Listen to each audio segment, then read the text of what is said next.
Welcome to r/Am I the Jerk, where Karen is not happy about her boyfriend's anime body pillow. My Karen girlfriend hides my anime body pillow because of her judgmental parents. My girlfriend, who's 27, and I, 32 male, have been together for a year and we just moved in together. Her parents live pretty far away, so I'd only met them once over the holidays last year. They came to visit this past week, excited to see our new place and to spend more time getting to know me. We've got a spare bedroom, and while it's mostly my gaming room, we agreed that it would double as a guest room when people visit. I'm really into anime and video games, and I've collected a lot of artwork, figures, and other things over the years. One of those things is a body pillow with an anime character on it, as well as a mouse pad shaped like an anime girl. Before her parents arrived, my girlfriend asked me to take down some of my anime stuff so her parents would feel comfortable in the guest room. I didn't think much of it since they were only staying for a short time, so I didn't make any changes. The pillow and mouse pad stayed where they were. When my girlfriend's parents got here, I noticed she had taken the cover off of my body pillow and hidden the mouse pad in a drawer. I didn't bring it up right away, but later, when we were in bed, I asked her why she hid my things. She told me she didn't think her parents would feel comfortable with those items in the room and that we could put them back after they left. I was upset. I've dealt with people judging me for my interest in anime for a long time, and it felt like she was ashamed of it too. I told her how I felt and that it hurts to realize she was no different from anyone else who's made me feel weird for liking anime. The next day, I started packing away some of my manga from my bookshelf. I didn't want to upset her further, so I figured I'd just keep my stuff out of sight. When she asked why I was doing that, I told her I was putting them away so she didn't have to look at them anymore. I guess I was hoping she'd understand how much this was bothering me. After that, I didn't really feel like engaging with her parents at all. I know it bothered her, but I just felt distant and didn't want to make an effort. I wasn't in a good mood, and her parents kept asking what was wrong. She didn't know what to say, and neither did I. When her parents left, I stayed home while she drove them to the airport. Once she got back, I had packed a lot of my anime things into trash bags, and I left them outside the door. I figured if my stuff wasn't welcome in our home, I'd just keep it in my car until I figured out what to do with it. When she saw the bags, she snapped. I guess this whole week had built up for her, and she told me that I was being manipulative, that I was making a bigger deal out of it than it needed to be. She said I was too focused on the anime issue to even spend time with her parents, which was supposed to be the whole week of their visit. I told her she'd been manipulative by pretending she was okay with my interests for a year when she clearly wasn't. I didn't want to be part of a family that didn't appreciate what I love. We argued back and forth until she said that we needed space. I wasn't expecting that, and it really hit me. I started crying and apologizing, but she was already done by then. I eventually left, and now I'm not sure where we stand. I didn't take all of my things. The body pillow and mouse pad are still there, which feels weird. I don't know if we're broken up or if we're just taking a break, but it's heading that way. I feel awful about everything, especially since her parents' visit was tainted by this whole mess. Well, who do you think is the jerk? OP or his girlfriend? Please let us know. All I know is Karen anime body pillows coming soon, bruh. Oh yeah, I'm sure everyone's just dying to buy one of those. Am I the jerk for telling my dad he's the one who gave me the ultimatum, so he needs to deal with the consequences? My mom passed away when I, 17 male, was 5. My dad remarried when I was 8 and created a blended family with his wife and her 2 kids. Then they had 2 kids together, so I have step and half siblings. My mom's family was a big part of my life for the first 6 years, but then my dad and they fought because my dad had met his wife by then, and he didn't like their reaction to the news. Essentially, he wanted to invite them to my grandparents' yearly family barbecue, but my grandparents didn't want to include them. They said they couldn't accept my mom's replacement. He got mad at them for feeling that was what he was doing and told them that they could forget about seeing either of us again. He tried to keep them away from me, but they filed for grandparents' rights. My dad's lawyer said they'd win, so my dad agreed I could see them once every 3 months for 4 hours. It was much less than I was used to, but it didn't stop me from being close to them. He invited them to his wedding, and they didn't come. It upset him even more, and then he got super weird about it. He suddenly started demanding invites for his wife's kids when I was invited, and when my half-siblings were born, he included them in the attempt to force my family's hand, but they never invited them. They did ask me if I wanted them there, and I said not really, so they didn't change their minds. My dad always complained about them whenever my visits came around. He hated that I went and my step and half-siblings couldn't. He tried to tell me I should advocate for all of them to be included. I never replied to him because it was easier not to. Once I turned 14, he got worse with that stuff. He'd complain that I was calling and texting them and that I kept in touch more than once every 3 months. He'd tell me they hated my siblings and they didn't want us to have our family. I told him that didn't upset me or make me mad, and it didn't change that I wanted to see them. The day I went back to school, senior year, my dad told me that since I was graduating in May and I'd be 18, I needed to make it clear that I would have to choose. He said I couldn't keep spending time with people who refused to include most of my family, and he told me I'd have to choose my family or them. I told him that they were my family and I'd choose them. He didn't expect that answer. He got upset and told me I should always choose my siblings over extended family. Then he acted like I hadn't given my answer. He told me that when he and his wife threw me a graduation party, I wouldn't be allowed to invite my mom's side. I told him he didn't need to throw me one because they would, and I'd made it clear that I had chosen them. My dad told me that that's not how it works. I told him it is because he gave the ultimatum and he needs to live with the consequences. He accused me of twisting his words and disrespecting him by throwing it in his face. Am I the jerk? Not the jerk. You are in no way wrong. That is how an ultimatum works, and he knows that. 1. Your father had no right to try to replace your family. 2. Your father had no right to try and insert his kids and stepkids into the lives of people that were holding on to the last living representative of their daughter. 3. Your father had no right to try and separate you from people that love you. And 4. Lean on your mom's family as they love you. My boyfriend, who's 22, wants me, 22 female, to stop participating in my favorite sports. My boyfriend and I have been dating for a year now. I think we're really dissimilar, but we make it work really well. He's a lot more involved in art, and I'm into athletics. When we first started dating, I made my interests clear to him, and he was enthusiastic. I'm not Olympics good, but I hope to be before it gets too late. He said he wanted to support me, and he was willing to try some new sports and stuff with me. Of course, right at the start of us dating, I wrecked my leg, and our first few dates were spent doing puzzles and crosswords together, watching movies while I was buzzed on painkillers. He was awesome. It really solidified that he was the person I wanted to spend my life with. He took great care of me, and I loved spending time with him and learning about what he enjoyed. He set up some paints in my living room so he could paint while we hung out, and I have so many paintings of me, my cat, and my houseplants. They're all so incredible. I love what he does. After a lot of PT and recovery, I finally got the chance to start snowboarding again.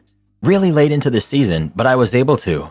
I asked my boyfriend if he wanted to come with me, but he wasn't up for it these past few weeks. I've been having a lot of fun going on my own, but I do wish I had him with me. I asked him one last time if he wanted to go with me as a sort of romantic Valentine's thing. We could go get dinner and have a night in. He's been trying to teach me to paint, so I figured we could do a bit of that. He said he didn't want to, and then he decided to cancel all of our plans. I felt really kind of hurt. I asked him if he was okay, but he would just shut me down. We've been watching the Olympics together, and he's just not engaged at all. He shushes me when I get excited, and he just leaves if he's not interested in the event. I feel a little disrespected. I watch him paint for hours on end. I ask about the technique. I try to learn. I go to museums with him, even when I think they're boring and tedious. He doesn't have to love it, but he could at least show some interest. Today, I just felt a little fed up and asked why he wouldn't go with me and why he was so upset. I feel like I'm really respectful of his interests, but it doesn't seem like he cares about mine, so I confronted him. He told me he feels like I'm going to get hurt again, and it just comes off as a waste of time to do stuff like that.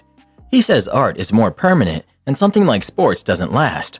Well, forget me for liking it, right? He said he'd never do that sort of stuff with me, but told me he still loves me. He just wants me safe. I told him I appreciate the sentiment, but I wish he'd show more respect. He said it wasn't fair for him to pretend to like something he doesn't, and then told me I should take up something less dangerous. He said he'd support me more if I did running or tennis or even golf. I told him I've got a limited window and I want to keep pursuing this. If something happens, it happens, but I want to at least make an attempt. He told me it doesn't matter and that he can't support me doing this. I'm so frustrated. Is this breakup worthy, or can I reconcile with him? Is he right? Update. He got upset and told me I was sacrificing my body for something that's not permanent, that's just luck and danger. I told him he was being a snob and pointed out that sports at times are very artistic and super permanent. Just look at the Olympics. When I brought that up, he went ballistic and said I didn't know what real art is and I don't have any taste. He said he liked me better when we started dating, and now I'm barely a good girlfriend. I asked if that meant he liked me on painkillers and in bed, and he said yes. That was the moment it clicked. He didn't really care about who I was as a person. He only cared about me being involved with him. It was like he was writing it out on the wall. He doesn't love me. He loved the version of me that was on painkillers and didn't have the strength or energy to do anything but watch what he did and be his captive audience. He's a complete tool. It's like a flashing neon sign. This guy doesn't love you, and I can't believe I missed it earlier. I was reading the comments on my original post, and I was like, but it only clicked when he was actually spewing that garbage out. I felt so distinctively hurt. Anyway, I kicked him to the curb and took myself and a friend snowboarding as a reward for putting up with it. We had a lot of fun, and I'm definitely glad he's gone. There's so much more room for the awesome people in my life. He didn't try to backtrack or anything. He did try to tell me that I was making a mistake and posted some crap on Facebook that was like, "True love requires a lot of tests," and changed his relationship status to, "It's complicated." Am I the jerk for telling my fiance to grow up over his picky eating? I'm 27 female. My fiance, 29 male, is an extremely picky eater, and lately I've been feeling really frustrated with how limited his diet is. He refuses to try anything outside of his comfort zone.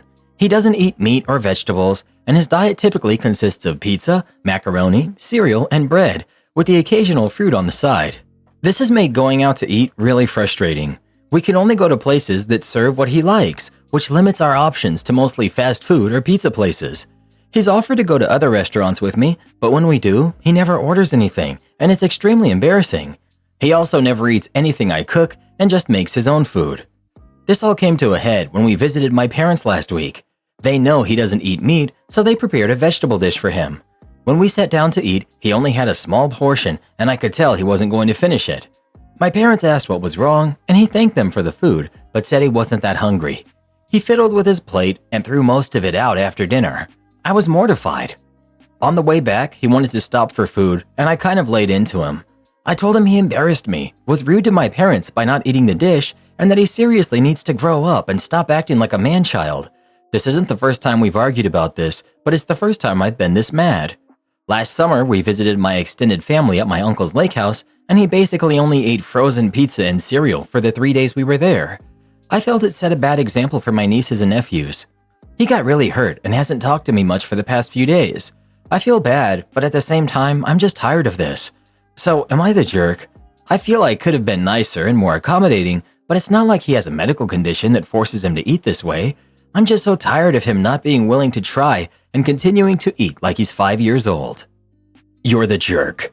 I have a general rule. Whenever there are two people and one of them is trying to control the other, the controlling one is almost always the jerk. In this case, that's you.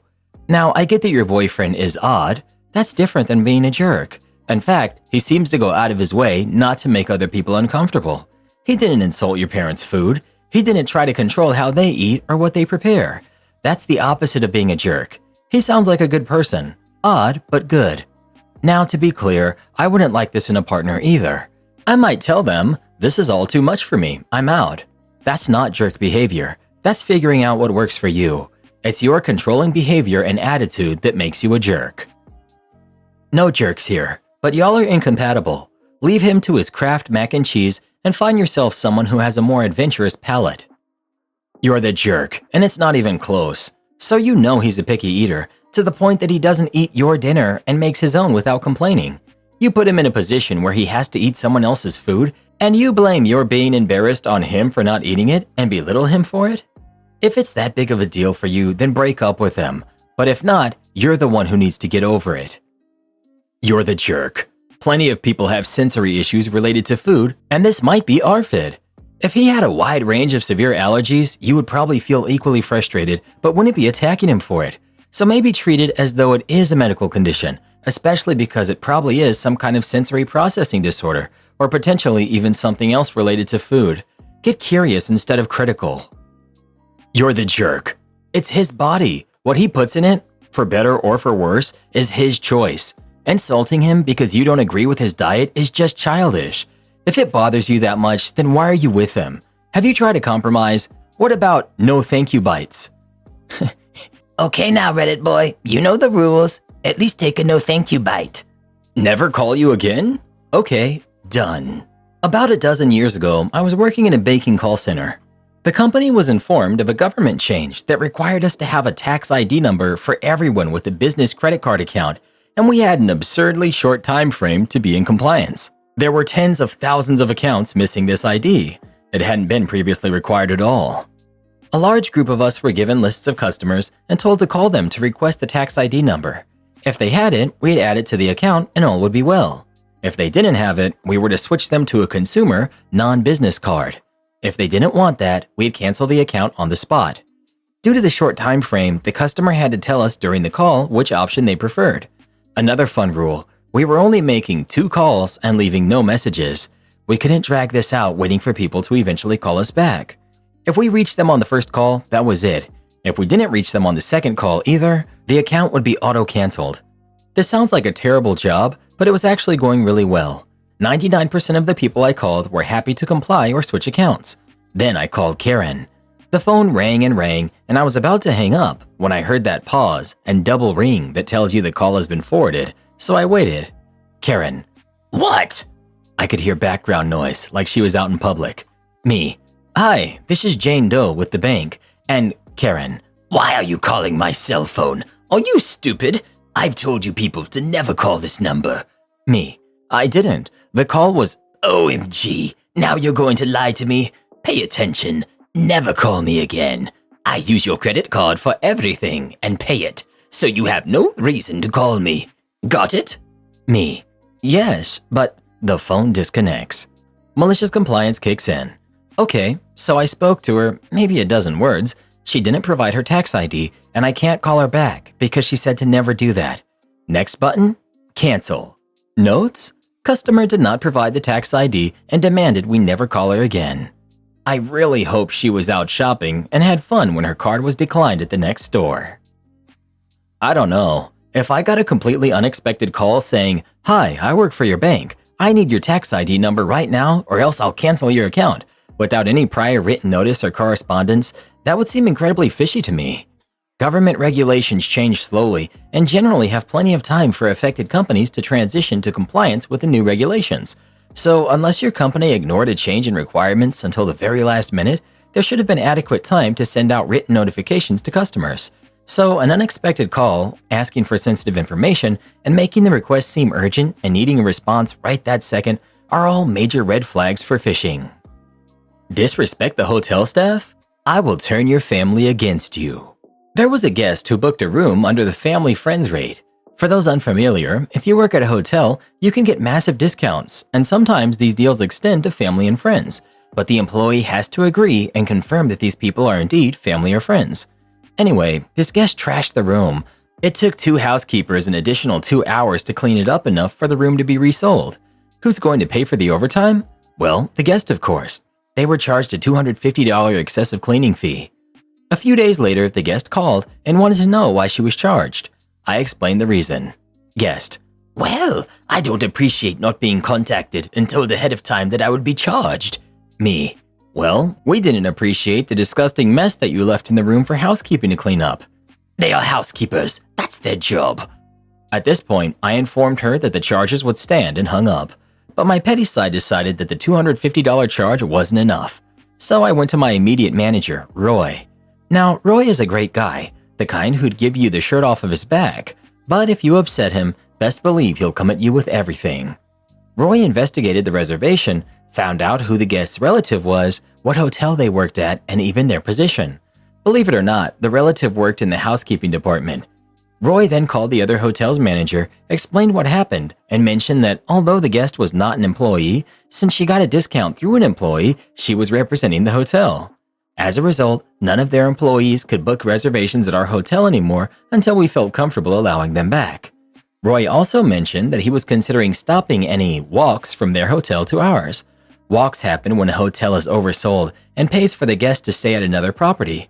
The other hotel's manager had to have a long talk with the employee about her relative's behavior at our hotel.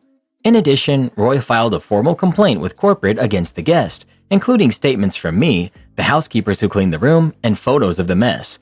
Needless to say, the guest lost their shiny profile and was banned from the franchise.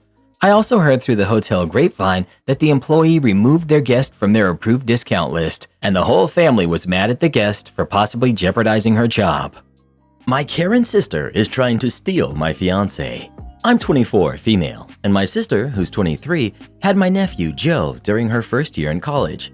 The father is absent in his life and only pays child support. She has always hated the idea of my nephew growing up without a father figure, and since our only brother is 17 and our dad passed 10 years ago, she dated recklessly for a while and introduced him to a bunch of dudes. 3 years ago, I met my now fiance, Gabriel, 28, male. He's really sweet and he adores my family. He's financially stable and is good with kids, has a bunch of nephews on his own, and comes from a good big family. We've decided to be child-free, and if something happens to my sister and a few of Gabe's siblings, we're meant to be their legal guardians. For the past year, my sister has grown comfortable with pushing Joe around Gabe. She always invites him to my nephew's activities, which is fine, but she acts as if Gabe were her guest, and I'm his +1, not otherwise. Plus, my brother used to be the one who got invited, and he's not anymore. She asks Gabe to drive her and Joe to places, and my mom pointed out how they look like a family when he does it. She jokes about how much of a dad Gabriel is for Joe, and she had the audacity to ask him once if he was comfortable with adopting Joe, but she was drunk, so I'll give her that. Neither Gabe or I are comfortable with this. He doesn't know how to push it aside without hurting their feelings. My mom has told my sister countless times how this is inappropriate, but my sister always gets defensive and says that Joe chose him and is not her fault. Things blew up last weekend when Joe asked Gabriel if he could call him dad because mom said it was fine. My sister was looking at them with the biggest smile on her face, and I could notice how my mom and my brother were expecting his answer. Neither of them agree with it though. He sat Joe on his knee and kindly explained how he wasn't his dad or even a dad figure, that he was Aunt OP's soon-to-be husband, and that made him his favorite uncle. But even if he wasn't his dad, he would never leave him and they'll always be best friends. Joe, being the sweet kid he is, laughed and smiled and said that it was okay. Then he ran to the living room to play with something. I think the situation resolved itself okay, but my sister didn't like it and started to fight with us. My mom kept telling her to shut up, but she was saying things like, "What's wrong with you two? How can you say no to a little kid? He sees you as a father, so you should be proud of that." I had enough, and I told her that Gabriel wasn't Joe's dad and that she needed to stop acting as if he was, because it was honestly embarrassing. She called me a selfish jerk and said that I was jealous of her kid. I just rolled my eyes, and we decided to leave after. She later sent me a text saying that it was best if we step out of Joe's life for a while, or we will end up confusing him because he doesn't understand that Gabriel is not his dad. But as far as I could see, he understood it pretty well. ETA. I'm sorry, I didn't mean to say that we are already Joe's legal guardians, but if something happens to my sister, and we hope it never does, we'll be taking care of him. Also, my sister is not right, I agree with that, but I doubt she's ever violent. Not the jerk, but you know that your sister wants your fiance, right? This right here. Sister is absolutely going to try to get fiance to dump OP if she hasn't already. OP. As far as I know, she's never tried something like that. Neither my mom, Gabriel, nor I think that my sister might be emotionally interested in him. She only wants him as my nephew's father, but I don't think she's in love with him or anything like that. I find it hard to believe she'd be pushing the dad angle without having any romantic interest in him. In any case, she could probably use some therapy to help with whatever issues she's dealing with. A normal person doesn't see their sister's fiancé as a viable father for their kid. I don't find it too unbelievable. The kid is an excuse to get Gabriel to do stuff for her without needing to reciprocate in any way. Can you take us to the beach? It's for the kid. Can you help me with the bills? It's for the kid. Can you chip in for the kid's expensive holiday gifts, school supplies, whatever? I want to be seen as a great mom, but I don't want to pay for all this stuff myself. You're not doing it so I can spend more on me. You're doing it for the kid. If the sister can foster a relationship between Gabriel and Joe that makes Gabriel feel like he needs to step up for the fatherless kid, lest he feel oh so guilty, she can keep pushing and exploiting that. It'll be like getting child support from two men, and unlike the actual deadbeat father, Gabriel is around to babysit and drive her places, and all of those nice things. She's jealous of your life and wants to marry your fiance and make him her kid's dad. She's weird. Not the jerk. Distance yourselves. Not the jerk. If all your sister wants is a male role model in her son's life, then she should be happy with Uncle Gabriel. Given that she's pushing him to be dad so much, it sounds like your sister is trying to poach your fiance. Next, she'll start asking him to sleep in the same room as her so Joe doesn't get confused. Well, who do you think is the jerk? OP or her sister? Please let us know. Definitely the sister. Somebody get her some milk. My dad always sides with his girlfriend and her daughter. My parents split custody. It's pretty random. Some days I'm home and sometimes I'm by my dad's. I'm 15, female. Dad started dating Jane a while ago, maybe a year. She has a daughter, Mandy, that's 12 or 13. Then they started spending a lot of time at my dad's. They have their own apartment, but they're still always with him. The first time they stayed over when I was there, somehow Mandy ended up in my bed. Her mom has this cot/bed thing that she bought by my dad's for her, but somehow I woke up in the middle of the night and she was in my bed. I kicked her out. Then my dad and Jane said, that was mean, and I have a full anyway, so I should share. There's other stuff. I have a chair in my dad's living room I got for my gift. It's comfy, and when I move out, it'll go with me. Well, Mandy always wants to race for the chair. Even when I win the race, my dad makes me let her sit in it because they're guests. So I end up sitting on the floor because my dad has a recliner and Jane lays across the couch. So I stay in my room instead. My dad has tried to get me to come out of my room and be with them. But why when I have to sit on the floor like a dog? He keeps saying I'm being a difficult teenager. That's not it though. One time my mom and I went and did some stuff before she dropped me off. She had brought me a blanket that had my favorite team's logo on it. I was excited to sleep with it. Stupid, I know. So she let me take it to my dad's. My dad made me share it with Mandy because it wasn't fair that I got something and Mandy didn't. It's not just the blanket it's happened with. It's anything that I have to share. But if Mandy has something I'd like to use, he tells me it's hers, and if she doesn't want to let me use it, she doesn't have to.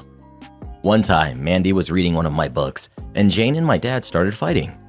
Jane wanted to leave, so Mandy wanted to take my book, but I said no, so she wouldn't leave. My dad yells at me to, just let her have it. They made up, so I got it back, but if they didn't, I would have lost one of my favorite books. My dad and I had plans to go ice fishing, just him and I, something we've done since I was 7. Well, he brought Jane and Mandy along.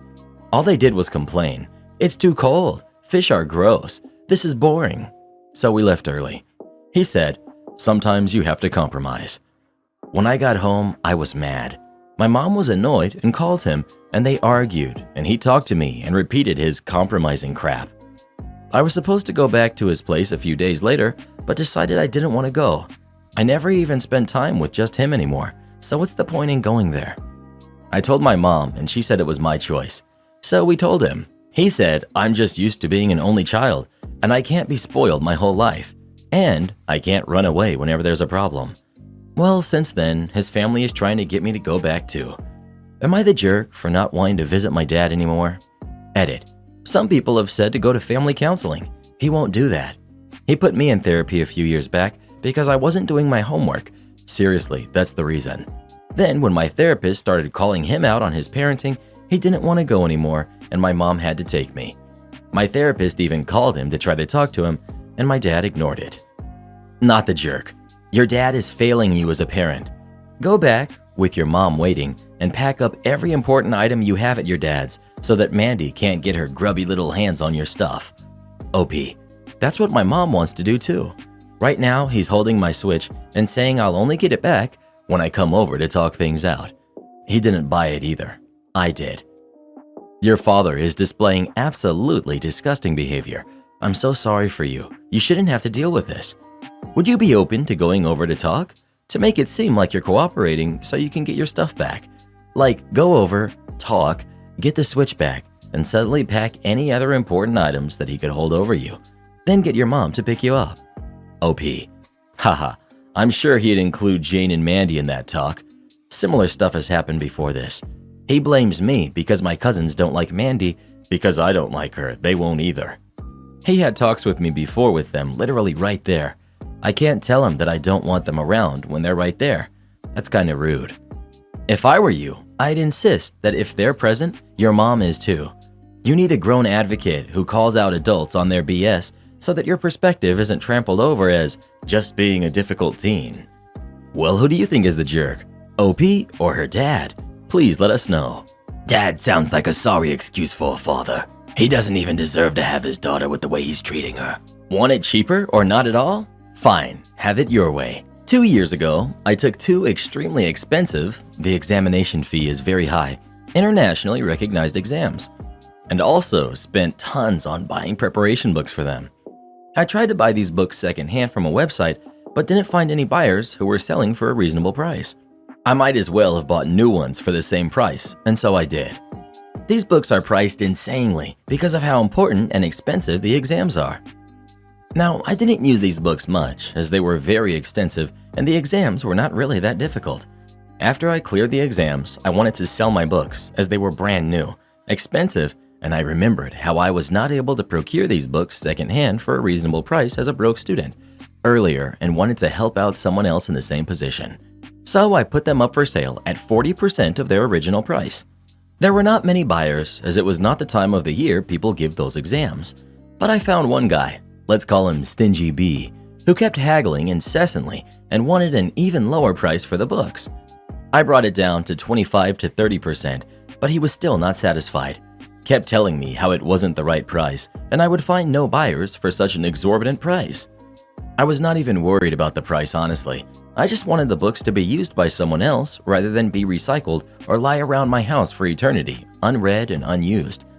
He told me to go find another buyer if I could for that price, and I seriously began considering just giving it to him for whatever he wanted.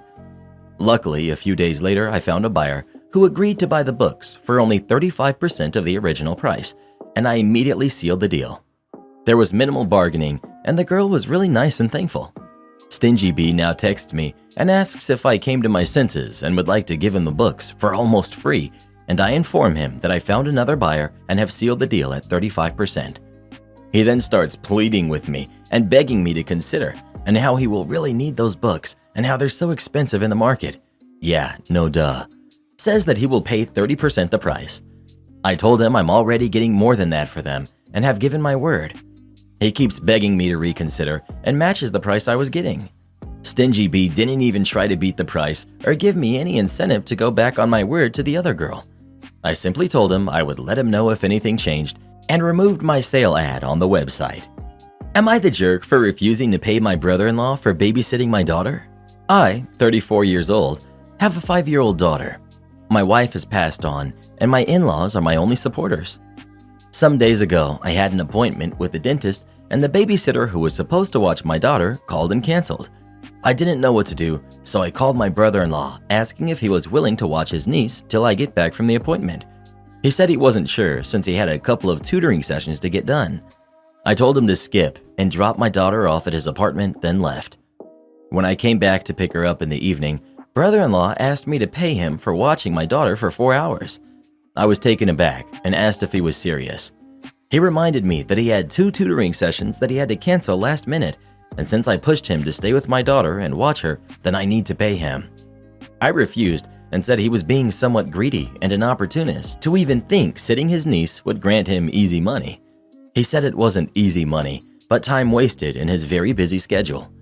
We had an argument and I left with my daughter. He called my in-laws, who said that he was in the right and I should have paid him for his time and appreciated his efforts. I told them I didn't expect him to ask for money, but they said it's what I do with babysitters. Well, yes, but he's family, and last thing I expect from him is to ask for money for staying with his niece. Besides that, I had an emergency and couldn't miss the appointment knowing how hard it is to get another one. He's still insisting on being paid, and I keep refusing. At this rate, I think he's being ridiculous, but I don't know. It all seems to be a misunderstanding. Say I did pay him. This would set the precedence for him to keep expecting money every time. Am I the jerk for not paying him? I forced my brother-in-law to cancel 2 tutoring sessions, losing him money to make him watch my kid. Then, instead of offering to cover the money he lost, I refused because family equals free labor. Even when you inconvenience them, fixed it for you. You're the jerk. If I were him, I'd never sit for you again. You forgot to add, My babysitter who I was going to pay canceled. OP, you're the jerk in a way you will regret. Now your brother-in-law won't be available as a backup in emergencies in the future, and you will be all out of luck. You're the jerk. He said he couldn't watch her. You dumped her on him anyway. He had to cancel paid work. He's not trying to profit from you. He's trying to recoup his losses. Accusing the brother-in-law of being greedy and an opportunist when this man is out here trying to force other people to miss out on work and provide him with free labor? Yikes. You're the jerk. Arranging priorities. Read a story that reminded me of this instance. I'd been with my team for a number of years at this point, so I knew how to manage my workflow and priorities to keep our customers happy. We had one annoying customer though, who would constantly pressure us to give them top priority at all times, even though their orders rarely warranted it. Enter our new manager, Portia. Portia had the bad habit of listening to everybody but my team. If someone outside the team, like a customer, a different team, or manager of a different department asked Portia to change how our team worked, Portia would immediately agree to it, without considering the impact it would have on our workflow. Naturally, when an annoying customer asked Portia to make their orders top priority, Portia agreed. We protested, Portia ignored us, and annoying customers' orders were made top priority, even when they didn't need to be. Portia spent a few weeks constantly reminding us that annoying customer had top priority now, while we scrambled to adjust to our new workflow. Annoying customer gave us a lot of grunt work to do, and now that their grunt work was now top priority, all other customers' top priority work was being delayed. All this without a significant improvement on the annoying customers' orders due to the volumes involved.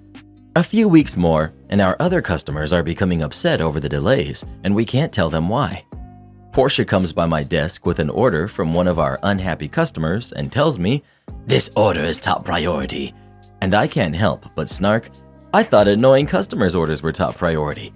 Totally missing my sarcasm, she pompous proclaims, "All the orders are top priority," as if to encourage me to give my job 110%. I smirk. "Everything's top priority? You got it, boss." Why a smirk? Because when everything has the same top priority, then nothing has top priority, and my team happily goes back to properly managing our workflow and priorities again.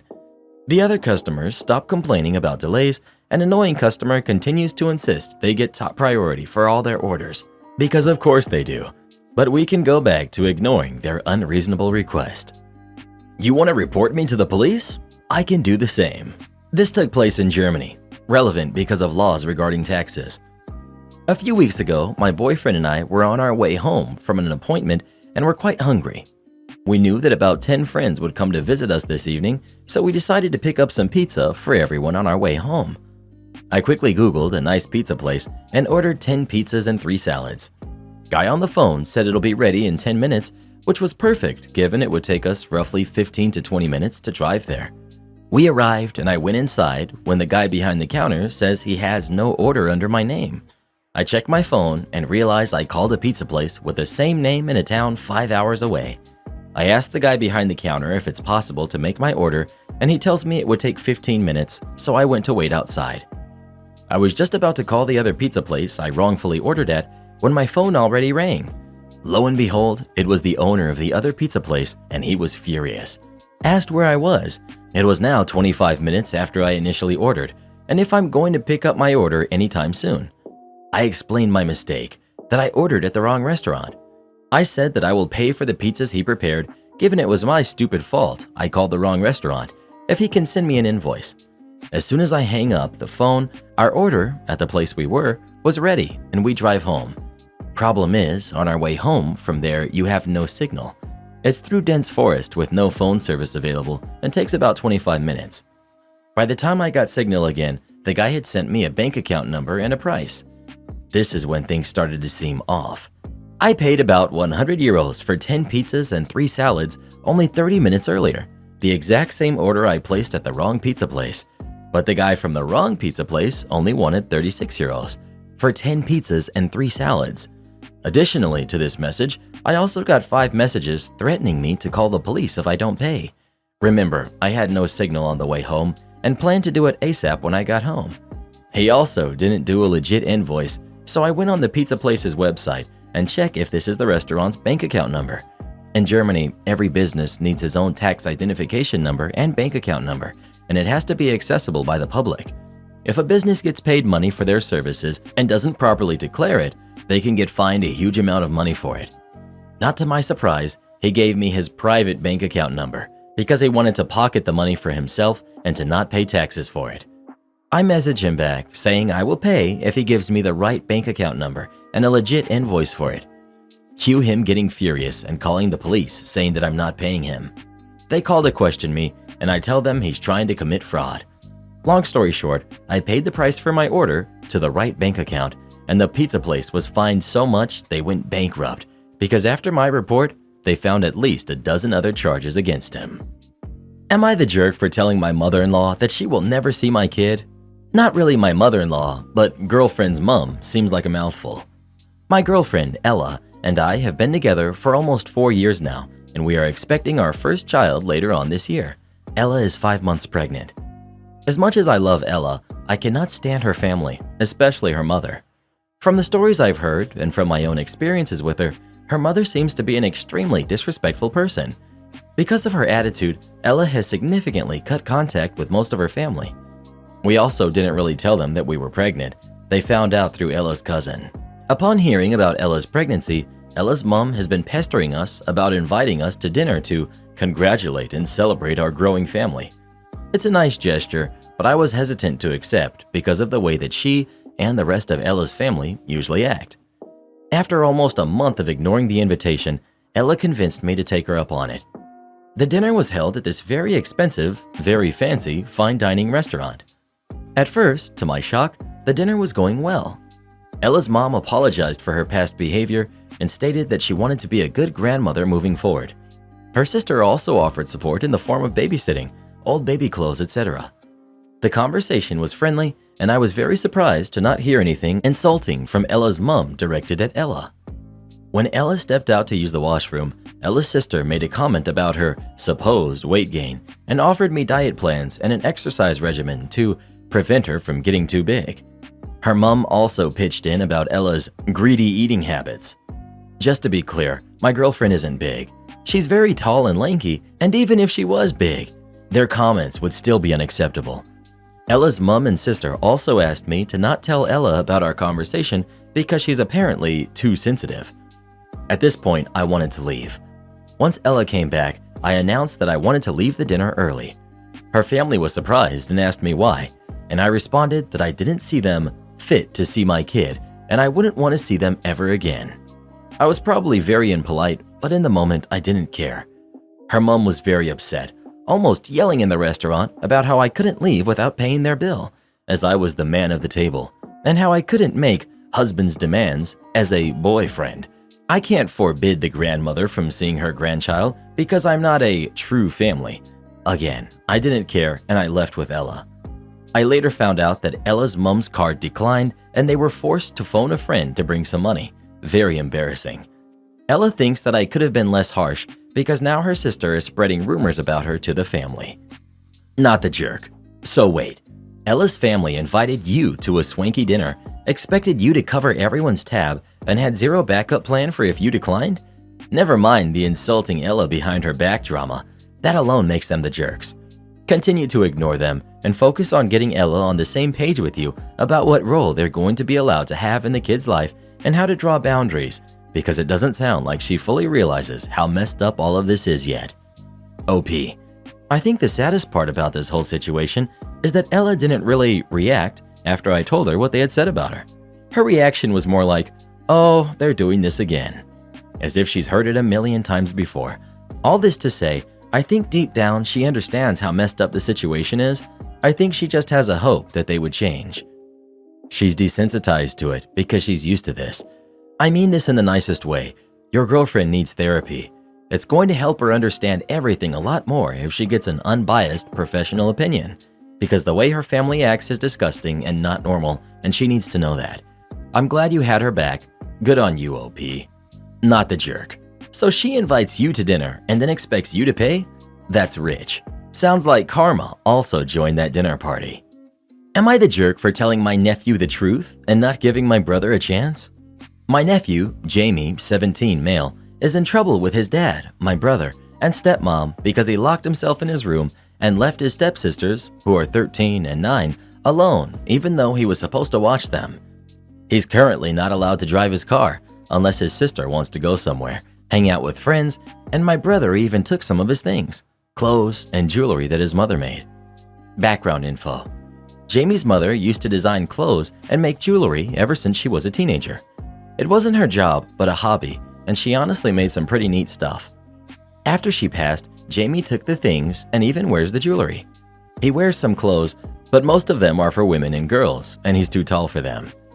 When I asked my brother why in the world he took those things, he said his wife said it'll make him understand consequences better or something, I don't know. He also said he'd give the things back after his punishment was over. Anyways, my brother told me that his wife gave away most of the things to her friends and family. Some things were even completely ruined by the girls. I honestly freaked out. Jamie adores his mother's creations, and now he has nothing but maybe 2 rings and a necklace. Almost 20 years worth of things gone in a month. I was horrified and heartbroken. My brother basically called me because Jamie has been asking for the things back and he doesn't know what to do. I told him to buzz off and texted Jamie immediately and informed him of what had happened. He was upset but thankful. About 2 hours later, my brother showed up at my house. He was in tears and asked me why I did that. He said I didn't even warn him, and now he's afraid that he won't be able to fix his relationship with Jamie. He called me for help to make things right, and I didn't even give him a chance to fix things. I told him that Jamie not talking to him was his own fault, and he said that wasn't the point. He insists I should have helped him get the things back. He called me a jerk and said that he hoped I was happy now. I don't think I'm the jerk, because if these were my things, I'd want to know. Jamie even said he appreciated it. And again, my brother honestly deserves this, but I do see his point, and his wife and our parents think I'm in the wrong as well. Edit. My brother/his wife are obviously jerks for the whole situation. Nobody's questioning that. I'm asking if I'm the jerk for telling my nephew what happened without giving my brother a chance to explain or fix things. Not the jerk. First of all, Jamie is 17, not 7. He absolutely has the right to know what's going on. Second, I absolutely hate the idea of parents forcing their older kids to care for the younger ones. Take care of your own darn things. Giving away his late mother's stuff is evil stepmother in the movie stuff. That's not right. If it were me, I'd offer to hold on to what's left until he moves out so this doesn't happen again. Your brother needs to accept the consequences of his own behavior. If he believed his kid had to do that to that extent, he has no right to say he shouldn't have had to deal with them. OP. No, because I had to take a few minutes to process everything when my brother told me what happened, because it's honestly such a cruel thing to do. I thought he was joking at first because what the heck, who does that stuff? I still haven't gotten a clear answer as to why she just gave those things away. Tell your brother clearly that this isn't your fault his relationship with Jamie has soured. It's his own fault and his wife's fault, and he cannot fix the damage he did. They can only hope to earn the right to make up for it. Jamie may be no contact in less than a year. My pregnant ex, Karen, demands money from me. My ex, 25 female, and I, 27 male, were together about 6 months, but during that time, we were free to see other people. Things weren't working out, so we broke up. Over a month after that, she finds out she's pregnant and tells me the baby is mine. But I already knew she was seeing other guys, so it was also possible the baby isn't. She got mad that I was having my doubts, but I said if we got a paternity test and it showed I'm the dad, then yeah, I'll 100% be involved. My ex didn't want that, and she'd rather wait until after the baby is born to get a test done, so I said that's fine, it's her choice, but I won't get myself involved unless I know the baby is mine. Like I already know, I could be set up for child support if I start helping out now, and then later it's revealed I'm not the father. I live in the US and have heard this stuff happens a lot. I'd rather not even risk it, you know? She's about 8 months now, and I have started saving up money, reading up some books, making shopping cart lists of baby clothes and furniture to buy in case I am the father. So it's not like I'm not preparing for this at all. So right now, money is tight with her since I know she's only working part-time. She doesn't have the money for a baby bassinet or clothes because she practically lives paycheck to paycheck. She started asking to let her borrow money for baby stuff, but I've told her no. As far as I know, she doesn't have other family she's close to, and friends are the same as her with money. But I already said I'll start giving her money and helping out once I know her son is mine. Otherwise, I'd rather not get involved. I've even told her to reach out to the other guys who could also be the dads, but she said one is even more broke and the other she hasn't been able to contact. So for right now, seems like I'm the only one actually able to offer financial support.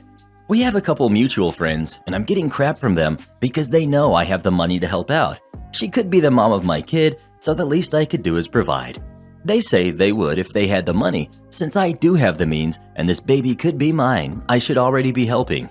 They have a point. The baby could be mine, and I'll be happy to help out once I know he is in fact mine. But everyone else is seeing it as I'm being too cold and inconsiderate. I don't think I am, but want to know what others believe. Am I the jerk? My girlfriend is furious that I gave money to my mother instead of paying for her college debt. I'm 26, male, and my mom, who's 54, has always been insecure about her body. My mom isn't ugly by any means. She's beautiful in my eyes. But my mom recently had told me that she was considering plastic surgery for a long time, but couldn't because she had to prioritize her money on raising me. She didn't ask me for money or anything. I asked her if she was sure about it. She said she was. So I got a full-ride scholarship to college, and I'm pretty financially stable myself, so I thought it would be nice if I paid for it. My mom said it wasn't necessary, but I insisted because I wanted to do something nice for her. My mom got implants and a facelift, and I paid for it fully. She said she was really grateful and thanked me. Honestly, I was really happy for her because it gave her self-esteem a boost that she needed. She was very happy as well, and everything was fine. But when my girlfriend got to know about this, she was upset. She told me I should have let her know before I decided to do anything. She told me she couldn't believe I wasted my money on something like that. She said it was unfair and that I could have used it to help her pay off her college debt, which would have been more useful. I tried to explain it to her, but she didn't listen and called my mom fake and told me she needs to get over her insecurities. Most of my friends also took my girlfriend's side on this one and said that helping my girlfriend pay off her college debt is a lot more important than my mom's plastic surgery and are calling me a jerk. I'm not sure if I did something wrong here. I don't see what was wrong with paying for my mom's plastic surgery. It helped her get over her insecurities, and I'm really happy about it because she's feeling better now. So my question is, am I the jerk for this? Thanks. Edit. For answers to some common questions, my girlfriend and I have been together for over a year now, and we decided to move in together a few months ago. Also, I don't share a joint account with my girlfriend or anything, but she thinks I should have helped her pay off her college debt because I am financially doing better than she is. Not the jerk, but your girlfriend sure is. She's upset she didn't get a fat paycheck from you instead of you doing something nice for your mom. Right? That's some next level entitlement on the girlfriend's part. The fact that the friends agree is also problematic. Not the jerk. Unless you're married and this was money from a joint bank account, your girlfriend has absolutely no claim to it. You can use it to help your mom, and you don't owe your girlfriend any explanation and certainly not consultation. ETA. And your girlfriend expecting you to pay her student loan is a major red flag. Your mom probably paid a bunch while raising you. Your girlfriend expects to collect and have you pay her loans just because she's pretty? Major red flags. Everyone sucks here. Financial details are vague. I'd like to assume you're so well off at 26 that this doesn't affect you financially at all, but I doubt it. Considering your financial vagueness, if you're in what you would consider a serious relationship, you discuss big financial moves before making them. It wasn't your girlfriend's main talking point, but you can't trust a partner that makes rash decisions with money if you're planning goals together for the future. Your girlfriend is entitled to say that your money could have gone towards her loans. She took out the loans. You've been together a year. You're not married. Even once you are married, that doesn't mean all your savings go towards her debt. You are not obligated to that, and I would have a sit-down discussion about how she plans on handling her loans down the line. She's right that your mom is insecure though. It's a waste of money for temporary, shallow happiness. In a few years, she'll cower against that insecurity yet again until she faces it and undoes the years of beauty product brainwashing. You're the jerk. Those surgeries you mentioned are expensive, like really expensive, and you and your girlfriend live together. Sure, you each have your own separate accounts, but are you planning on getting a nice place with her, starting a family one day, etc.? If you are, then money becomes more of a joint thing. Maybe she's just upset because she feels like you're jeopardizing your future together for your mom's surgery. If you do stay with this girl, I'd say get married. but I know not everyone believes in marriage, then you have to recognize that partners should be a team and you should consult your significant other before spending $20,000 to $30,000. I'd be upset too. Well, who do you think is the jerk? OP or his girlfriend? Please let us know. Pro tip: when someone gets upset with you for not paying their student loans, break up with them. Entitled mother belittles me for not allowing her kid to sit in on a university class. I'm a musical theater student at a pretty prestigious performing arts university, and to help pay for my course, alongside that I work part-time in retail. We have a lot to learn, and I normally work more than is actually required of me. And so, after asking permission from my manager, I take a folder with me to work. This contains scripts, song lyrics, etc., so I can study them when there's a lull in customers. I put the name of my school on the front of my folder as well as mine because whilst I leave it on public transport, people probably won't know my name. They probably will know that of the schools and could come and drop it off. Now we're done with that. I can move on to the actual story. I was working the registers today, and it was reasonably quiet for the first half of my shift, so I had my folder out to work on a script. Normally, the folder is in my bag, but when I catch a break, I take it out. However, I was called into the stock room, and as it was quiet, I just tucked my folder away and went to see what was up. I was only away for a few minutes, but like it often does, those few minutes, everyone decided they wanted to pay. Our location is understaffed at the best of times, so nobody could take my place, and if they could, I knew I wouldn't be away for long, so I left my register unguarded. I returned to the discovery that my precious folder was nowhere to be seen. I panic, and whilst trying to serve the customer, who has probably been waiting long enough, I look around and down the line to see if I can spot anyone who looks like they have it. Enter entitled mom and her similarly entitled kid. She looks nice enough from first glance, standing near the back of the line, probably glad that her kid, who couldn't have been over 12, was finally quiet, even if it was with the use of my folder of scripts. There was nothing in there that could have been that harmful, so I decided not to make a scene and instead wait for her to be leaving and grab her on the way out. My plan works well, and as she's about to leave, I pull her and the kid to the side. I asked the kid politely if they could give it back to me, as I need it for school. They refused. Entitled mom got mad that I had even requested to have my own property back, saying that if it was that important, I shouldn't have left it out for anyone to take. My patience is already wearing thin with this lady. I tell her that it's common etiquette not to take things from a place you shouldn't even be touching. She argues back that her kid doesn't even know better. I'm done at this point and tell her, using one of my last threads of calmness, to give me back my folder. I've been in retail for 6 months now. I know how entitled some people can be, but I was not expecting what came out of this lady's mouth next. Fine, but we'll need compensation. You go to a good school, don't you? Well then, my kid is a budding actor. Let them sit in on a class to gain some skills. Okay, this is where my patience was snapping. I tell her, in simple, slow words, that I do not own the course, I only attend it. I can't control who gets to see what goes on, and if I did, I would definitely not let her kid in, seeing how they treat other people's belongings. She scoffed, started to leave, while saying something about me clearly not caring enough about my future to even consider it, as her darling was going to be a star. How could I be so rude? And then I properly snapped, suddenly coming up with my last idea to save my folder. I mean, I only don't want them to have it because there's some stuff in there that's not really for kids, you know? The look that passed onto her face was priceless as she snatched the folder from the kid, threw it at my feet, and stormed out, muttering something about unacceptable behavior, and of course, the dreaded, "I will be speaking to your manager." All in all, it was an experience I don't think I'll forget for a while. Pro tip: whenever a parent with their child says, "They're just a kid, they don't know any better," you look at them and say, "Yes, but you do, right?" Am I the jerk for getting upset with my best friend's son for giving my son cake? My son is 8 years old and recently attended his friend's 8th birthday party. This friend is my best friend's son.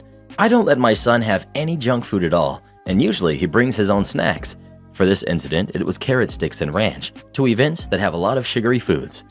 My best friend bakes a lot and made a special chocolate cake for her son's birthday. When it comes to my son, I don't let him have cake. This is a personal preference for his health, not for any allergy reasons, and he is not diabetic or gluten-free.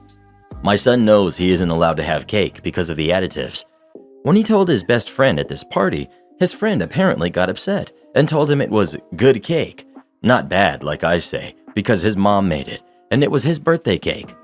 My son ate cake, got a sugar rush, and crashed, making him cranky for the rest of the day after we left the party. I told my friend she needs to have some kind of consequences for her son to teach him not to peer pressure other kids into eating things they're not allowed to have. She said because it wasn't an issue of allergies or health, that she's sorry my son was cranky, but she won't be punishing her son or talking to him about it on his birthday.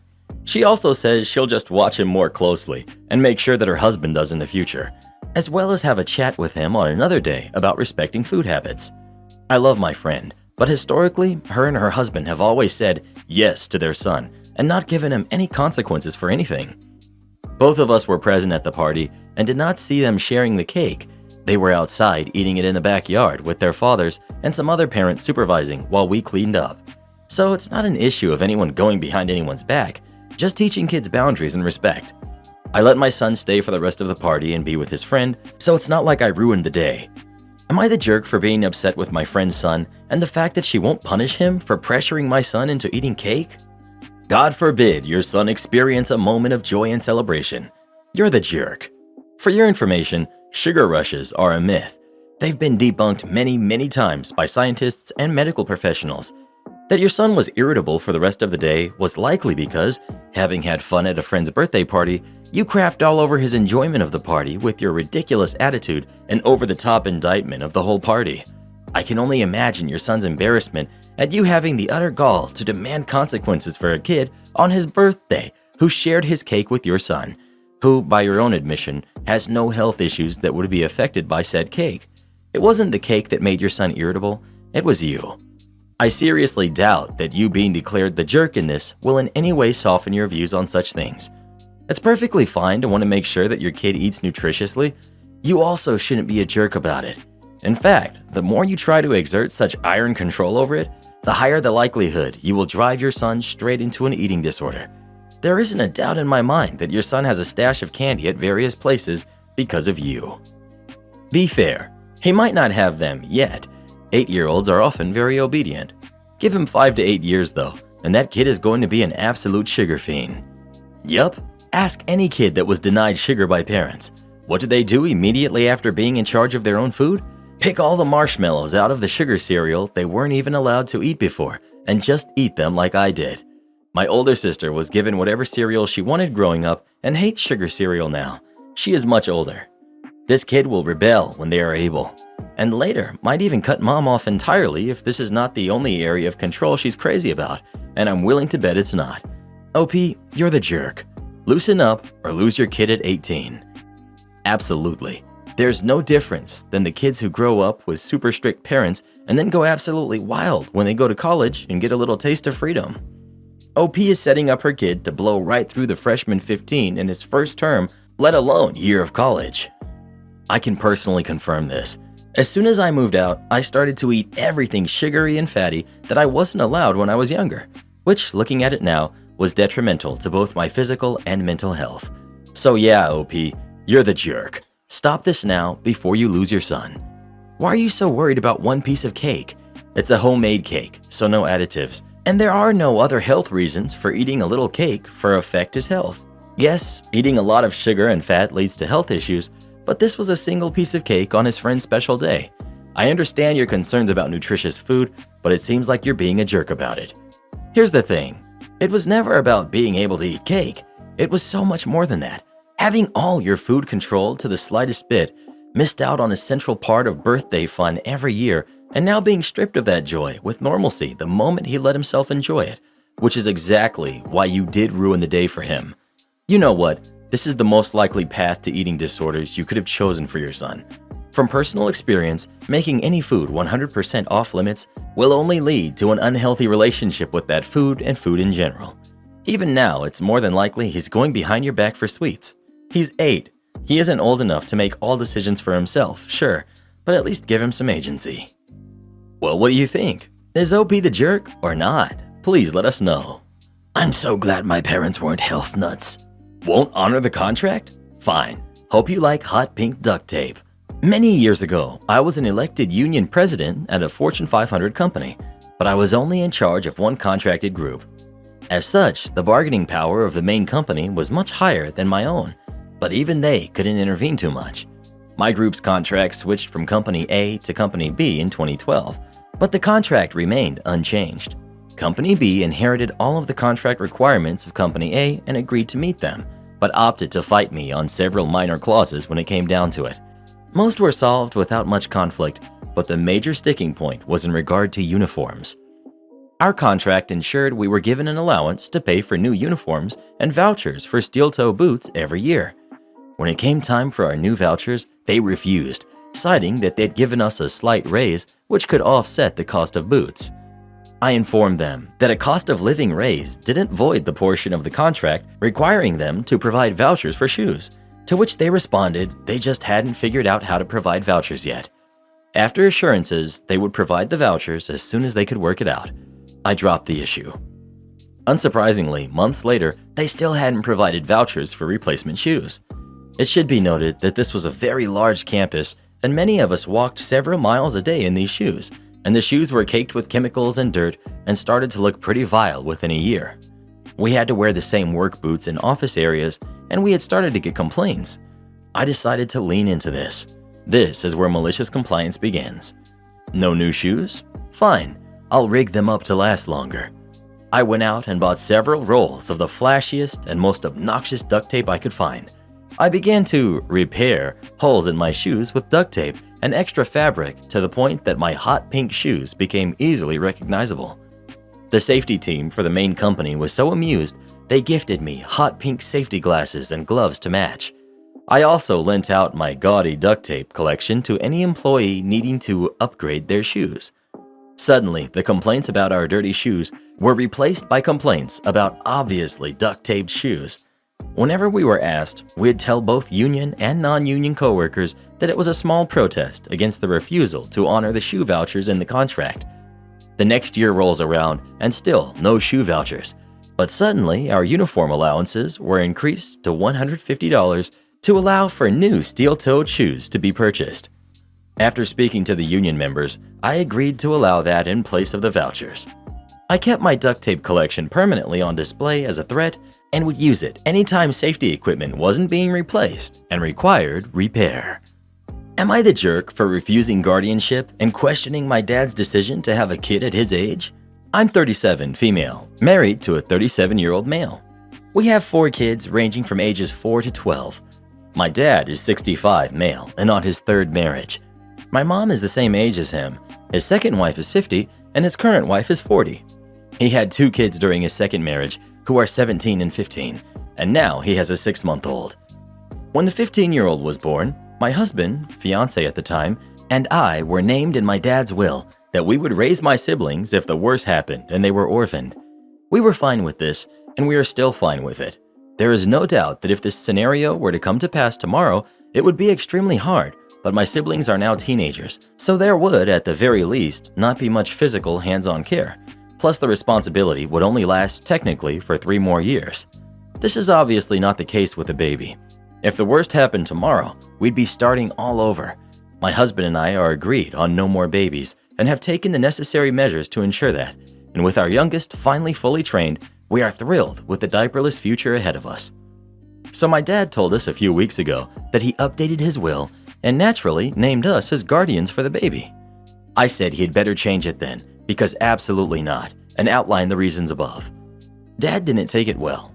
He said it was really unfair that I was favoring some siblings over others. I reiterated that was not the case, though I do of course have a much closer relationship with my teen siblings than with my baby sibling. He's cute and all, but I've got my own kids to focus on. My personal situation is very different than it was 15 years ago.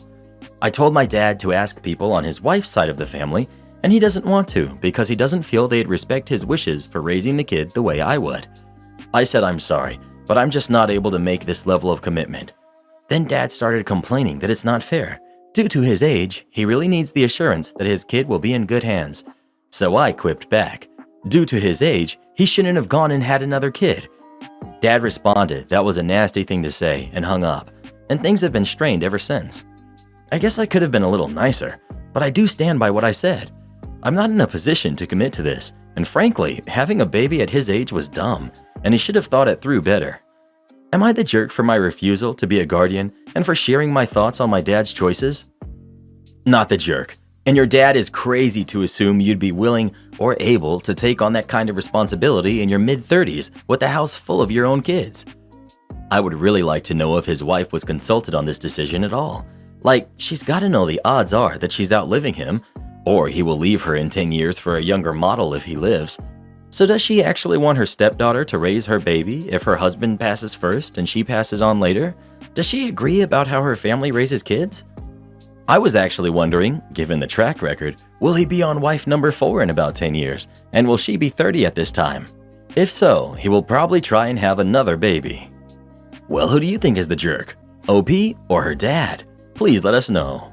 Old dudes getting with women who are young enough to be their daughters always gives me the heebie-jeebies. You write poor code and never fix anything. Background. I used to work for an IT services company working on a central government contract. We would develop the code, unit test it, and then hand it off to a dedicated test team who would test and sign off on the code before going to production. Once in production, the jobs would be monitored and responded to by a dedicated support team. This support team were all ex-government employees transitioned to the services company as part of the contract. They never developed any code themselves, but were happy to point fingers at anyone else to make themselves feel superior. The production system was massive and made up of many moving parts. Code releases were also based on dates pulled out of thin air, rather than being based on requirements or development times. As such, defects were inevitable. Defects were graded 1 through 5, with 1 being critical and 5 only being addressed if 1 through 4 were all gone. Category 5 was things like, clicking this button takes 5 seconds instead of 3. This meant that anything with a 5 was never looked at. The support team monitored production jobs out of hours. If a job failed, the first responder would be called. This meant a $50 call-out fee for him. He would then call someone else on his team to address the issue. This meant a $50 call-out fee for him also. A particular job had an issue where the underlying requirement was not clear and it would fail at 10 p.m. each day due to an unexpected value.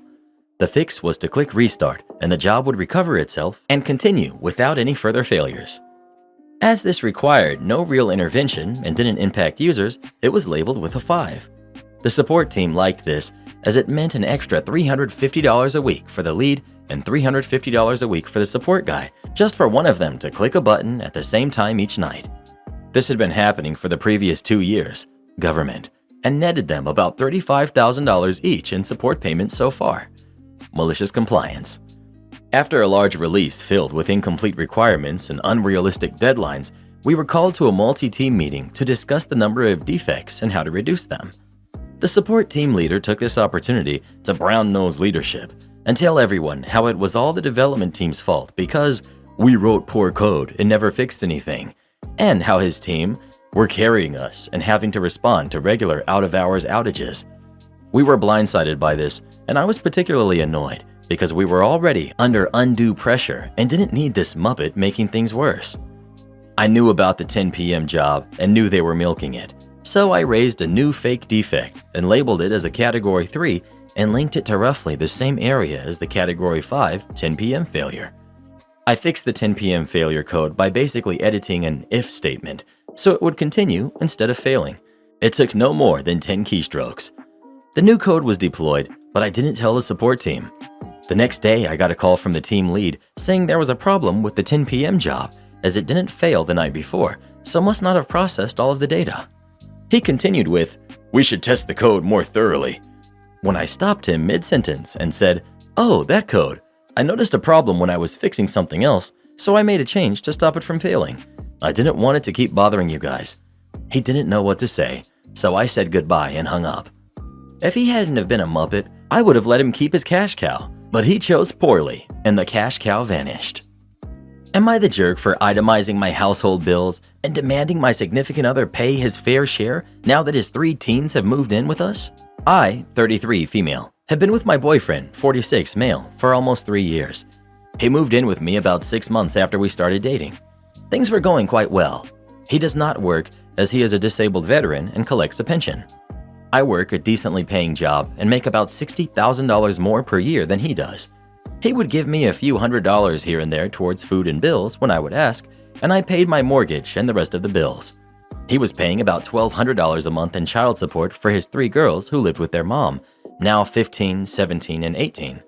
I have two girls, who are now 10 and 13, who live with me 60% of the time and live with their dad the rest of the time. About 6 months ago, his girl's mom decided she couldn't take care of them any longer. She had ruined their family home. No running water, septic was destroyed, holes in the floor, 5-gallon buckets used as toilets, etc. It was awful to discover, and at no point when the girls visited did they share the info with me. I don't know how he didn't know what was happening, but he says he didn't. At that time, the courts decided the girls needed to live with their father, who lives with me, obviously. I knew this would be a tough transition for all involved, so for the last 6 months, I've continued to pay for everything, and he's given me $500 a month towards their support. Food, bills, etc. Their mother has contributed nothing. Upon discovering that I was getting a bit behind with finances, I itemized my spending and determined that my costs have gone up about $1,700 a month since they came here, just regular bills, which doesn't include Christmas presents, clothes, salon trips, vacations, going out to eat, etc. that I have also paid for. I showed this to my boyfriend and asked that he started paying me an amount closer to the cost of the spending, at least the $1,200 he was paying in child support before they came here. He became very angry, accusing me of being money hungry and insinuating he was taking advantage of me. He then told me he would give me $750 a month towards bills. I expressed that if he felt he could support 4 people for less than what I was asking him to contribute on his own, then he should do that. He says I should be okay because it's for our family. I feel like I'm being taken advantage of. And what makes this feel worse is that I discovered my boyfriend's ex-wife also was dating a younger person with a good job, and that guy is now suing her for taking advantage of him. It almost hits too close to home, but I do love my boyfriend and his daughters, and I feel like he should contribute more to the support of his kids when I'm paying the bulk of our expenses. So, am I the jerk? Not the jerk. You're being used. Cut off your financial support of your boyfriend and his kids. Stop buying the groceries, paying for their personal expenses, cell phones, car insurance, etc., and don't cover his or their debt. Your boyfriend needs to cover his and his kids' share of expenses for accommodations, utilities, groceries, and other shared household expenses. This means that he should pay at least half of rent and mortgage costs and 2/3 of utilities and groceries. You may need to stop buying their groceries if he won't pay you his share. You need to stop paying anything towards his or their luxuries. Don't pay for their spas, vacations, fast food, transportation, etc. If their parents won't pay, the kids can't have those luxuries. If your boyfriend wants to refuse to contribute, seriously reconsider having him live with you at all. Not the jerk for asking him to pay his fair share. You will be the jerk if you do not prioritize your own finances and the needs of your own kids. Every dollar he mooches from you is a dollar that isn't making your future and your kids' lives more secure. Love isn't enough. Am I the jerk for walking out over a chair? Okay, hear me out.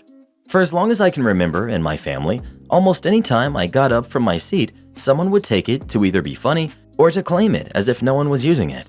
And as a teenager, it literally got to the point I brought my own folding chair so I could pick it up and carry it with me.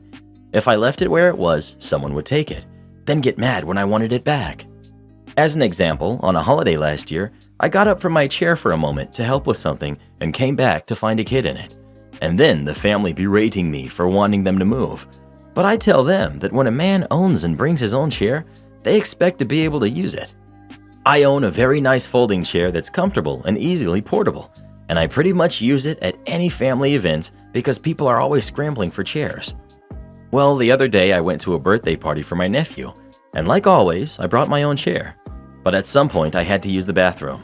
When I came back, my chair was gone, and everyone acted like they didn't know where it was. I said they had 1 minute to return it, or I was leaving. They laughed at first, but then realized I was serious as I started going for the door. Everybody told me to just calm down as it was just a joke. I said I don't care if they think I'm a stick in the mud. I wouldn't be bringing my own chair all the time if other people weren't always taking my seat when I get up. I don't think it's funny. I never did. My brother-in-law then pulled the chair out of where he had hidden it, and when I got it back, one of the legs was bent.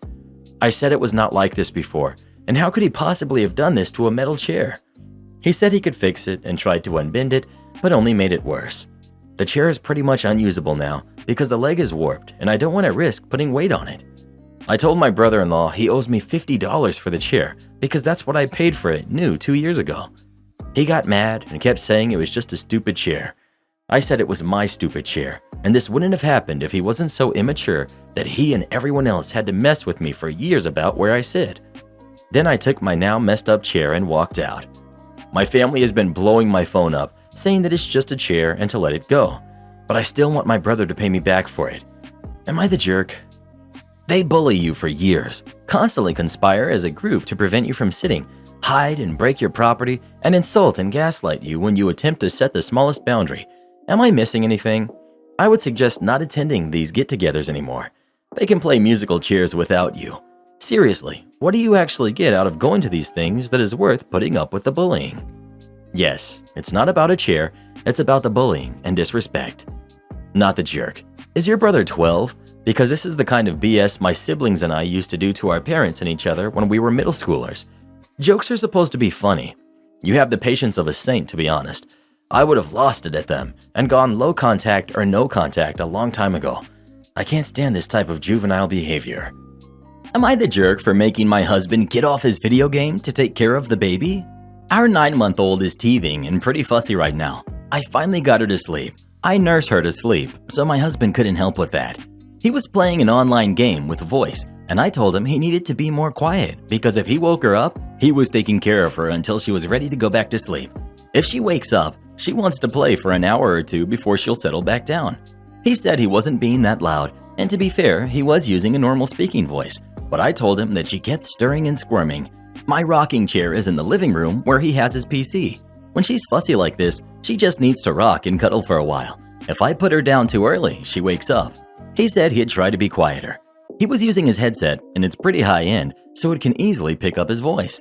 There wasn't an issue with him being heard in-game, but he kept forgetting to lower his voice, and the baby woke up. I waited for him to finish his mission, then I handed her to him and went into the bathroom with my laptop to play one of my games. He's mad and says I'm being a jerk because he wasn't being overly loud and he wanted to get further in the game. But I warned him, when she's having a fussy night, we have to work around her. So, am I the jerk? I got my mom and her new husband a book about cheating for their anniversary. I'm 16, male, and I love my mom, who's 35. But when I was 10, she had an affair and left us. I visited her as often as I could, and she always seemed so happy when I was there, but I couldn't stand her new family, so I stopped visiting. Honestly, we rarely ever saw each other after, just for my birthday and events really. She wants us to be close, but I want nothing to do with her new husband, so I've kept my distance. Except on February 20th, my dad announced he'd be out on business till the 12th, and my grandparents are stuck visiting relatives in Italy, and so I really had nowhere to go, and my mom jumped at the chance to have me stay with her. And just my luck that my mom's anniversary with her husband was on Sunday. I haven't had a good time here at all, so all I do is stay in my room doing homework or go out with friends to avoid family activities, cause it sucks seeing how lovey-dovey she is with her husband and how they seem like the perfect family with their daughters. The morning before her anniversary day, she came to my bed and tried to cuddle with me, like before she left us, but it made me angry, like we can't go back in time and pretend it's how it was. So I just pretended to be asleep and stayed curled up and frozen until she left. I started crying because of that, and I felt angry and snarky, and my mom majored in literature, so I got her a copy of Anna Karenina for her anniversary. That book's about a lady who leaves her husband and son for her lover. I've never read it, but I watched the movie with my girlfriend, and I hated it. The anniversary party was on Sunday. Everyone was having fun but me, and then people gave their gifts. I gave mine, and when my mom saw what it was, she seemed shocked, but just said thanks. The party ended like an hour after, but at night, when she was in her room, I heard her crying really loudly. So I kinda eavesdropped a little and heard her saying stuff about that book and me and her husband trying to calm her. The next day at breakfast, she left for work early before I woke up, and her husband straight up called me a jerk and other stuff for gifting them that. It's been a few days now, and my mom has barely talked to me. Honestly, I feel so wrong I made my mom cry, but at the same time, I don't want to be here, and she knows that. So am I really the jerk? Edit. Thankfully, the mods have locked this, but to everyone who keeps DMing me, here's some facts to read before you do. I gave my mom the book to try and get it across to her that I hate being at her house and being around her family, and that it hurts me to be there because I sympathized with the son from the movie, not because I want a train to run over her. I do not want that to happen to my mom. I do not want my dad to get back together with my mom. He's happy with his fiance. My dad has his reasons for not wanting me to go to therapy and is just being protective.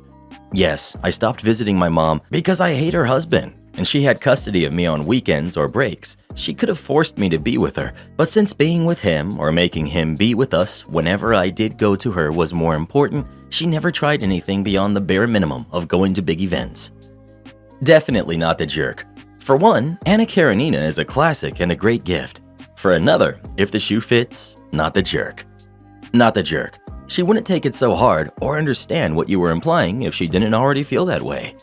If the shoe fits is a perfect way to describe this whole thing. Also, OP, your mom didn't make a mistake when she cheated on your dad. She made a choice and stuck with it. Ideally, children shouldn't get hurt in their parents' drama, but of course we do. What your mom did was incredibly hurtful, and honestly, the issues you have with her are valid. Actions have consequences, and she doesn't like hers. Also, tell your stepdad he's a jerk as well. He doesn't need to fight for your mom.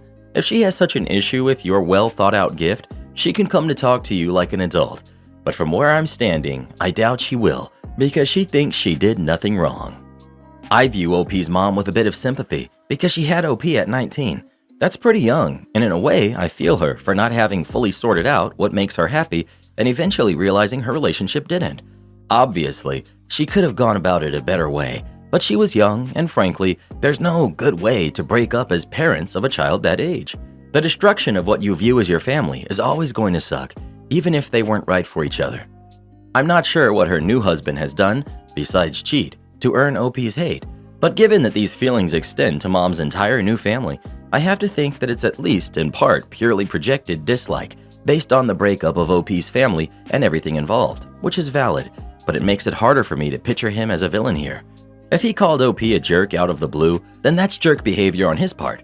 But reading between the lines, I'm guessing that OP has made her distaste for him and OP's siblings, who OP doesn't even refer to as sisters, clear.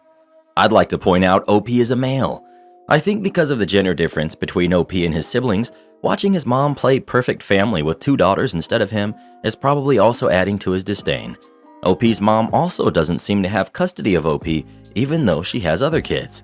It's not that she just broke her marriage, but also left OP in the midst of it for a fresh start.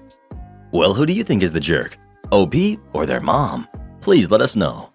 When someone tries to get you fired, but you have a reverse card in store for them. This incident happened in March of 2021, in the middle of lockdown.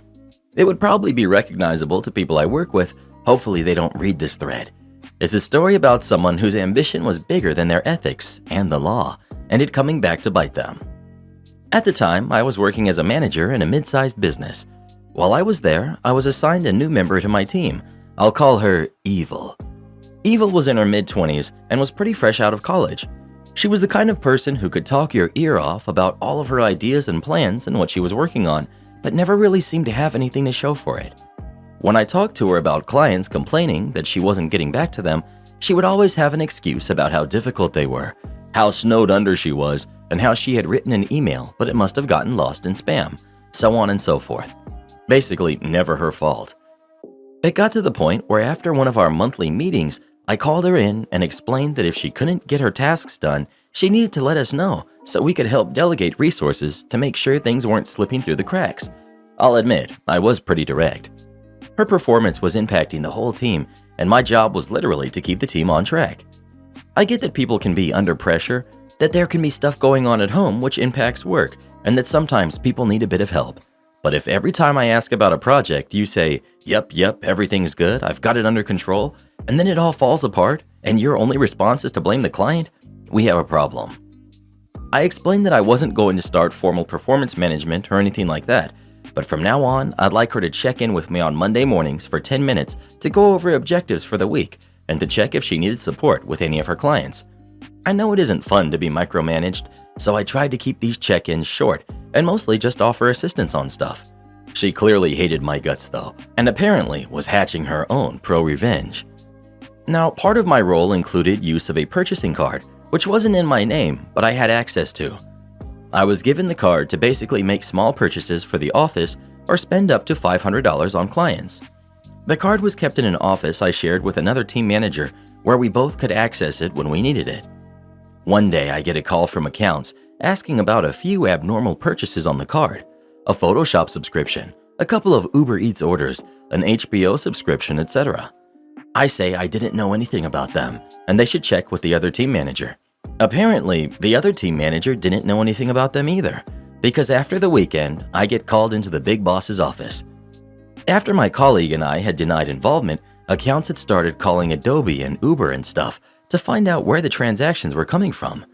They said that not only were the accounts in my name, they were registered to an email address with my name in it too. I can't describe what it felt like to be in that meeting. I felt physically sick. I couldn't work out what was happening. I was so shocked I didn't know what to say. I felt like I was about to get fired, and I couldn't understand how that was even possible. The director was going on about how access to the card was a privilege and that I had signed an agreement about appropriate use and so on and so forth. I denied that I had been using it inappropriately, and the boss listened, but I could tell he wasn't that convinced. To be honest, in my head, I was gaslighting myself and worrying that I had somehow saved the card in Google and maybe my wife had been accidentally using it or something. It was terrible, and I found myself apologizing and saying, "I don't know how this happened. I assure you that I know that none of these expenses are appropriate uses of company funds. There must have been some kind of mistake. Can I please have the details and look into it, etc." When I finally got out of that office, job still intact, barely, Evil was waiting for me at my office door. She was grinning from ear to ear and sweetly explained she had been waiting for our morning meeting. I told her something had come up and we'd do the meeting tomorrow, and she said, "Oh, will you be in tomorrow?" Confused, because I didn't know I was in a pro-revenge thread at the time, I just replied, "Yes, why would I not be in tomorrow?" And she just sipped her tea and said, "Oh, no reason," turned around and went back to her desk. Something felt off, but I was still worrying about what had happened with the boss, so I spent the next couple of hours calling my wife, calling Adobe, and doing the same legwork that accounts had done. It became very obvious that someone had been using my name and the company card to spend a bunch of money online. Had I been hacked or something? Personal info on the dark web, and these hackers just really wanted Photoshop and Wendy's delivered. It was the Uber Eats that was her undoing. After getting on the phone and talking through what had gone on, and obviously giving my name for the account and everything, the fellow on the phone told me where the food had been delivered. It was in our city, which made me rule out straight away any notion of my data being sold online or something. Now I was suspicious and upset. I don't like to think the worst of people, but now I was. Listening to my gut, I pulled up Evil's employee information and checked her address. I pulled it up on Google Maps, dropped a pin on her place, and then looked for the address Uber Eats had given me. It was the corner of her block. I was furious. When she left work for the day, I got IT to give me access to her laptop. Sure enough, when I opened up her domain.com account, under her listed accounts was the email address with my name on it. There were some things she had been smart about. The IP address she had been using was the office, which would have tied back to me. She had even had the food delivered to a different address. She had even made a fake email address, but saving her passwords on a work computer was a mistake. I called the boss that night and explained what I had found, and kept the IT guy with me to support the fact that I hadn't just logged into her computer and made it all up. The next day, the boss called her into the office and fired her so bad there were red trucks lining up outside the building. When she teary-eyed left the office, I made sure I was standing in the hall sipping a cup of tea. It had gotten cold while I waited for her, but still tasted sweet. I hope she went home that night, because if she did, she would have received some nice goodbye Wendy's delivered by Uber Eats, paid for on my personal card, of course. Revenge and justice can be the same thing, right? In the end, she was fired. The boss apologized, and we were on good terms when I left in October for a new gig. She never apologized, and I haven't seen her since. The boss decided not to get police involved, and neither did I. Just didn't want the hassle. Am I the jerk for telling my daughter the truth of how I felt when I was pregnant with her? I'm 52, female, and my daughter, who's 28, is expecting her first kid with her husband in June. I'm very excited to be a grandmother. My daughter is very, very excited and cannot wait to be a mother. She already has the nursery all picked out, started buying clothes, getting toiletries such as nappies and wipes organized, the works. We have a very close relationship, and she texts me about her first kicks, baby heartbeats. She has this thing called a Doppler, potential names, etc.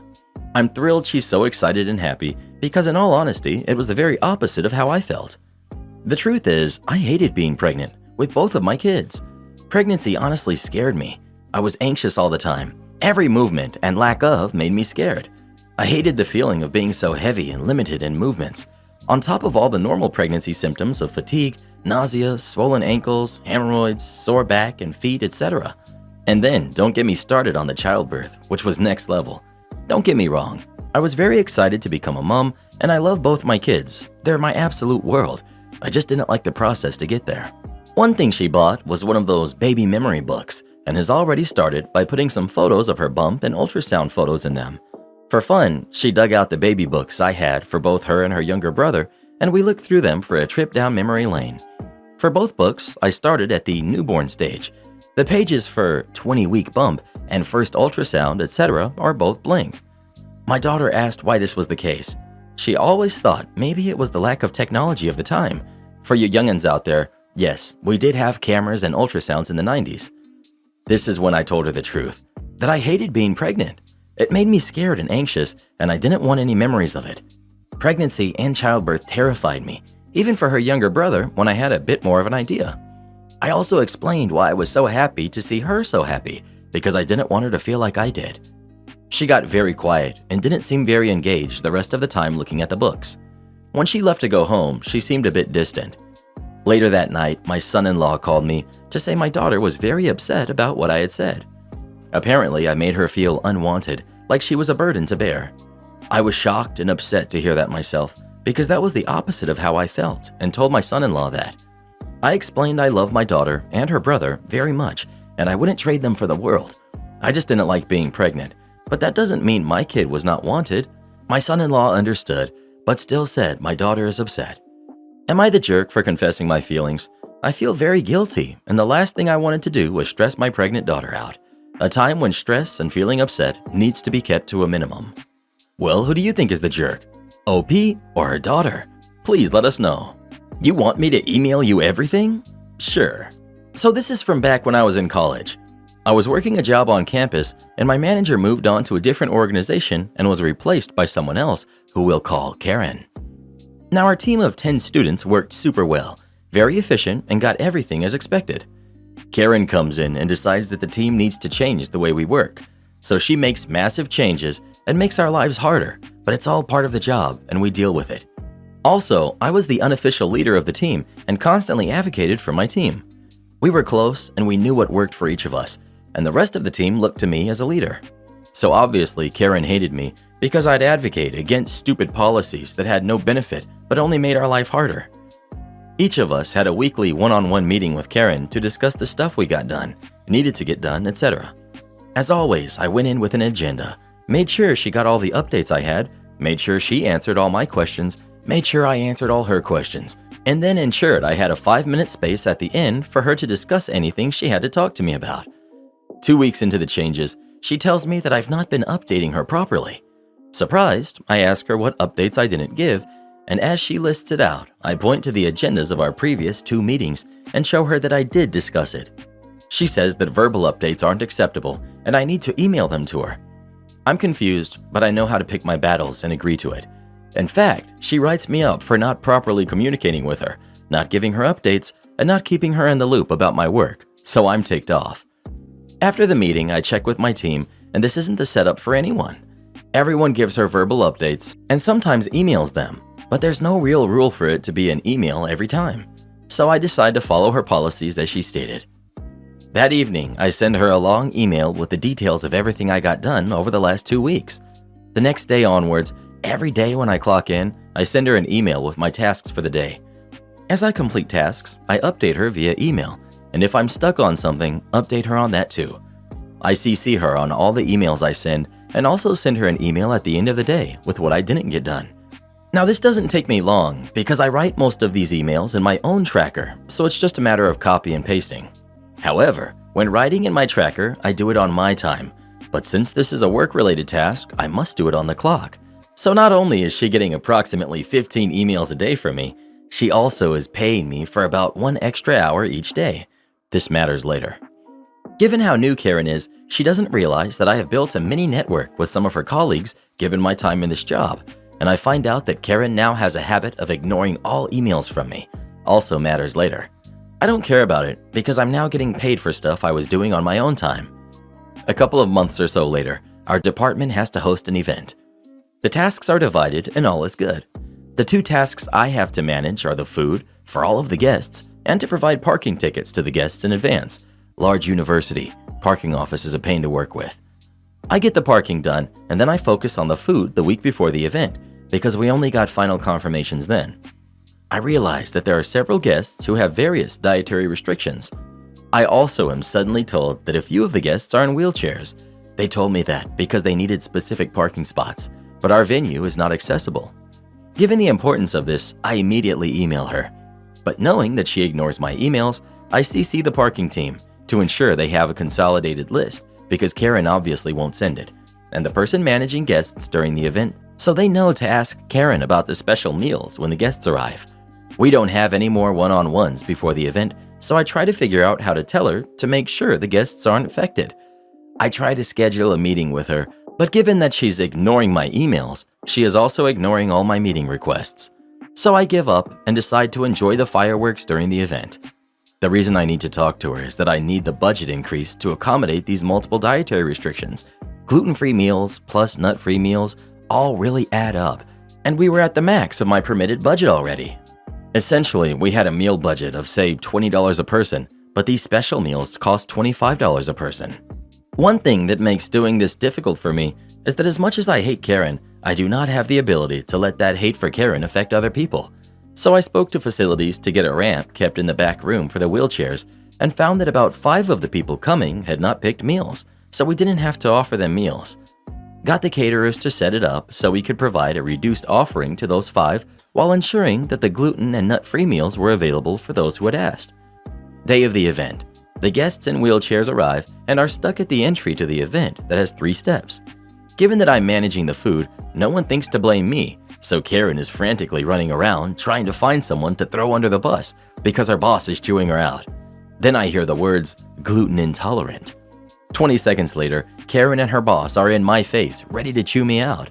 I was fully prepared for this, and the conversation went something like this. Karen and the boss.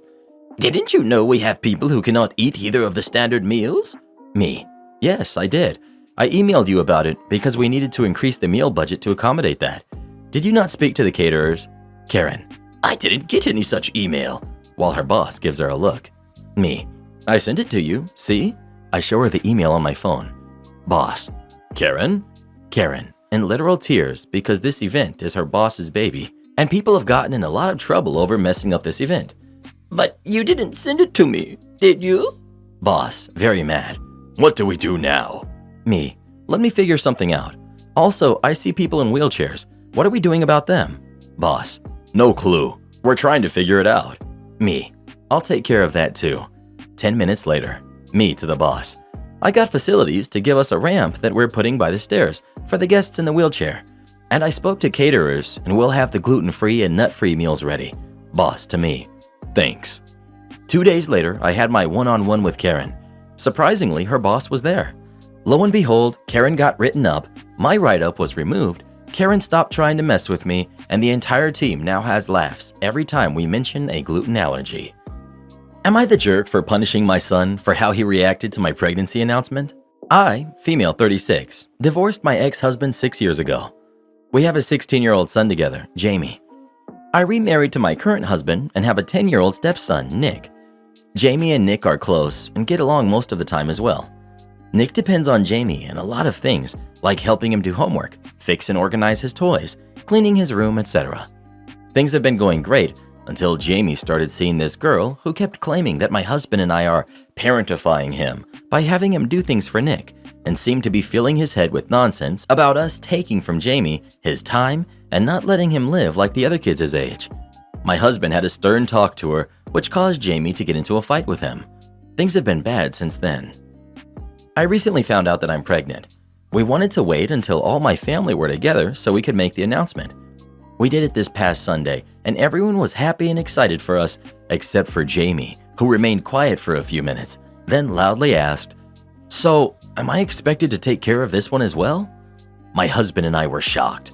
We didn't know what to do. My husband stormed out, and I started arguing with Jamie, asking him why he said that. He said that because it was the truth. He feels as if he has some type of responsibility towards Nick because of the things he has to do for him and felt that he'll do the same for his half-sibling. I told him this is his girlfriend spouting nonsense and brainwashing him because we expect nothing of him, and he was wrong to say that we do. I had to punish him for ruining the announcement and making a scene and making my husband upset. He thought that it wasn't fair he had to get punished for stating an opinion. He blamed my husband for filling my head too, but my husband is innocent in this, except he knew that the girl is being rude and intrusive. It's been a few days, and Jamie has gone completely silent about the whole thing. You're the jerk. The girlfriend was right. Raising Nick is not Jamie's responsibility, and neither is he a free nanny for you to keep avoiding your responsibilities as parents. Definitely, you're the jerk for all this. Hopping on to point out how much of a jerk move it was to not tell Jamie and Nick about the pregnancy in private. Their daily lives are going to be greatly affected, and you don't respect either of their feelings enough to tell them in private? You spring it on them in front of everyone, and then you're shocked this doesn't go smoothly? Awful. And she punishes him for causing a scene and the all-important upsetting the husband. Was there any care that the son was clearly upset with this news? Any in-depth communication? Any heart-to-hearts? Nah. She just had to punish him because the son should just shut up and take it. But that's okay, because by the time the oldest son escapes as soon as he can, the 10-year-old should be just about old enough to take care of the infant. Win-win. You're the jerk. What do parents think happens when you punish a kid for a feeling or expressing a feeling? Like, it's a feeling. It's not stealing your car. You can't ground a kid into a better feeling. So dumb. You're the jerk. Why haven't you taught your 10-year-old how to put away his toys or clean his room on his own? Because now the 16-year-old can do it while the parents create another kid for him to parent. You're the jerk. Your son is right. Helping his brother clean and doing his homework shouldn't be his duty. It's yours. And he's right to be upset seeing himself become a free babysitter for your new one. By the way, parentification is a real issue older siblings have to deal with and isn't a rare reason people do not want kids in the future. Am I the jerk for not letting my boyfriend have a copy of the key to my apartment? Me, female 30, and my boyfriend, male 31, have been dating for 6 months. We met through a mutual friend and things went from there. We do not live together. We do, however, spend enough time, but more outside.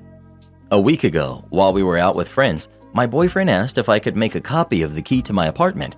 Context: I own an apartment while he rents with friends, and let him have it. I was puzzled. I asked why.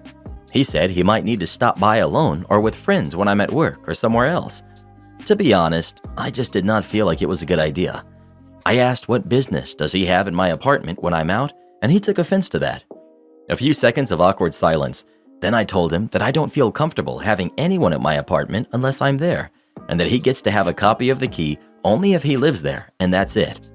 He got quiet the rest of the evening, but after we left, he sent a long wall of text basically criticizing what I said to him and talking about how I don't trust him. I said that I just didn't think he should have a copy unless he's living with me, and he took it as in I was pushing him to move in. But as far as I know, he lives with a bunch of guys paying rent, so not the best living arrangement, and he constantly complains about that. We had an argument, and he insisted that I have no trust in him and that I embarrassed him in front of his friends by declining to let him have a copy of the key. He then hung up and kept sulking. I tried calling him again, but one of his friends picked up and got involved, saying my boyfriend is rightfully upset with me for not treating him as my partner and showing him the respect he deserves. He said me refusing to give him a copy of the key means 1. I don't trust him or his friends, and 2. I think he's a thief or can't be trusted with my belongings. It got overwhelming, and I started thinking I flew off the handle and was unfair to him by my flat-out refusing and then not explaining my point. Am I the jerk? Not the jerk. Why would he need to stop by, alone or with friends, if you weren't there? That's very sketchy. The fact that he keeps pushing is extra sketchy. Sounds like he wants to use your place as his backup hangout spot since he has a bunch of roommates. OP. No idea, but as far as I know, his friends are, despite being over 30, reckless, and I definitely wouldn't want them in my place without me there. It doesn't really matter what he wants to use the key for. It's your place, and you don't want to give him a key. Am I the jerk for being upset at my significant other for being too friendly with my high school bully? Me, 26, male, and my girlfriend, 26, female, met in high school. We became really good friends. She was basically my only friend in school, and decided to go to the same university so we wouldn't drift apart. When we were in university, I finally asked her out. We started dating since. To sum up my time in high school, it was an awful time. I was very lonely, introverted, and quiet, both in high and middle schools, so I was prone to getting bullied. I was mostly heavily bullied by this guy, let's call him Lewis, and his group of friends. He would poke fun at my eye condition, intentionally embarrass and make me uncomfortable in front of everyone, call me all kinds of names, and just made my life in school heck. This was majorly traumatizing because school was supposed to be a safe place for me because I was being mistreated by my crappy family at home, but he ruined any chances of it being a safe place by making every day horrible. My girlfriend was aware of the bullying situation at the time, and when we became closer friends, she always comforted me about it and sympathized with me when I vented about it. She agreed that they were cruel for no reason and I didn't deserve it at all. Told me that she hated them for hurting me like that. Fast forward to now and what the problem actually is. We were out together walking the dog, and I told her I'd jog to a nearby store real quick, pick up some cigarettes, and come back while she stayed at the park. When I was walking back, I noticed her talking to someone from a distance. She seemed to be all cheerful and laughing. They talked for a bit, and he walked away in the opposite direction. So I came up to her and asked her what's up. She nonchalantly smiles and tells me it was Lewis from high school. My heart sank, not gonna lie. I awkwardly chuckled and said, "Whoa, you were seriously that happy to talk to that guy?" She says, "Sure." I told her, "You do remember he was the person that basically made my life a living heck in high school, right?" She told me, "Yeah, I remember, but I'm sure he has changed and he seemed really sweet. Come on, don't be like that." I got pretty mad at that point and didn't say anything. She notices the awkward silence and says, "Aw, dude, come on. Do you seriously still have a grudge against him? I thought you would get over it by now." Holy cow, that really hurt. It's not that easy to get over years of trauma that sabotaged my self-esteem and confidence. It was so hurtful to hear that coming from her, especially because she was my rock during the times I was being mistreated by everyone at school and home. I don't still hate the guy and his friends after all the time that has passed or want them to suffer or whatever, but it's not easy at all to forget what they did to me. Sure, maybe they changed for the better, but seeing her talk to him so cheerfully and tell me about it made me really hurt inside. Am I the jerk for this? Update. I thought I should post a follow-up since tons of people saw the other post and are probably curious what happened. Basically, everything was kind of tense between us after we went home yesterday. When I woke up the next morning, my girlfriend told me we needed to talk, and I agreed. I was going to ask her first, but she beat me to it. She asked me if I was still upset about yesterday, so I told her that I was and explained that hearing that he's a sweet guy from her was really painful, especially when she knew about the stuff he did to me. I told her that being friendly like that towards people who tormented me wasn't something I accept, and obviously explained that her "get over it" comment was out of pocket and unnecessary. I told her how much him becoming a better person was kind of irrelevant to me because no matter how much he changed, the consequences of his actions will stick with me. She listened to me explaining, and she started crying in the middle of it and said she was incredibly sorry and that she didn't think too much of it at the moment and failed to consider my feelings. She said after I explained it from my point of view, she realized she was being the jerk and it was a stupid assumption that the trauma would go away over time and I would forget about it. We understood where each of us was coming from and I did forgive her. She was very genuine about it. I know she's not a malicious person and wouldn't want to intentionally hurt me, even if it did hurt. There was a bunch of people telling me to break up with her in the comments, and I see why to some other people this would look like a complete deal breaker. But in my opinion, relationships obviously come with their ups and downs, misunderstandings, conflicts like this one. So I want to forgive her for this and move on, especially when she realized what she did was wrong and apologized. If she hadn't, it would be a completely different thing. She told me she doesn't want to keep in contact with him after this and doesn't care about him at all. Even told me she wants to block him on the socials they exchanged, and I said that was up to her. So far, everything seems to be okay, and I feel like this helped our relationship in terms of setting boundaries and respecting them, and I'm glad we were able to talk it out. My Karen neighbor feels entitled to camp on my land. I own 16 acres of woodland behind my house, and it's very clearly my property as there are signs up stating that it is private property.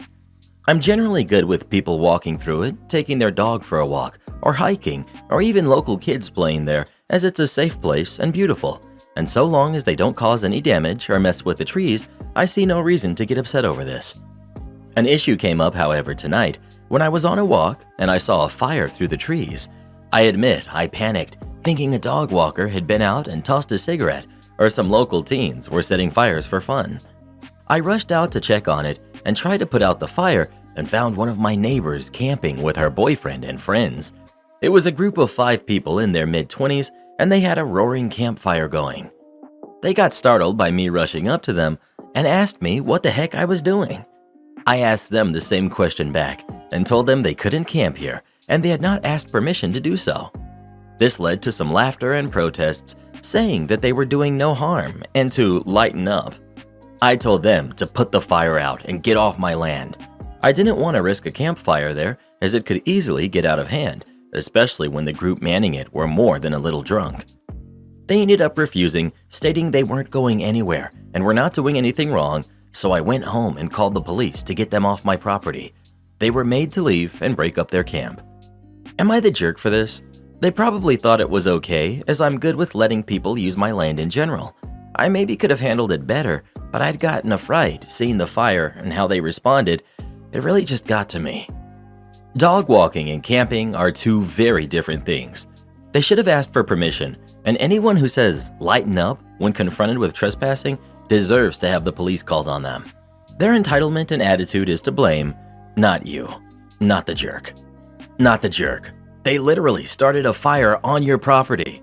This is how bushfires start, drunk people. Is it not illegal to start fires on other people's land? OP. It very likely is. I don't know all the specifics of the law, but the police were not amused when I told them what was going on and were quick to come over. Well, who do you think is the jerk? OP or the neighbors? Please let us know. Why is it so hard for some people to just not trespass onto others' property? Am I the jerk for calling my brother a sore, slow loser? My wife, Irene, is very fit. She likes working out and has a proper exercise regime, etc. She believes that if she feels good, she looks good, and she feels good working out, so who am I to stop her? My brother, Will, spent the latter half of last year going through a messy divorce and now needs a place to stay. Though my brother and I aren't very close, I figured he would only stay with us a couple of weeks until he got back on his feet. Will is a typical gym rat. He's always on a very strict diet, always working out and bragging about his gains. I've worked out with him a few times and he's a little obnoxious. He's always mad at you if you don't work at his pace and is always trying to correct your form. He's a pretty fit and muscular guy, but I don't like to exercise with him. Will has been pushing Irene to work out with him because, according to him, she won't be able to keep up with him. Irene mostly just shrugs him off with a laugh and tells him she would love to work out with him. Irene works out in the mornings, 3 times a week, and then does a run in the evening, but she's been busy this past week and hasn't been able to stick to her usual schedule. Will thinks that she's making excuses because she doesn't want to be embarrassed by him.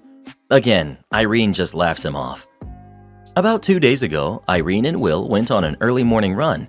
I didn't go with them, but the first thing I heard when Will entered the house was, "The only reason I couldn't keep up with you, Irene, is because you were sweating too much." I found this extremely comical and kind of just laughed him off. Irene rolled her eyes and went to take a shower, so I thought that the conversation would end. However, Will just kept bringing up my wife's sweat. My wife went to work and he told her, "Make sure you don't sweat through your clothes." Or when she called him in the middle of the day, he yelled, "Tell the sweaty jerk I said hi." Of course, the jerk comment aggravated me, and I told him to knock it off and stop acting like a kid. I thought that was the end of it, but he just kept going. By the end of the day, I was tired of his comments, but Irene seemed rather unfazed by him. When she served him food, he made a comment about her sweating into the food. At this point, I was at my wit's end, and I told him to stop acting like a sore, slow, referring to his running pace, loser, and eat his food. Will, of course, got angry and said the only reason he was going slower than usual was because he was distracted by my wife's unhygienic sweat. Irene looked a bit offended by this, and I told Will that I would kick him out if he made another comment like that. He's been super upset ever since. I jokingly told this story to a mutual friend, and they agreed with Will. Maybe I shouldn't be so harsh. Update: I didn't expect this amount of responses. Thank you all for the advice. I've decided to kick him out. He will be staying at a nearby hotel now. Not the jerk. Your mutual friend is a jerk too. When you're a guest, you act polite or get out. I can see why he's getting divorced if he thinks insulting the host is okay. OP: It rubbed me the wrong way when he insulted her when she was serving him. Like, why would you insult the person that made your food and is currently holding your food? We now know why the divorce happened and why it was messy. Wow, not the jerk. Won't approve my purchases? Okay, I can work with that.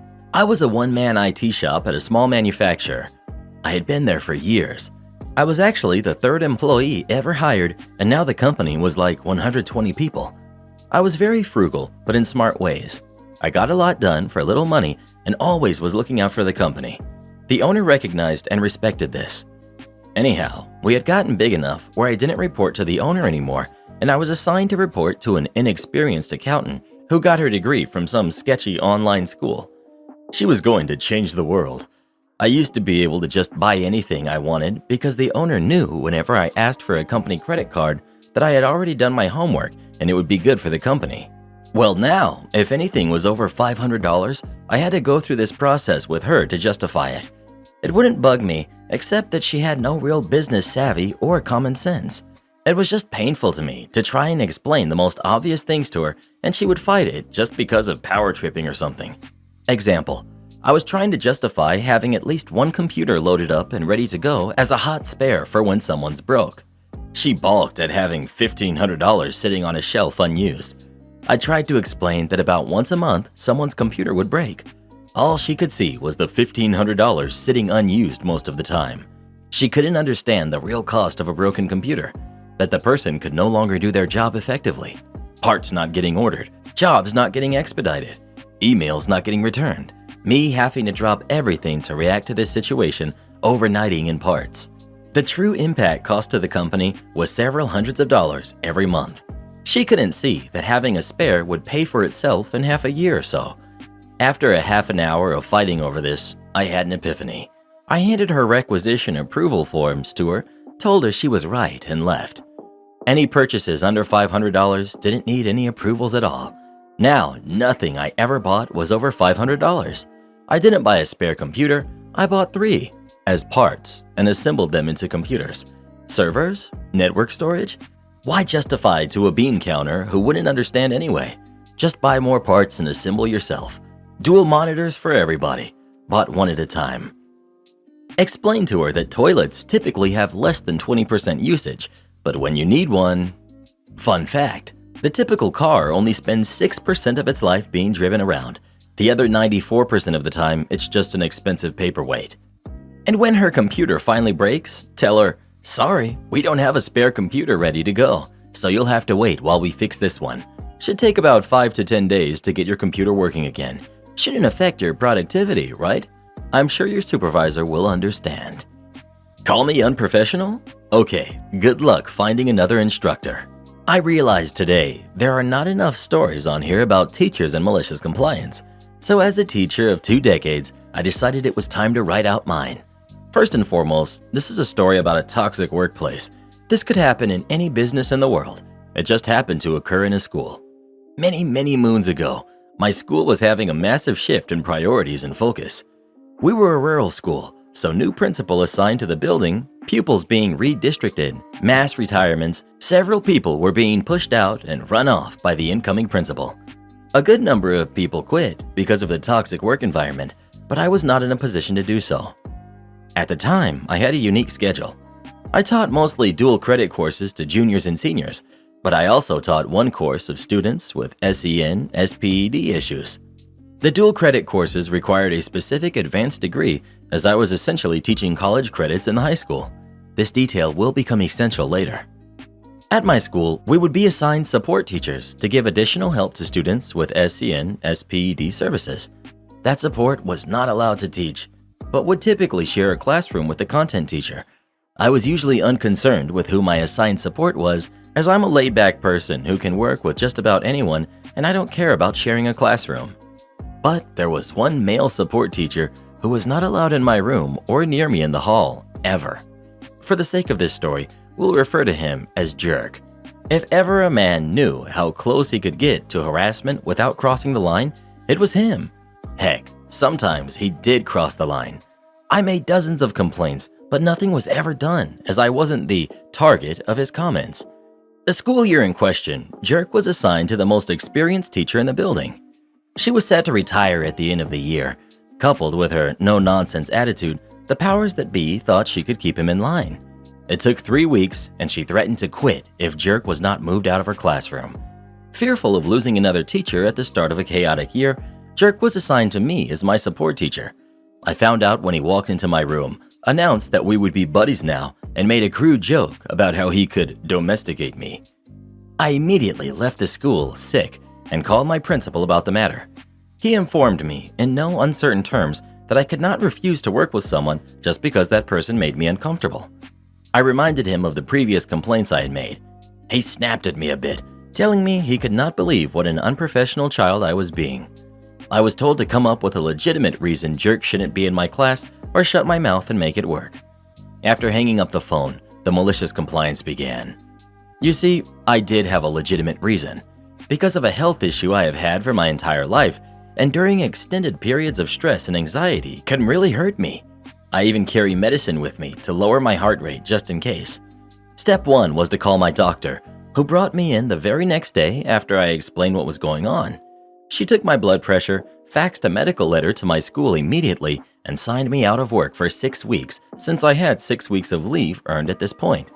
Step 2 was to literally stop doing anything. Usually when a teacher goes out, lessons are pulled from other members of the school who teach the same content. Unfortunately for them, I was the only person in my building teaching dual credit. A few phone calls by my principal to the surrounding schools taught him what I already knew.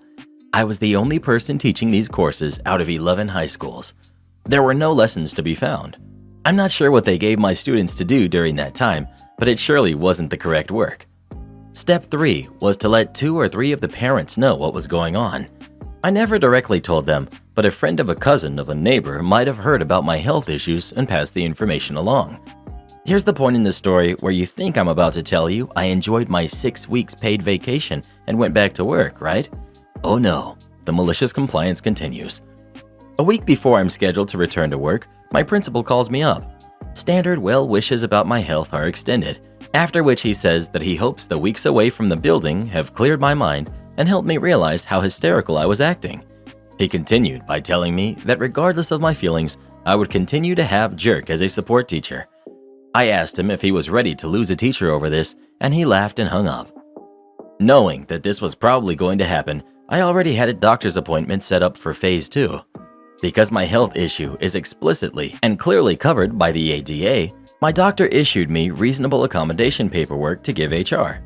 Essentially, I was to be allowed to teach in the least stressful environment possible, as determined by myself and my supervisor, along with a doctor's note restricting me to teaching duties that could be performed at home because of the excessive stress currently in the building. I checked with a lawyer to make sure my contract was airtight. It was, and I delivered the paperwork to the head of HR, whose kid I taught. I also contacted my college supervisor, whose kid I taught, to inform her that as of Monday, I would have been absent for more than 20% of the seat time for my courses, thus rendering those credits invalid. Over the weeks, she had pieced together what was going on, despite the school refusing to communicate any information with her, and she was furious. She may have told other parents what was going on, which resulted in dozens of calls to the school within a few days. By Monday, my accommodations were approved. I was allowed to teach my classes virtually from my home to save the embarrassment of canceling dual credit courses, and I rode out the year at home before transferring districts at the end of the year. I never spoke to or saw Jerk again. Am I the jerk for refusing to add my ex-husband's name to the title of the bookshop I inherited from my father? Context: my ex-husband, Kevin, male 37, and I, female 35, got separated 2 years ago. We share custody of our 2 kids who are 9 and 5. My father owned a small bookstore in our hometown that I inherited recently.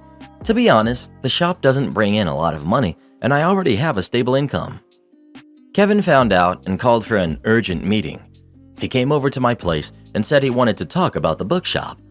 I said, what about it? And he told me that now that the shop is officially mine, then I should add his name on the title and split whatever profits I get 50-50. I was in shock. I told him he had to be joking, but he reminded me of when his dad passed and left him inheritance money that he ended up sharing with me, Therefore, I owe him half of my inheritance now. I didn't know what to say, but I mentioned to him that yes, he did share his inheritance with me, but that was while we were married. But now it's a different dynamic, and we no longer share anything. He got upset and argued that I technically owe him regardless of whether we're still together or not, and urged me to consider because the money will be going towards the kids anyway. We had a loud argument, and I ended up saying that this will only happen in his dreams and telling him to wake up, then told him to leave. He tried to lash back, but I insisted that he leave. He had his mother call me saying that I lied, deceived, and stole from her son in the past, and I owe him. Not just that, but said that I should be rid of my pettiness and resentment towards Kevin and do the right thing for once.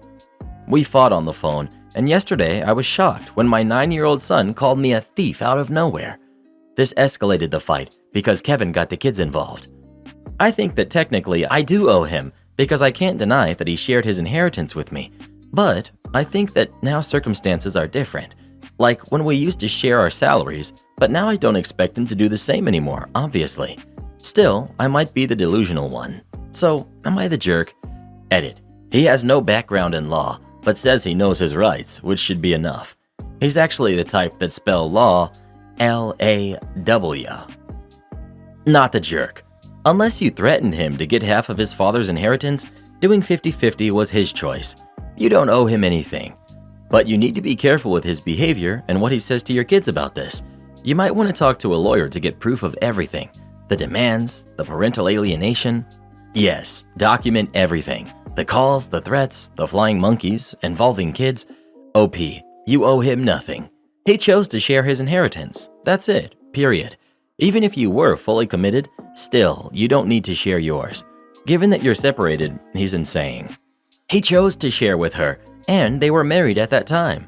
That is not the situation now. OP, you don't owe him anything, and to involve your son is reprehensible. Not the jerk. Am I the jerk for not letting my nephew blow out my son's candles? I'm 21, male. My son turned 4 last Sunday. As usual, we had a small party at my mother's house, and we invited my brother, who's 30, male, his kids, who are 8, 6, and 5, and my sister, who's 27, her daughter, who's 4, as well as some neighbors. Usually, when it's one of the kids' birthdays, all of them blow out the candles because that's how mom used to do it with us. Yet, ever since my kiddo turned 2, he has refused to do so. Last year, when his cousins had to blow out theirs, he didn't participate, and when his birthday came, he didn't want anyone to participate with him. But all of the other kids ended up throwing themselves at the cake and did it anyway. I kid you not, my son cried for the rest of the evening and refused to eat his cake. My sister talked to her daughter about how that wasn't right, but my brother said that my son was a little wimp, and he had to learn how to share. We stopped talking for a month after that until my mother forced us to make amends. A week ago, I told them that their kids weren't allowed to blow out the candles with my son. My brother didn't like it, of course, and my sister-in-law said that she was going to explain it to her kids and that it was okay. Fast forward to the party. My girlfriend comes with our kiddo's cake. We gather around the table and we sing happy birthday to my boy. When he's about to blow out his candles, I notice that my nephew, who's 6, is about to do it too, and I cover his mouth with my hand. My kid didn't notice, blows them out, and jumps straight to his mama's arms all happy. My nephew starts to cry and tells my brother that I didn't let him do it and it's not fair.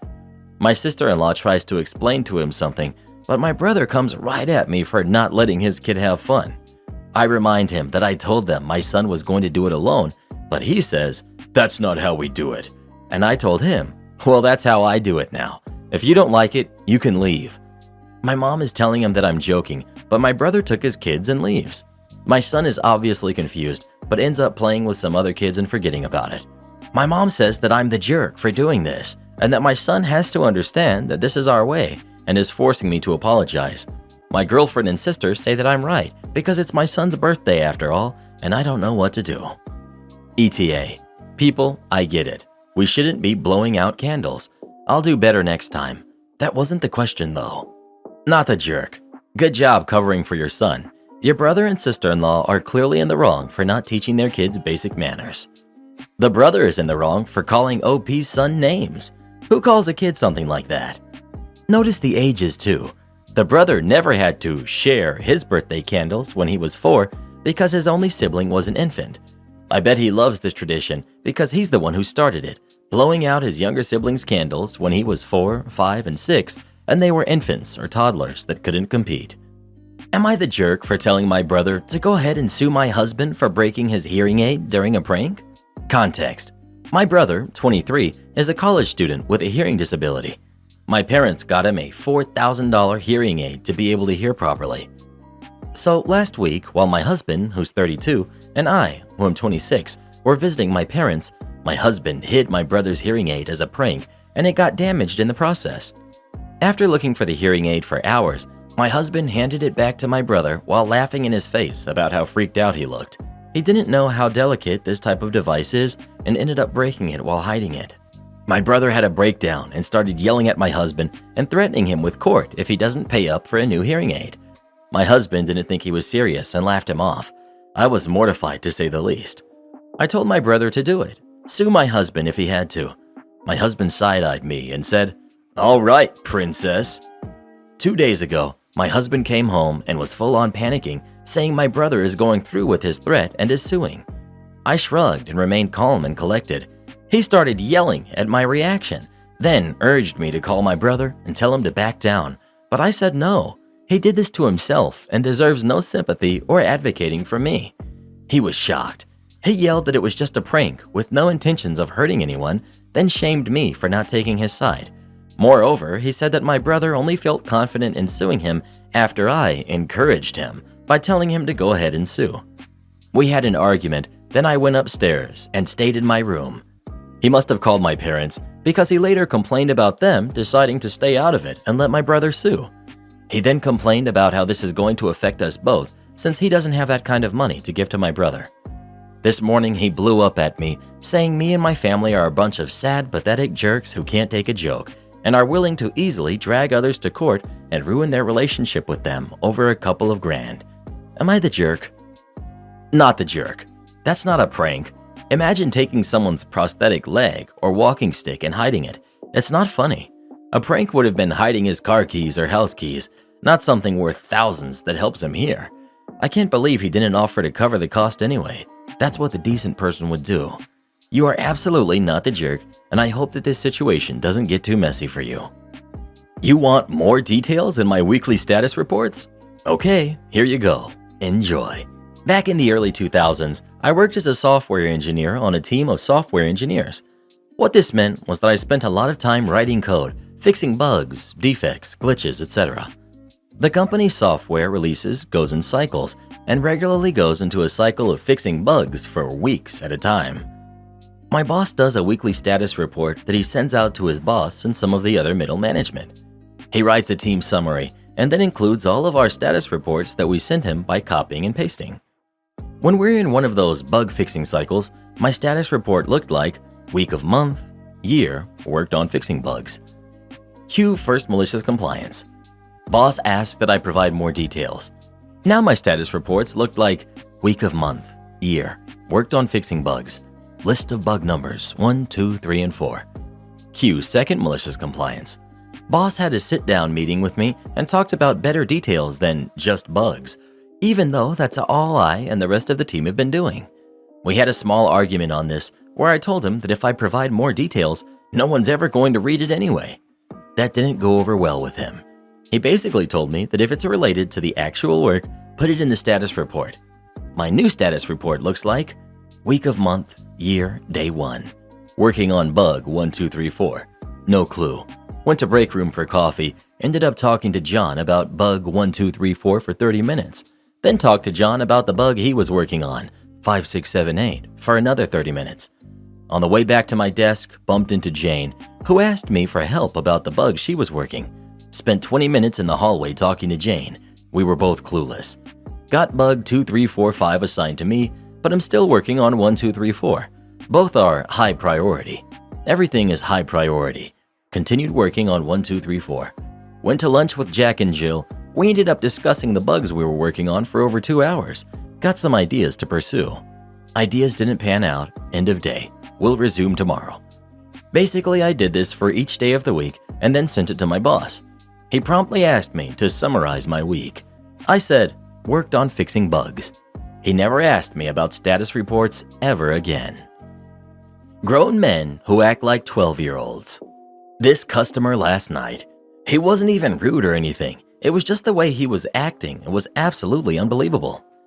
So I get apps and drink orders from a 3-top, give them another 5 to 10 minutes, and then pop over to ask if they want to put in entree orders. Guests 3 and 2 were fine. She got the salmon, well done. He got the scallops. Guest 1, presumably guest 2's husband, isn't sure what he wants yet. Guest 2 proceeded to read off every meat on the menu and asked me if we had any other red meat options besides fillets. No, we don't. The only other options we have besides fish would be the pork chop or a lamb loin, both of which are very popular and very delicious. The whole time I'm describing either of these dishes, guest 1 is shaking his head. No, I don't like pork. No, I don't like lamb. You only have fillets. I don't like fillets. Guest 2, the wife, proceeds to start reading every option on the menu, and the whole time it's going like this. Guest 2, rotisserie half chicken? Guest 1, no, I don't like chicken. Lamb loin? No, I don't like lamb. Pork chop? Scallops? Salmon? No, I don't like pork. I don't like fish. No seafood. I don't like seafood. Barbecue chicken salad? Steak salad? No, no salad. I don't like that. He eventually ordered the meatball appetizer as his meal. The whole interaction probably took 10 minutes, and I got sat with 2 more tables during this. So I ended up upset by the end of it because this man has an inability to eat food like a normal human being. That's all. I wonder what this dude eats on a daily basis. I also wonder how his wife puts up with it. If I went on a first date with a guy and he pulled that crap, I would laugh, get up, and leave. How do you go out with someone who acts like a picky kid? That's when you assert yourself when you see the first table set and say, I'll give you the time to make your decision. I'll be back. Then go greet your next table, then return. If they try to stop you, go to the next table anyway. You have to control the situation as a professional. One person is not more important than all the rest. OP. You are absolutely correct. I should have removed myself from the situation and let them deal with it while I greeted my other tables. It was like watching a slow-motion car wreck, honestly. The cheerleaders can break dress code because they're school uniforms? Guess I'm wearing mine. Way back in 2013, I was a sophomore in high school, and there was a tradition that on Fridays, the cheerleaders, football players, without their pads of course, band members, and the other groups performing wore their uniforms to class. This wasn't a written tradition, and only the cheerleaders and dance teams' uniforms broke dress code. Nobody really batted an eye to it. I wasn't a skirt person, but I liked dresses once in a while. As one can tell by my user, I grew up in Texas, and it's still significantly hot in August and September. So one time while wearing a casual sundress in September, I was pulled out of class and reprimanded because the end of my dress was 4 inches from the knee, when the dress code said no shorter than 2. I pointed out the cheerleaders and dance team uniforms every Friday and how they reached mid-thigh at the longest, but was told that was okay because students can wear official school uniforms, and was sent home to change. Clearly, somehow, someone had forgotten I was on the golf team. Immediately, my mind was turning to the next Friday. The school had recently upgraded the golf team uniforms the year prior, and the girls' team uniforms consisted of a short-sleeved collared polo shirt and a skirt. If you don't know what a skirt is, it's essentially a skirt and short shorts combined. It looks like a skirt, but they essentially act like built-in bike shorts, and these were short. I'd argue shorter than the cheerleaders. So that next Friday, about 3 days later, to my parents' surprise, I was ready to go that morning in my golf uniform, as compared to taking a bag to keep the clothes in to change into after school. But I just said, Fridays, we can wear uniforms to class, and they accepted without question and took me to school. Well, by second period, I was sent to the office yet again, and the first thing the assistant principal asked me was why I would deliberately disobey her right after our last conversation, and threatened in-school suspension. I'll never get anywhere in life by not listening, yada yada yada. When I finally had a chance to get a word in, I said, but this is my school golf uniform, and I pointed to our school's logo that was sewn into my polo shirt. You said students can wear official school uniforms to class. Why are the cheerleader uniforms okay and mine isn't? This isn't even a skirt. It's a skirt. It has pants. I still remember how upset she was. She stared me down for what seemed like a millennia. Then she snapped and told me to get out of her office and go sit in the lobby area. that I knew what she meant and she would be calling my parents about this blatant disrespect. So I waited and played on my iPod and chatted with a nice secretary, trying to keep myself distracted because in reality, I had really been trying not to cry. I had massive anxiety when it came to authority, but I still had my naive sense of injustice and I didn't want to just let this go. After about 20 minutes, she popped her head out and in a very monotone voice told me I could go back to class and to let teachers know I had gotten permission from the front office to wear my uniform. Then she went back in and closed the door before I could even think to respond. I spent the rest of my day dealing with teachers questioning me about my outfit and one or two calling the front office to double-check my claim that I had in fact gotten permission and went to practice after school as normal before being carpooled back home. My dad met me at the front door with a small smirk and I asked him what in the world happened because I knew he was the go-to contact for my school, so I knew she called him. He explained that when she called and tried to get him to come up to the school and get me and talked about punishments for my insubordination, he immediately began to argue with her and admitted he raised his voice quite a bit, asking why I wasn't allowed to wear my sport uniform that the school provided to me as a dress requirement at my golf practice, and mentioned taking this all the way up to the school board and resolving this obvious favoritism. He then asked me not to do that again, but that he was proud of me and told me, "I know I had told you never to start a fight, but to always fight back. I always thought physically, but you dang sure took the advice." Karen demands my upgraded seats for free. She really ends up regretting it. This happened a few years ago, before lockdown, when flying overseas from the US to Europe. My girlfriend and I were taking a trip to visit a few places in Europe for a vacation. This was her first time overseas and the first time she had ever flown on a long-haul flight of more than 3 or 4 hours. In the lead up to the trip, we decided to upgrade our seats from economy to whatever the premium economy variant was for the airline. Seeing as this was my girlfriend's first time on a long flight, I figured it was worth the upgrade for the extra room and perks. In total, we paid around $150 total for both of us to upgrade. We boarded the flight and we got settled in our seats, which were in the last row of the premium economy section on the right side of the plane. There was no noticeable division or indicators between sections other than a small plaque above our row said premium economy or whatever. My girlfriend took the window seat and I sat in the aisle. Entitled Mom and her son, who was around 9 to 10 years old, then board and are seated several rows behind us, but in the middle row of the aircraft, 2-4-2 seating. Her son has his nose buried in his switch, as you'd expect a kid of his age to do. They barely get to their seats when Entitled Mom comes up to our row and stares at us with no greeting. She's standing in the aisle as other passengers are trying to get around her to get to their seats. Entitled Mom: "Can you swap seats with my son and I? He likes having a window seat and we don't have one." My girlfriend and I look back at where her son is sitting and then at each other. I try to politely decline her request. Me: "Unfortunately, no ma'am. We paid to upgrade to these seats, so we'd like to keep our assigned seats for this flight." Entitled Mom keeps staring at us for a couple seconds. More people are awkwardly trying to shuffle around her as she stands there. Entitled Mom: "My son is not a great flyer. He does better when he can sit next to the window." Me: "Sorry, but like I said, we paid more money to sit here in premium economy. We're in the last row, so perhaps there is someone else in the rows behind us who would be willing to swap seats." At this point, a flight attendant noticed that Entitled Mom is holding up the boarding line and comes over to tell Entitled Mom to take her seat. She goes back to her row, and my girlfriend and I think that this is the end of that exchange and go back to getting settled.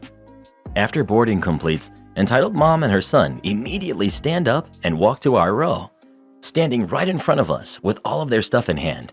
The kid still has his face buried in a switch. Entitled Mom: "Can we swap seats now?" Me: "Ma'am, I already said that we aren't willing to swap seats.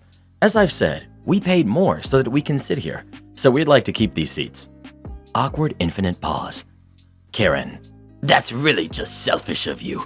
My son isn't the best flyer and likes to have a window to look out of. It's not that big of a deal for you to take our seats so he can have a window." At this point, I should mention this was an overnight flight, so there isn't going to be anything to look at except darkness for a majority of the flight. Me: "I'm not going to argue with you, ma'am. I don't think it's selfish to want to sit in the seats I paid for. I'm sorry you don't have a window seat for your son, but that doesn't mean you're entitled to our seats that we paid an upgrade fee for." Entitled mom continues to stand there silently for a few seconds, as if we'd give in eventually and move if she didn't leave. I'm guessing you don't have kids if you're acting like this. Me. Ma'am, I don't know what to say to you at this point. If it was that big of a deal for your son to get a window seat, then you should have done so in advance. Did you try asking anyone else if they were willing to swap seats? Well, no one else back there is traveling together, so they aren't going to want to swap. I turn around and see an older couple in the row behind us, a pair of coworkers in another row that were watching a video on one of their phones while laughing, and a middle-aged woman sitting alone in the aisle seat with the window vacant. Entitled mom then starts to open up the overhead bins to start putting her stuff in there. Me. Ma'am, we are not swapping seats with you. I think you're just trying to guilt us into giving up our seats so you can sit in premium economy. If a window seat was really that important, you would have moved on and asked other people behind us once we told you we weren't willing to move. You just want us to give you a free upgrade. Entitled mom becomes furious at this point and continues to call us selfish and how what I said wasn't true. She then starts to bend over and grab my stuff like she's going to evict us from the row. Me. Lady, please don't touch any of my stuff and leave us alone. Thankfully, the flight attendant comes up to ask what the problem is. Entitled mom tries to go on a rant that we were denying her kid a window seat and were being selfish and rude to her and her son. After she was done ranting, I explained the actual situation to the flight attendant. Flight attendant. Ma'am, they aren't obligated to swap seats with you. They said no, you need to take your seats now. Please go back to your row. Flight attendant escorted them back to their seats as entitled mom huffed and puffed. She then spent the rest of the flight glaring at us from the aisle seat. When the plane finally landed, she rushed to the front of the aircraft ahead of everyone and gave me a solid bump as she passed by me with her bag. Definitely wasn't an accident. Her kid was fine for the whole flight too. Anytime we saw him, he was either asleep or was heads down playing his Switch. I think the only way to deal with people like that is to not argue. They ask for something, just say no. Don't give a reason. Logic won't work with idiots anyway. If they start on about how their kid needs this or that, I just say, this may come as a shock to you, but I don't give a hoot about your kid. Am I the jerk for telling my husband that I was disappointed in the gift he had for my son's 16th birthday? Background. I've been married to my husband, Jack, for 3 years. I have a 16-year-old son from my previous marriage, and Jack has an 18-year-old son from his previous marriage as well. My stepson and my son aren't close, and they only see each other while they visit. But everyone is happy with these arrangements, and there are rarely any issues. My stepson's 18th birthday was a couple of months ago. I wasn't at the party since his mom hosted, but Jack told me he bought him a car because he's been needing it since he has a disability and will be going to college. I saw the pictures. The car looked nice. Now, my son's 16th birthday took place this past week.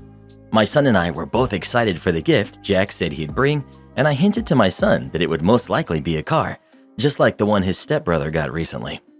It turned out we were wrong, because at the party, Jack's gift for my son was actually a gaming console. My son got so upset that he went to his room and shut the door mid-party. Everyone noticed something was wrong and left shortly. Jack looked confused this entire time and asked what the deal was. I asked if he really didn't know, and he just stared. I told him that my son was expecting something like a car as a gift. Jack asked why, and I told him because my stepson got one for his 18th birthday recently. I bluntly told him that my son was rightfully disappointed, and so was I in the gift, and really thought it was unfair, especially since my son told his friends he was getting a car from his stepdad.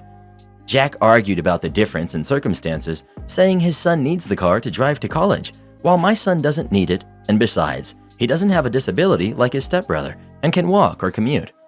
Also said I shouldn't have assumed it would be a car, and I messed up by hinting this to my son.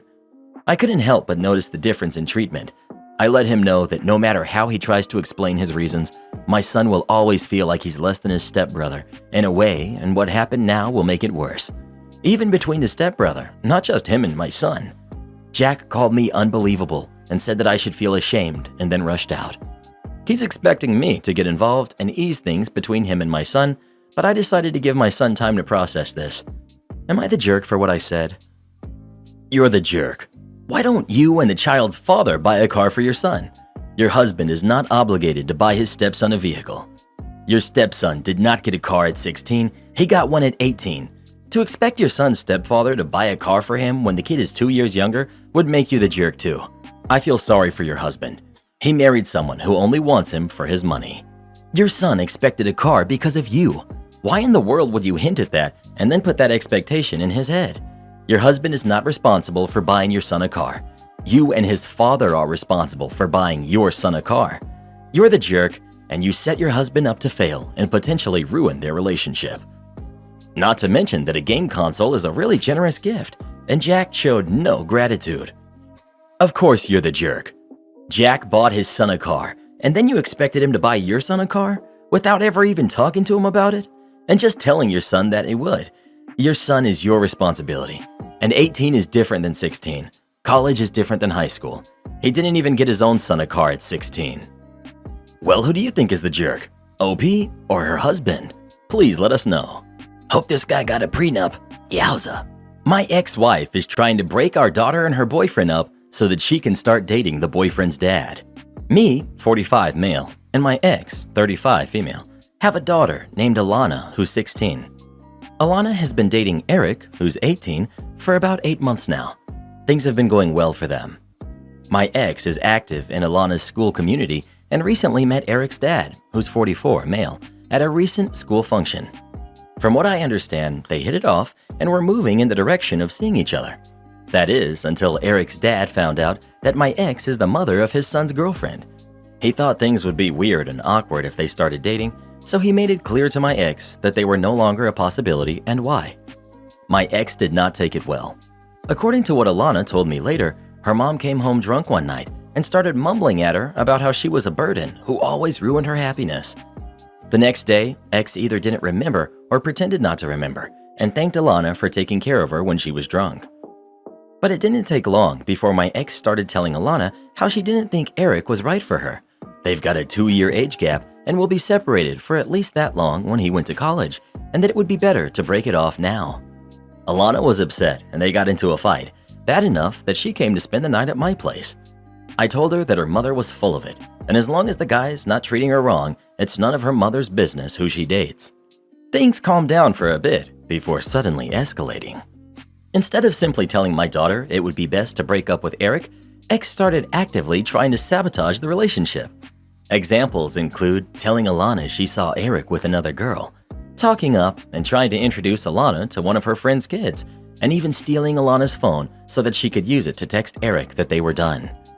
After resolving the misunderstanding with Eric, Alana had an even bigger fight with her mother before finally getting the reason why she was doing this. She wanted to get together with Eric's dad, but he wouldn't be with her because the kids were dating. Alana lost it, called her mom a crazy jerk, and came back over to live with me.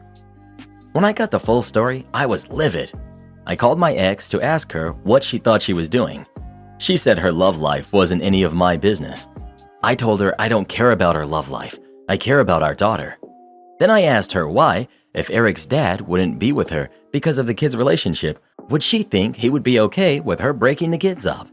She called me jealous and said he wouldn't know if I didn't tell him. I called her a crazy jerk, just like Alana did, and hung up. Now, not only am I getting texts from her calling me horrible, but also her sister and her friends, who I assume don't have the true story, calling me the same. I try to ignore them, but it did get me thinking about whether I went too far when I lost my temper. I'm not a 16-year-old like Alana who can't filter their thoughts from their mouth. Am I the jerk? Edit. I don't really have enough time to just go through this and respond to individual comments. There are a lot more than I expected, so I just thought I'd address something that I see keep popping up here. Unlike some of you are assuming, I did not make my ex crazy or emotionally stunted or some nonsense, because we met at a bar that carded at the door.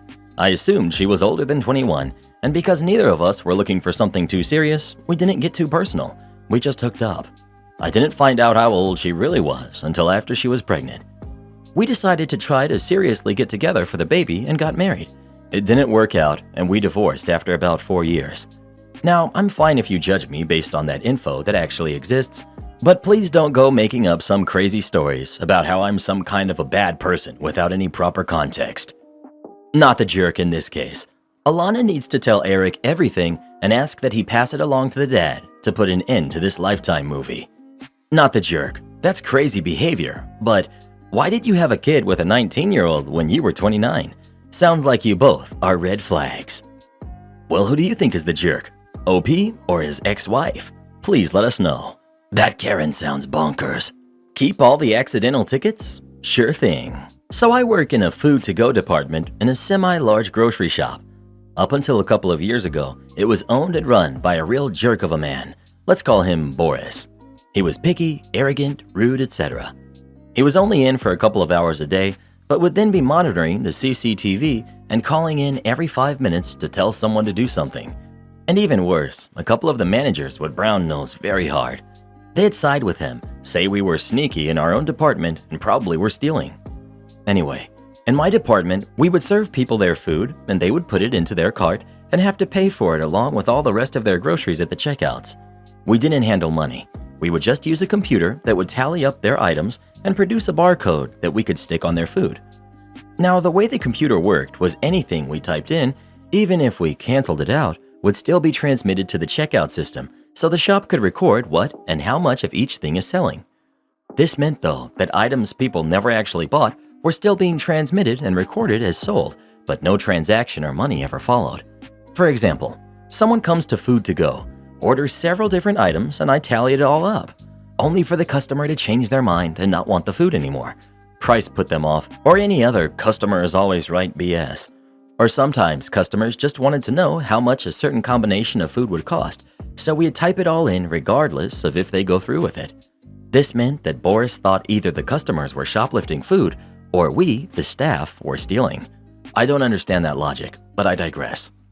To tackle this issue, we were told to start recording every single time items were input to the system, but no food was actually making its way to the checkout. Every time someone wanted to know the potential total, we'd print a ticket. Every time we mistyped or pressed the wrong button, or a customer changed their mind, or they wanted to add on more or remove something, we printed that ticket. By the end of the day, there would be dozens, if not hundreds of tickets being recorded. Every day, we brought a page covered front to back in stickers to the office for the manager to go through. Their heart sank every time. They had to painstakingly go through the sales and cross-reference with the codes of the tickets to make sure there was no stolen goods. This was an added job that was not quick, on top of an already huge to-do list the managers had there. Sometimes several days or weeks' worth would collect before they got to it. A few months in, and this new process was abandoned. I don't know how they got around it, but another 6 months later, and Boris sold the shop. Am I the jerk turning away a woman knocking at my door in the middle of the night looking for help? I fully admit that I don't really think I did anything wrong, and this is ridiculous to me, but my partner is angry and thinks I'm the jerk. Maybe I am. Around 1:30 a.m. today, a woman who neither me or my partner have ever seen before came knocking at our door. I admit she was acting upset. She said that she was looking for her boyfriend. It's snowing and cold outside in the middle of the night. My hackles pretty much instantly rose.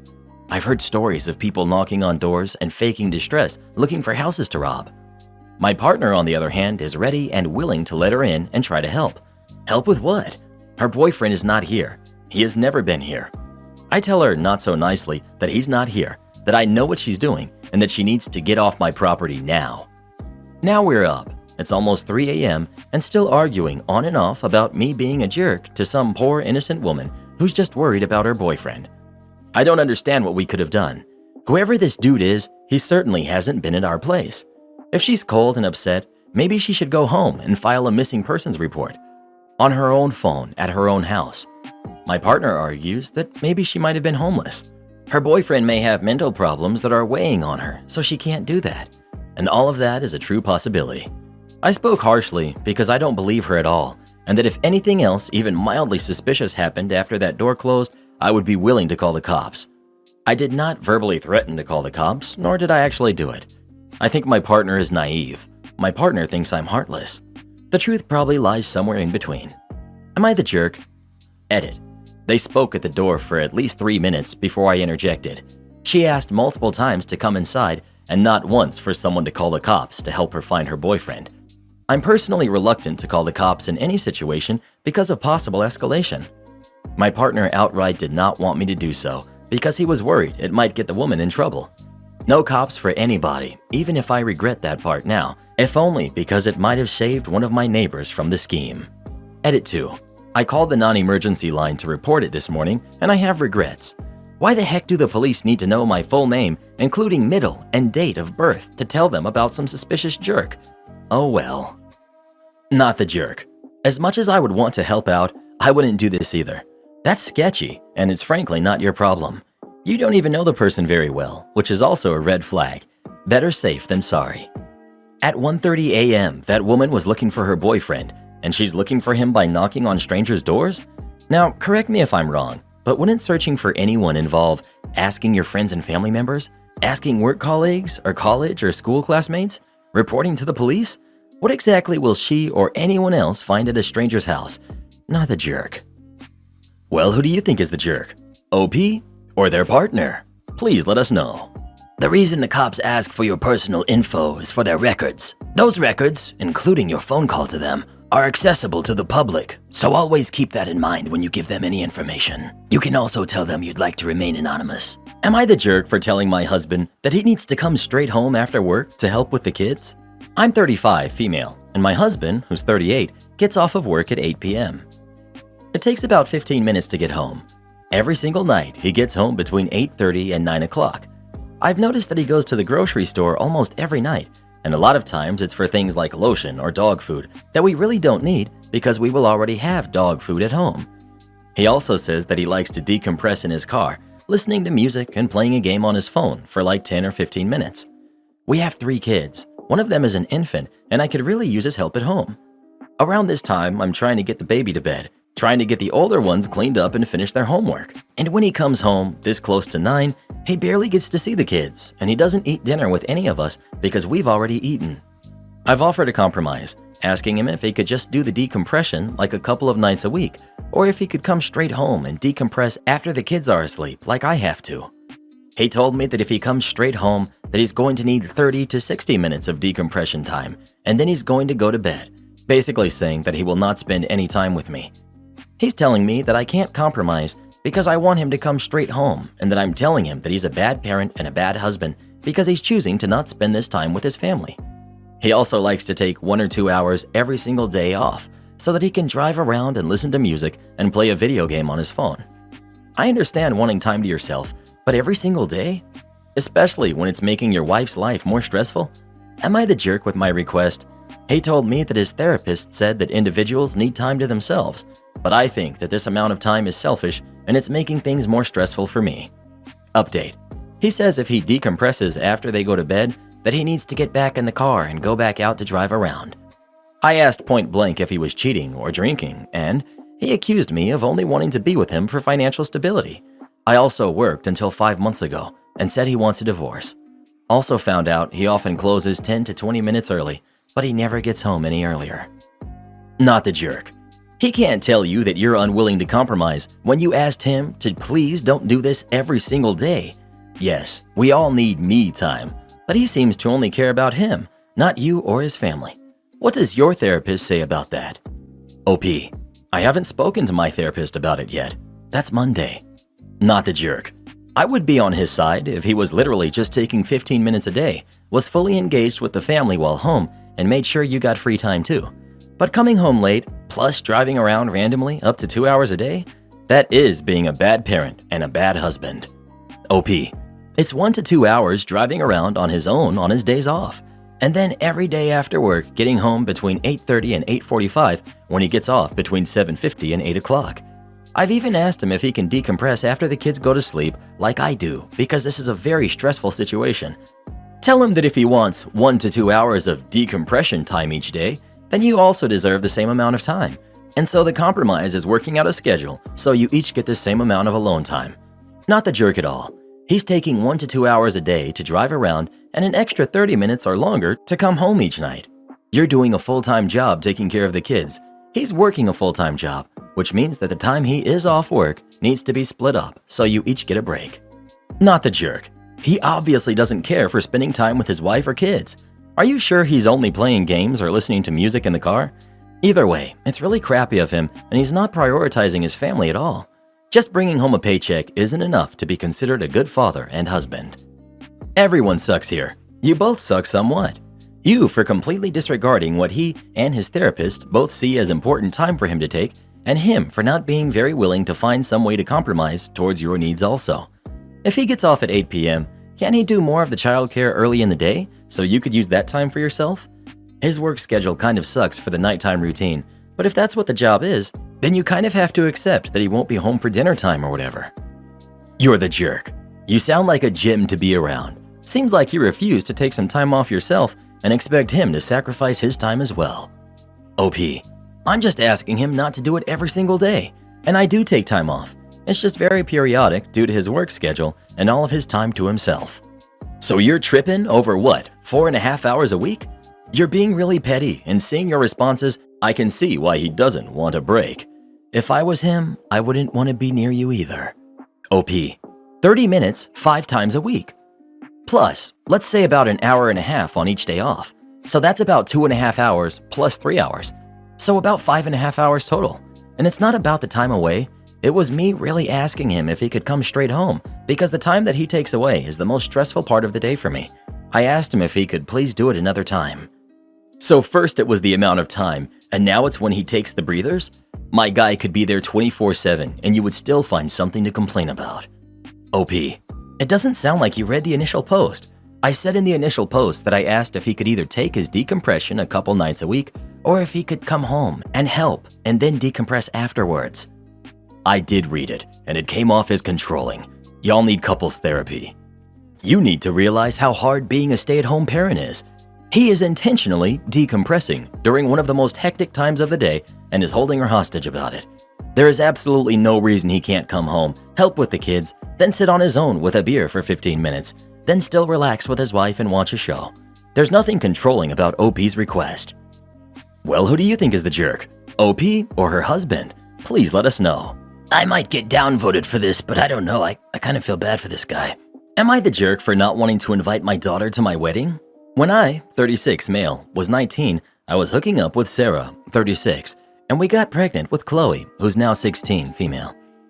Me and Sarah weren't in a good spot, but we went ahead with the pregnancy. But our problems got worse. We fought constantly and weren't close with each other. I was the only one working and felt like I was being used. There was a lot of resentment, and I ended up cheating when Chloe was 2. It wasn't right at all. I should have just left. I was 21 and immature.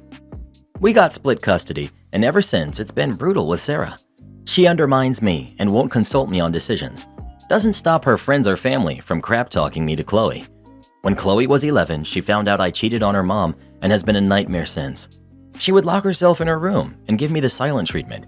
She would basically only speak to me to ask when could she go back to her mom. This started at age 11 and went on for 4 years. Chloe kept saying horrible things to me. She banned me from attending her life events. The final straw was when I started dating again, and she messaged a girl that I posted a picture with, saying how I'm a cheater and a jerk. After that, I was done. I texted Sarah congratulating her on her win. Our daughter hates me and doesn't respect me, how I'm just done with it. I'm not taking Chloe anymore because I'm tired of being treated like crap. And if Chloe hates me, then I don't think it's best she be around me anymore. I said I'd still pay till she's 18, but I'm done being a punching bag. That was 2.5 years ago, and I haven't spoken to Chloe since. I'll send her a birthday card, but that's about it. Well, about 2 years ago, I met Kristen, 29, female, and she's amazing. We are set to get married this summer. When forming the guest list, she asked about my daughter. She's aware of the situation. I told her that we don't have a relationship, so I don't see the need to invite her. Also, it's a special day for us, and I don't know what my daughter is capable of anymore due to Sarah.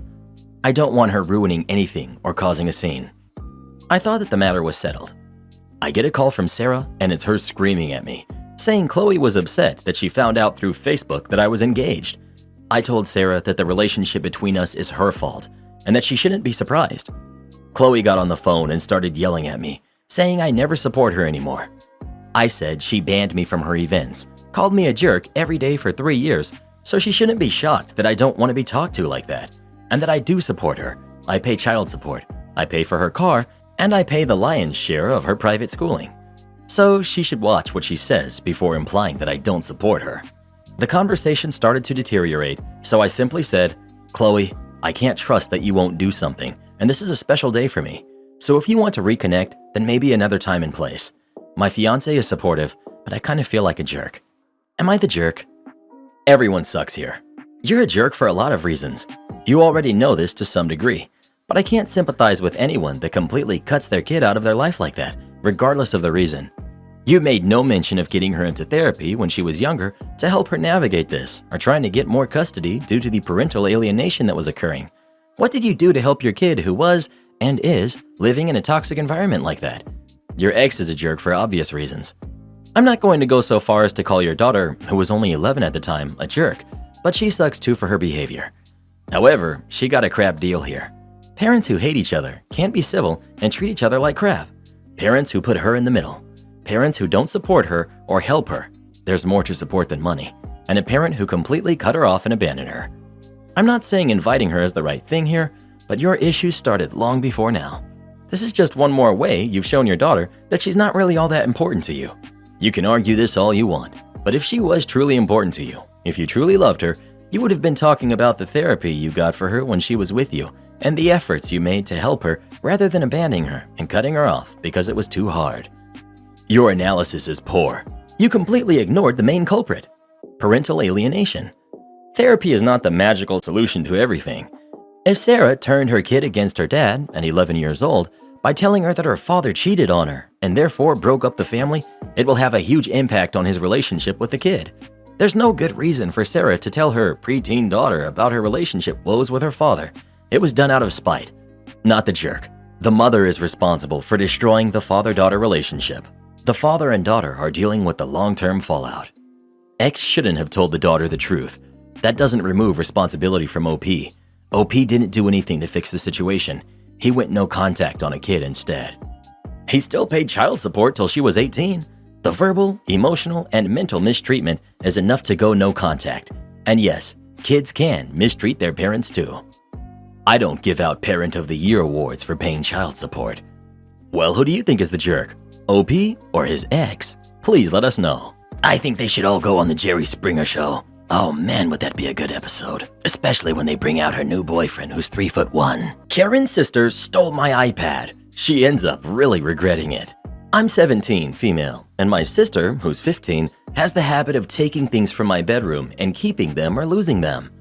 My father has talked to her, grounded her, made her pay them back for it, but she just doesn't listen. My mom always takes her side and makes excuses for her. My dad had enough, so he bought me a small safe, against my mom's wishes, and I keep some jewelry, makeup, my diary, and gifts from my boyfriend, who's 19, Caleb. Caleb comes from an upper-class family, and he's always buying me stuff. Most of it gets stolen by my sister, but the most precious gift I have from him is an iPad Pro he gave me for my 17th birthday on February 14th. I love to draw. It's my hobby, my form of expression and how I relax. I used to do it on my laptop, but since Cal gave me the iPad, now I can do it in my free time during classes, in the train, or the garden. I have more options now. Cal also made a custom case that he painted with a lot of things for me. When I'm out of home, I leave it in my safe because it's one of the only things I don't want to lose. And to be honest, I don't want my sister putting her hands on it. I spent 2 days at my brother's, who's 21, apartment planning my little sister's birthday party. When I came back, I went to take the iPad to sketch some ideas, but I only found the case. I thought I had left it somewhere else, but I was sure I didn't.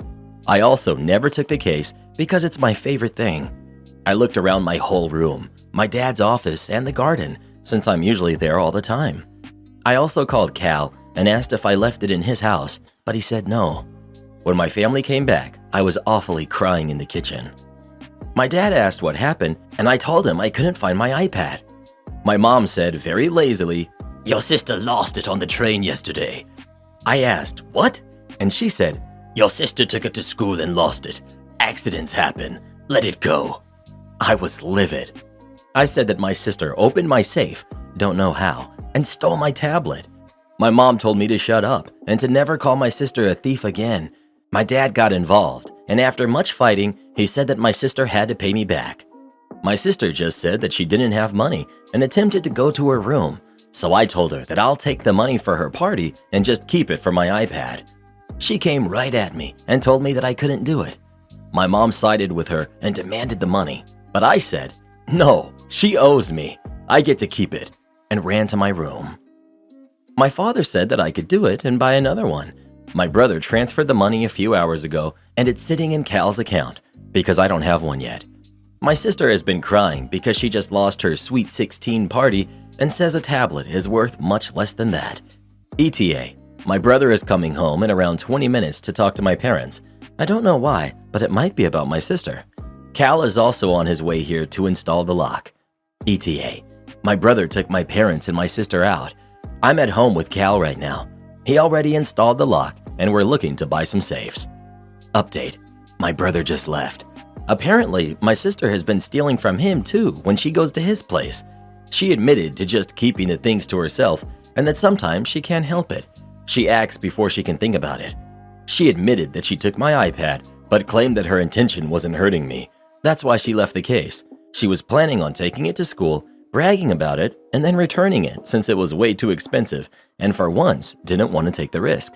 But apparently she did lose it or someone took it from her bag because she swears she didn't sell it or anything. I mean, after this, it's just pointless to keep lying. She went to her room and came back with a bunch of things, some mine, some my brother's, and some that belonged to our cousins and her friends. She even had one of Caleb's rings. We don't know how she did all of this, and she refuses to give that information. She also refuses to tell me how she broke into my safe. My parents are outside talking alone, and my dad let Caleb spend the night here with me. Not the jerk. If she cared about her Sweet 16 so much, she shouldn't be stealing. OP. Maybe she didn't think it would be related to that. To be honest, this is my first time snapping, so it's new to all of us. She's coming to the age where people will be able to have her arrested for stealing. She needs to learn that she can't just take crap from you. If she doesn't have the money to replace what she's taking, her grubby little hand shouldn't be on it at all. Taking her party money is the lightest punishment she could serve for this crime. Even a used iPad is worth enough to be a larceny charge if she steals from the wrong person. Also, change the combination on your safe. And put locks on your bedroom door and a camera in your room. OP. I don't think I'll be allowed to have a camera in my room. My dad said yes to the lock though. Have you ever had someone steal something from you? If so, what was it? Please let us know. A dude named Trevin stole my holographic Ninetales when we were in elementary. He's no longer alive. Am I the jerk for being too close to my ex-husband? 6 years ago, I got divorced from my now ex-husband. There was no drama that led to this. We simply realized we were no longer happy or in love, so it would have been a clean break if not for the fact we had a daughter who is now 11. Neither of us wanted to lose full custody of her or miss important moments in her life.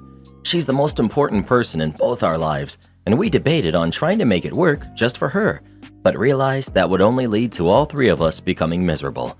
So we entered an arrangement that many would view as unconventional. When we sold our house, we used the money to buy 2 semi-attached houses that were joined and had a door installed between them. The construction company tried to warn us against this as it would affect resale value, but neither of us had any intention to sell, so we had them go ahead with it. We also had them take down the fence between both our back gardens so our daughter would have an extra large back garden to play in. Many of you may balk at the door, but there is an agreement. It's strictly for our daughter's use, and neither of us can use it barring any emergencies, say a fire, a medical emergency, or something being wrong with our daughter. She also has 2 bedrooms, one in each house, and every day she can pick where she wants to have breakfast, dinner, and sleep. I won't lie, it was awkward at first, but for her sake we made it work and even regained a lot of the friendship we had lost, though it was of course strictly platonic now. Last year, my ex-husband married his girlfriend of 3 years, a lovely woman who I'm actually friends with, and I was even a guest at their wedding, with my daughter being one of her bridesmaids. All in all, it's an arrangement everyone is content with, except for my boyfriend, who I started to date 2 years ago. He understood the arrangement entering into the relationship, and while he said it was a bit weird, he never protested and all seemed well. Things are getting more serious, and we've been discussing moving in together, and he has made it clear that he wants me to move as he doesn't want to live next door to my ex-husband. I understood, but told him that wouldn't be happening, as my daughter had to come first, and our arrangement gave her a stable upbringing. He got upset with me and asked me how he was supposed to be a father to my daughter when she already had a dad, and he was literally a wall away. I won't lie, this took me by surprise, as I had no idea he wanted to be a father to her. I told him gently but firmly that he wasn't her father, that she already had one, and that even her father's wife didn't try to be a mother. Instead, she is called by her name. I told him if he wants some kind of familial title, he could be an uncle, but I wouldn't give him permission to take her father's title when he is very much involved in her life.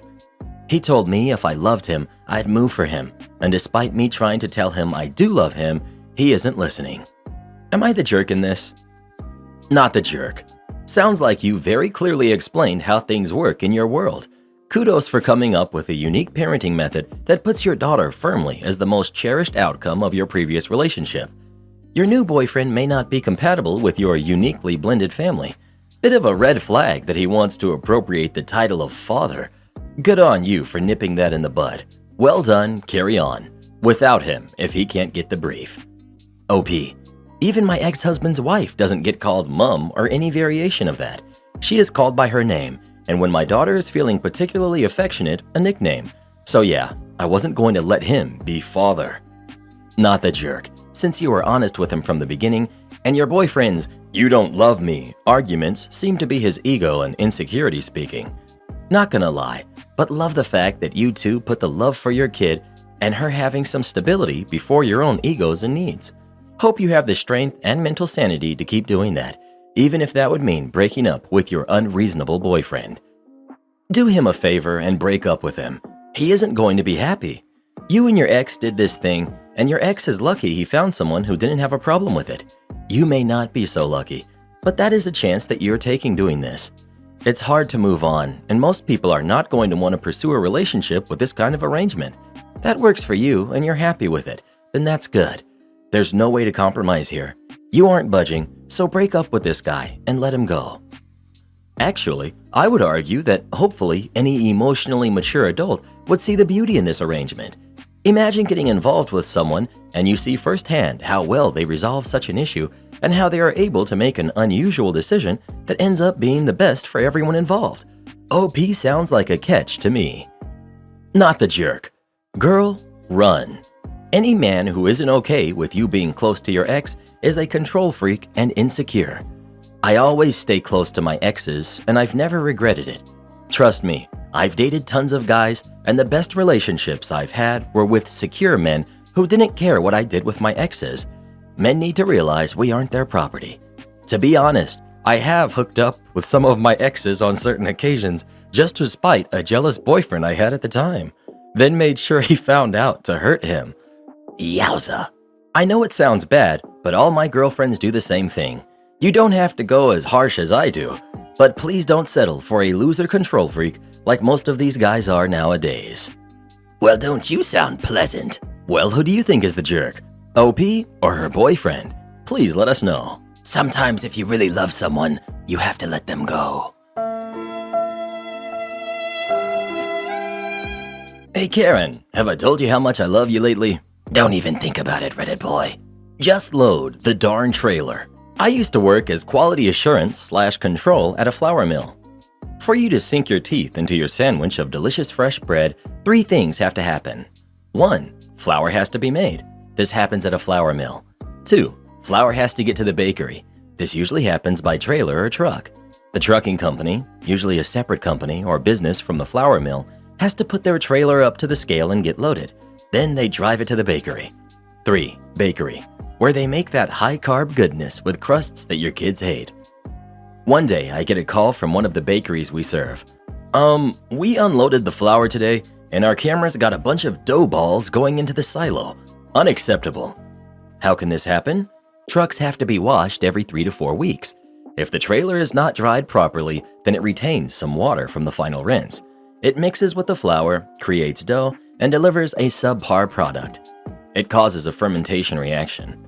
For some reason, since I'm quality control at the mill, everyone looked at me to fix this problem, which is really a problem with the trucking company and the wash stations they use. But I rose to the challenge. I called a meeting of the trucking company, the mill, and the bakery. I told them what was going on, explained that it was unacceptable, and came up with a plan. Before loading, every freshly washed trailer has to be inspected by me or someone else on quality control. We will not load trailers that the mill quality control does not release for loading. They all quickly agreed. Great idea. I get congratulated on fixing the problem. Until one Monday morning. We were supposed to load a trailer at 3 a.m. I was not supposed to be working then, but I came in just to inspect and sign off on the trailer. Delivery was at 7 a.m. It's a 3-hour drive to the bakery. Bob, the driver, was running late. I was getting mad, kept thinking of my bed and how I should be sleeping. Bob shows up at 3:30 a.m. with the trailer. Darn traffic, let's load this quick. Maybe I can still make it. Hold on, I have to inspect it. No, you don't. I have to make this delivery. Bob, I'm inspecting the trailer before we load it. Insults ensue. He starts making colorful accusations of my mother and my entire ancestral line. I ignore him. I climb up on top of the trailer. Soaking wet. I can see water on the bottom. The entire trailer was damp. I come down. Bob, we can't load this trailer. It's wet. You need to dry it. Drying takes about 25 to 40 minutes depending on the weather. More insults. Finally, he says, No, I'm not losing my job to bureaucrats who have no idea what traffic is like. I'm not drying this trailer. You're going to load the trailer, and I'm going to be on my way, like I've been doing for years. I was so tired, and I had a short fuse. Bob, are you going to dry the trailer? No. Malicious compliance ensues. Okay. I went to the head miller on site. I told him that the trucking company is refusing to dry the trailer. I'm not wasting any more time here. I've done my job, I inspected the trailer, I'm going home, and I'm going to sleep. I left. Bob found out I had left, and he said to loaders, Great, now you can load me up. They informed him that they couldn't load freshly washed trailers without quality signing off, and now no one is here to sign off. So sorry, you're going to miss the delivery. Bob called his boss. He complained that we were refusing to load his trailer. His boss called the head miller, who explained, per our agreement, quality couldn't sign off on a wet trailer.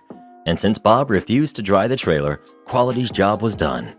They inspected the trailer. There wasn't going to be another inspection, since the trailer was not going to be dry. So quality left. The trucking company. You need to call the bakery and tell them. They wanted the mill to take the blame. Oh, don't worry. We will be sure to call. And the head miller told the bakery what happened. The bakery fired the trucking company. Bob got fired from the trucking company. I got promoted. Just kidding, I didn't get promoted. Somehow my manager still blamed me for it. Something about using creative solutions. But nothing ever happened to me because of this incident. I don't care. No regrets. Am I the jerk for having my stepdad walk me down the aisle? I'm 27, female. My biological dad, who's 62, left my mom, who's 60, when I was 10 months old. It was a whole convoluted ordeal, but things boil down to 1. My mom had postpartum depression after having my brother, who's 31. 2. She recovers but gets worried when pregnant with my sister, who's 29. 3. My dad cheats on my mom a few times with a coworker while she's pregnant with my sister. 4. After my sister's born, they separate for a few months but come back together, though they continue to have trouble. 5. I'm conceived to save their marriage. Spoiler alert, I did not. 6. Mom begins an emotional affair with my stepfather, who's 58. 7. I'm born. 8. Biological dad leaves for good and files for divorce. 9. Mom moves me and my siblings in with my stepdad. 10. Divorce is finalized. My biological dad was not a big part of my childhood. He was always cold with me compared to my siblings and kept trying to prove that I wasn't his kid. We've had DNA tests done. I am. My brother and sister have always had a good relationship with him. On the flip side, I have a great relationship with my stepdad. He's been more of a father to me than my biological dad my entire life. My siblings are much colder to my stepdad because they think of him as being the person who split my parents up, which he's not. The dissolution of the marriage is on my mom and my biological dad, and they're much better off apart. In the past few years, I've reconciled with my biological dad, and we do have a relationship. I'm currently planning my wedding with my fiance, who's 33. My sister is going to be my maid of honor, and my brother is one of the groomsmen. I was going over plans with my sister and mentioned that my stepdad would be walking me down the aisle. She was upset, started ranting about how I'm ungrateful and a bad daughter to my biological dad. She left in a huff. A few hours later, I got a call from my biological dad saying he won't be coming to the wedding if he's not walking me down the aisle. How having my stepdad walk me down the aisle would humiliate him, and how if I care about him, I will let him walk me down the aisle. I told him that I'd rather not have him be there than to not have my stepdad walk me. He hung up on me and has been cold since. This has split my family. My sister's on my dad's side. My brother says he won't get involved. My mom and stepdad have told me that they think that I should let my dad walk me to keep the peace, but my fiance and I agree that we'd rather have me walk down the aisle alone than have him do it. I'm getting a lot of messages from my biological dad's side of my family calling me out and telling me that I'm the jerk for depriving my biological dad of this. So Reddit, am I the jerk? Not the jerk. It's your wedding, not your biological dad's, not stepdad's, not your mother's or your sister's, period. Your wedding should be a joyous affair, and it sucks that your family is flipping out rather than being supportive of you. OP, thank you. Unfortunately, things get really dramatic when my mom and bio dad are involved in anything together. Holidays are fun. The best part of being an adult with crappy parents? Not your problem anymore. Your presence is a gift, not a given. Well, who do you think OP should have walk her down the aisle? Her biological dad or her stepdad? Please let us know. Make sure someone records a video specifically of stepdad walking you down the aisle. I know bio dad is gonna love to see that. Am I the jerk for not taking my niece to France? I, 37 male, live in the US with my 36 female spouse. She's American and I'm French. We both didn't want kids and didn't have any, and we enjoy our life this way together. We have nieces and nephews we see occasionally during the holidays or family gatherings. We just came back from a family visit that ended up in some arguments with our relatives over taking our niece, who's 17, to a planned trip to France to hang out with my family for 4 weeks during the summer break. By any means, our niece is a good kid. We watched a couple times at our home or theirs when her parents needed to be out of town and couldn't take her. She listens to us for the most part, but there are things she just doesn't do and gives us some attitude about when asked to, like taking her shoes off, not eating on the couch, asking adults for food instead of snacking, staying at the table until the end of the meal, waiting for everyone to start eating, setting the table, asking if she can watch TV instead of turning it on at will. These may seem like minor trivial details, but they are not where I come from. Arguing with adults over this type of trivial thing is not even a thing in my family. No fault of our own. Culturally, kids are raised differently here and there, and I'm fine with it, but this is also why I don't want to bring her with us on the trip. My sister has a big property with farm animals, a bed and breakfast, and all the kids are used to doing chores and don't argue because it's a communal thing we do together. Her property is a classic French small castle gym, and there's always something to do. We plan to drive to a couple wine places, visit friends, and we would need to leave our niece in the care of my sister. I already know the way my sister plans days for her kids will be a problem to my niece, and I don't want to burden her with that. She's making her home a welcoming place for over 18 family members, plus the guests in the bed and breakfast throughout the summer. We just do what she tells us and help where we can because she's the host. It's the way we've done it since forever. So when my brother-in-law asked if I could take our niece on our trip to France, I said no. He insisted I ask my sister before I answered, and I said that I wouldn't. I asked that we talk in private and not in front of the kids to explain why to him. He started screaming, so I answered why, mentioning that French families operate differently and it wouldn't work for anyone. I know for a fact that my sister doesn't want any of it. She hosted an American exchange student once and didn't have a good time at all, and it was around the property work and chores. Now, brother-in-law, sister-in-law, mother-in-law, and father-in-law are upset and trying to get my wife to make it happen for the sake of our niece. Am I the jerk for not wanting to take my niece to France? Not the jerk. If they want her to go to France, they should take her. You are not obligated to do this, period. It's not your kid. Not the jerk. It's your vacation. Them asking is fine, but when you said no, that should have been it. You'd have to have her with you for 4 weeks and have your sister babysit her as well. It's unfair to be asked to do that. You decided to not have kids for a reason. What an amazing opportunity that would have been for a 17-year-old. What a shame for her that she hasn't been taught to be a better guest. But she hasn't, so that's that. If you're not comfortable inflicting her on your sister, then there's no way you are obliged to. Your brother-in-law is astoundingly oblivious and entitled to yell at you and try to force this, which shows exactly where your niece got her attitude and gives you no way at all to be confident that your niece would even try to be better or more respectful if she did go. At 17, if she can't handle being told, "No, you can't go to France with your aunt," then that's proving the point even further. Not the jerk, And don't ruin your trip by caving to pressure. Am I the jerk for saying my husband's family tradition made me feel like a glorified surrogate and not wanting to participate? My husband's family have a tradition that makes me feel like a glorified surrogate. Essentially, when someone has a baby in the family, the husband and the grandfather both give the mother a substantial amount of money. The way my husband explained it to me made it seem like it happens immediately after giving birth. When he told me, I made a face and he asked me why. I said that this tradition made me feel like a glorified surrogate, and it was like he and his family were buying the baby from me. My husband got really offended and said it was a nice thing his family did to the new mother, and that in a few months I should just thank his dad and not say anything negative about this tradition as it was important to them and him. I told him I wasn't sure I wanted to participate, and now he's upset and thinks I'm reading too much into it. Am I the jerk? Why are people saying not the jerk? I'm sorry, but yes, you actually are the jerk. You're reading too much into it. It makes no sense to buy the baby from you, and I have no idea why you thought of it that way. Have you never heard of a baby shower? Or just in general, people with newborn babies getting gifts that would help the family out? Even if they didn't need the financial help, you could just set the money aside to use it whenever you want to buy your kid something, or even to use it for their education. This is a nice tradition because it means the father's family is invested in yours and wants you and the baby to live a comfortable, happy life. I don't know why you have such a negative feeling about that.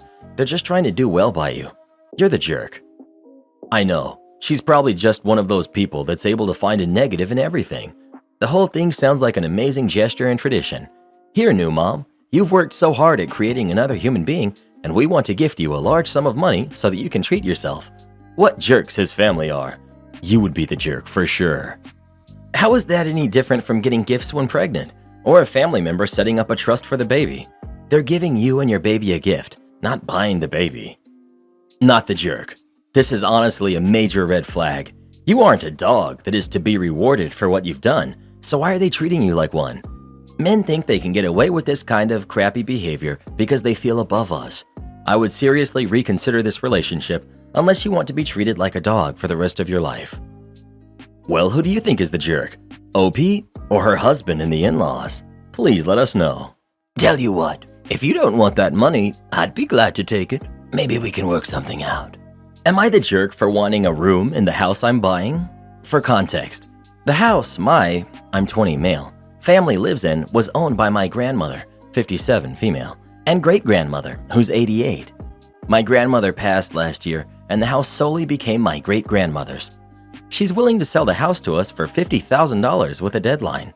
The original plan was for the house to go into my mother's name, who's 40, but the bank wouldn't approve her for a loan. My stepfather, who's 36, tried as well, and he wasn't eligible either. With the deadline approaching, we tried to see if I could. I'm currently in the process of doing it, but I have gotten further than both of them did. That leads us to the issue. I'm currently living in the house in the formal living room, with a partition as my only form of privacy. I've been contributing to paying bills since before this, whereas my brother, 18 male, has not when we both have jobs. We used to live in the same room, but when I went away for college, he got the room to himself, and I won't fit in there anymore. I've been trying to get that room for a little while now, especially since it's right next to the front door, and my brother has a tendency of just randomly inviting friends over. With the fact that I am now taking a huge financial risk to save us from losing the house we have lived in for over 10 years, I told my mother that I want the room. I'm trying to get her on my side since I know my brother is going to fight tooth and nail to keep the room. She isn't completely on my side and has told me that she'll think about it whenever I've asked her. I brought up my situation with a few of my friends and coworkers, and they all believe that I should get the room, some of them saying that I would have the power to kick them out if I wanted to. I don't want to do that, since the only reason why I'm doing this is for them, but I do want to be able to have my own privacy. So please tell me, am I the jerk? Update. I read a lot of messages, and some of them were saying to have a legal agreement on the payment to ensure that my family would help contribute. I spoke with my family, and they have agreed to sign rental agreements, where each of them will be paying rent equating to a quarter of the mortgage, allowing everyone to pay an equal share. As for legal advice, my legal counsel is my mother since she has a background in paralegal. As for the room, I spoke with them about it, and after much discussion and argument, we have decided to create a room out of the garage, and my brother actually jumped to moving in there, which shocked us. So that takes care of the main point of the post. I wanted to thank everyone for giving me advice and the strength to stand up for myself. My mom actually got scared that I was going to not get the house when my brother flat out declined giving me the room in the first place, and I straight up said that I won't go for it then.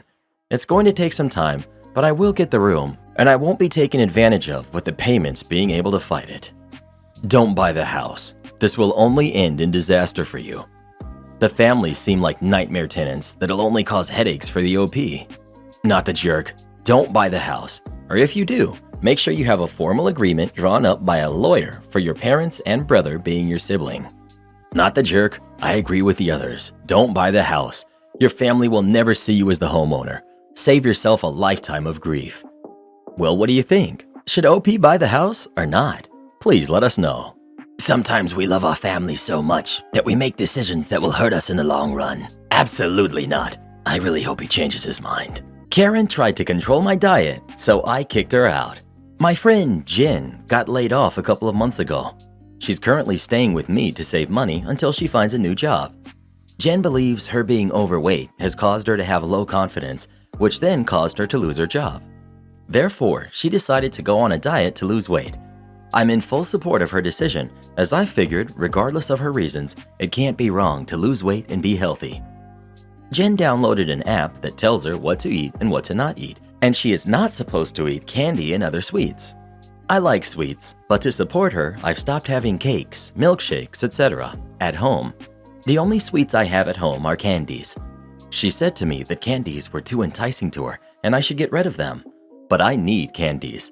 They help me concentrate while I'm working. I work from home, and candies have been part of my diet for years. To accommodate her needs, I told her that I would not eat candies in front of her, and I would keep my candy in my bedroom, which she should not have access to. She got upset, saying I was not being a supportive friend, but I said I was being supportive, as I have made enough accommodations to make sure that no foods forbidden by her diet were accessible or visible to her. She was still pouting. This morning, when I came back from my daily run, I found her in my bedroom searching for stuff. I asked her what she's doing. She said she needed to find my junk foods and throw them away. This was completely unacceptable to me. For one, we agreed when she moved in that she should not enter my bedroom without my permission. I don't have a big apartment, and my bedroom is the only place where I can have some privacy. And she breached that agreement. And two, I do not believe she has the right to throw away any of my belongings. At this point, I told her if she couldn't respect my space and my routine, which do not affect her, she needed to leave. She threw a fit, accusing me of abandoning her at her most difficult time.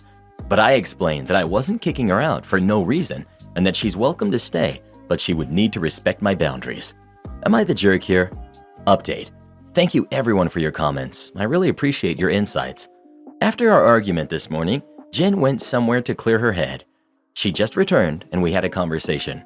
She asked me if I really wanted to kick her out. I said not exactly. My intention was mainly to remind her of my boundaries, but if those boundaries keep being breached, I would really need her to leave. She said she understood, but she realized that her staying here for too long would jeopardize our friendship, and she would not want that. She will find another solution to her living situation. Not the jerk in any way. You were nice enough to host your friend while she tries to get back on her feet. You were also kind enough to accommodate her requests about junk food in common and shared spaces. The violation of your privacy by going into your room in and of itself would be enough to kick her out. This is on her. OP. Thank you. She wasn't happy when I told her that she couldn't enter my bedroom without asking, because before she moved in, she was allowed to do whatever she wanted when she visited me. But it's different this time. She basically lives here now. I need to set some boundaries to protect my privacy. She could not be more wrong and has completely violated your privacy. What you eat is none of her business. You actually shouldn't have even given up what you did, cakes and milkshakes. You were too nice, and that might have been slightly enabling to her kind of crazy. Part of her weight loss journey is going to be learning how to live in a world full of food she chooses not to eat. Also, I don't believe she was going through your room trying to throw that stuff out. She was going to eat it. Not the jerk. Well, who do you think is the jerk? OP or her friend? Please let us know. Here's a solution. Give all your candies to me. Problem solved. My boyfriend and my brother lied to me for 8 years. Context and a very short version. When I was 17, I was in a relationship with my twin brother's best friend, Jake. It lasted 8 years till we were all finished with college and my ex had gotten enough money off his extremely religious parents to get a head start in life. If you don't know where this is going, my brother and Jake were together the whole time and used me as a cover because my feelings didn't matter. My brother had been out since his teens, which is why they came up with the idea to use me so his parents wouldn't get suspicious. My parents were angry with my brother, even cut contact for a year, but they all made up and have been pushing for us to speak since. I refused to speak to my brother due to how they dismissed me when everything came out. Jake literally said, "You wouldn't understand. I had no other choice." My brother was worse. Like, I get where Jake was coming from because his parents are nuts, but I didn't deserve to be treated like that. It's been 5 years since everything came out. I'm currently pregnant with twins with my soon-to-be husband. My brother and Jake moved back to our hometown last year. They have both been trying via my family and friends, even coworkers, to get me to talk. My mother begged me to sit down like an adult and don't let the past ruin my son's chance at having a relationship with our uncle. That my grudge I have against my sibling is ruining our family and my mental health. A few hours ago, I stopped by for lunch and to show my parents scanned photos. Guess who was there? The happy couple. I was literally in shock for a few minutes. Then when my brother tried to hug me, I pushed him away. I got so worked up, I physically couldn't stop shaking at this. My brother and Jake tried to apologize, talked about what happened, and begged for a relationship. I was in tears and begged them to leave me alone. In the end, my brother handed me a letter and said, "I really wish things could be different. You're my sister, my twin. I do love you, and it hurts me that we don't have each other anymore." So basically, I'd lost it, ripped up the letter, screaming that we weren't family, and I just want him to leave me alone. I walked out after that and had to get a taxi home because I was too upset to drive. Since then, my parents and family members have told me I'm cruel and bitter and that I need to stop living in the past and get over it. Hey guys, I won't be replying anymore because I'm very emotional and don't feel well. Not due to anyone in this sub, you're all amazing, but someone gave my brother my number, and with my family's non-stop calls, I'm gonna have to turn my phone off for my own sake. And before anyone asks, my fiance said in the family group, if anyone shows up at our home, they'd better hope the cops get there before he answers the door. I'd like to answer a few questions a lot of people keep asking before I go. After 8 years, why didn't you see any signs? Basically, my brother and ex were always close, and I obviously never thought that they'd do something like that to me. Like, your brother is meant to protect you from the bad guys. What kind of relationship did you and Jake have? We lived together for 2 years, and we did everything a normal couple does, so I hope that clears up a lot of curiosity. Why are you more angry at your brother than Jake? I will never forgive Jake, but I did and still do pity his situation with his parents. The reason I'm more angry at my twin brother should be obvious. What do you plan to do with your parents?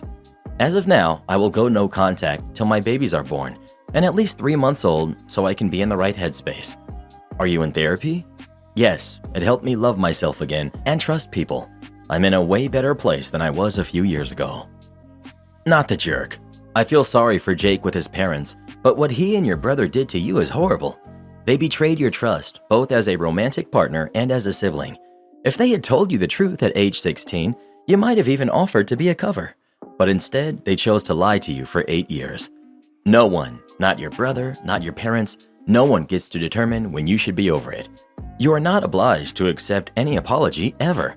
And tell your parents if they can't respect your feelings and your decision, they will no longer be part of you or your children's lives. OP. I've actually been asked this multiple times. The honest truth is, if they had told me the truth from the get-go and asked me to be his fake girlfriend, I probably would have done it so my brother could have been happy. They took that choice away from you.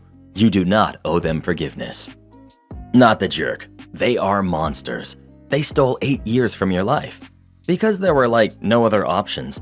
Now they're sorry. Yeah, right. Maybe they want something from you, like being their surrogate in the future. I would stay no contact with them and low contact to no contact with your parents. You did not break your family, they did. Now they're harassing you and putting your well-being in danger. Forget them all. Be strong. My parents got my older brother a car for his 18th birthday, but did not do the same for me on mine. Okay, I know the title sounds like I'm spoiled, but hear me out. My brother, who's 20, got a car for his 18th birthday.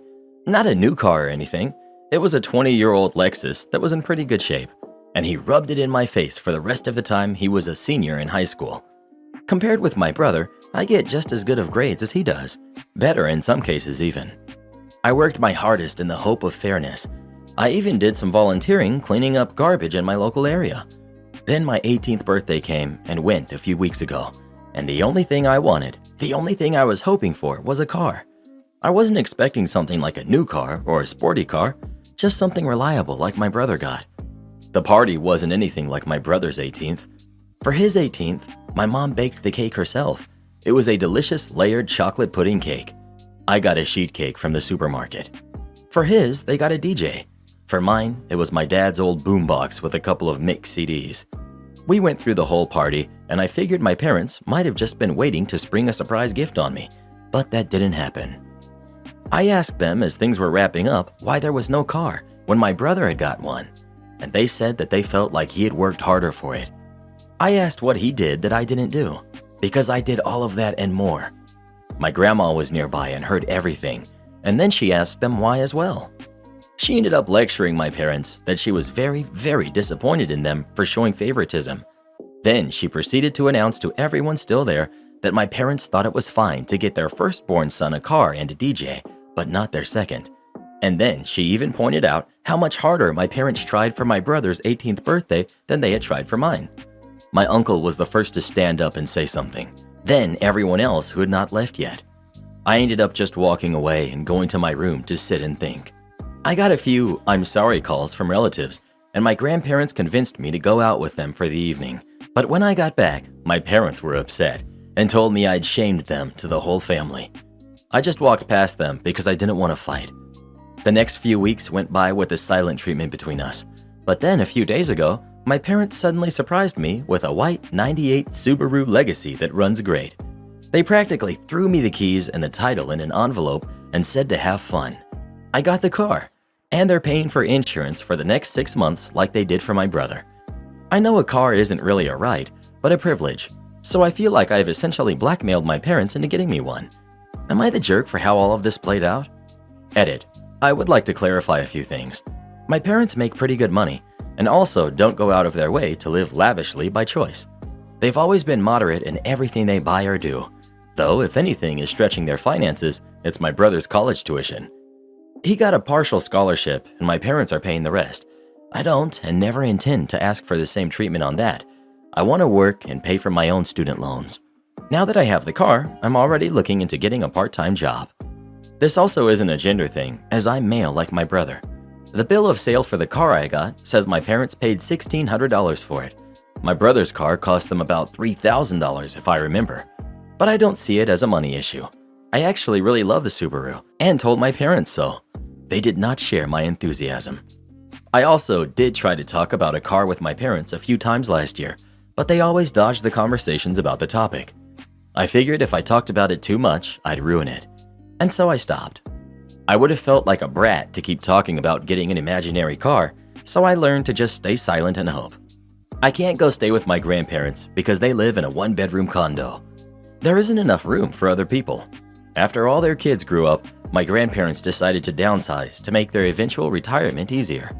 Also, my grandparents know all of the details already, and they tell me that I didn't do anything wrong and were already planning on confronting my parents quietly over the car issue. But they took the chance to take care of the matter when they heard me asking my parents about it. As for my brother's 18th birthday party, it was held in 2020 during basically the height of the lockdown. Honestly, we shouldn't have had a big party like that at the time, but my parents insisted. As for my brother himself, he barely speaks to me, even before he left for college. He didn't show up for my 18th birthday party, and I figured that's just because he's busy with college and he's not even in the same state as us anymore. Honestly, I haven't seen or heard from him since Christmas, and even then, the most I got out of him was a mild greeting. I did thank my parents for the car, enthusiastically thanked them, but they've barely said a word to me after giving me the Subaru. Even when I thanked my parents, they brushed me off and just went inside. It kind of gave off the vibe that they were letting a brat play with his new toy, which was pretty upsetting, and one of the reasons I made this post. Edit 2. There was one more thing I forgot to say.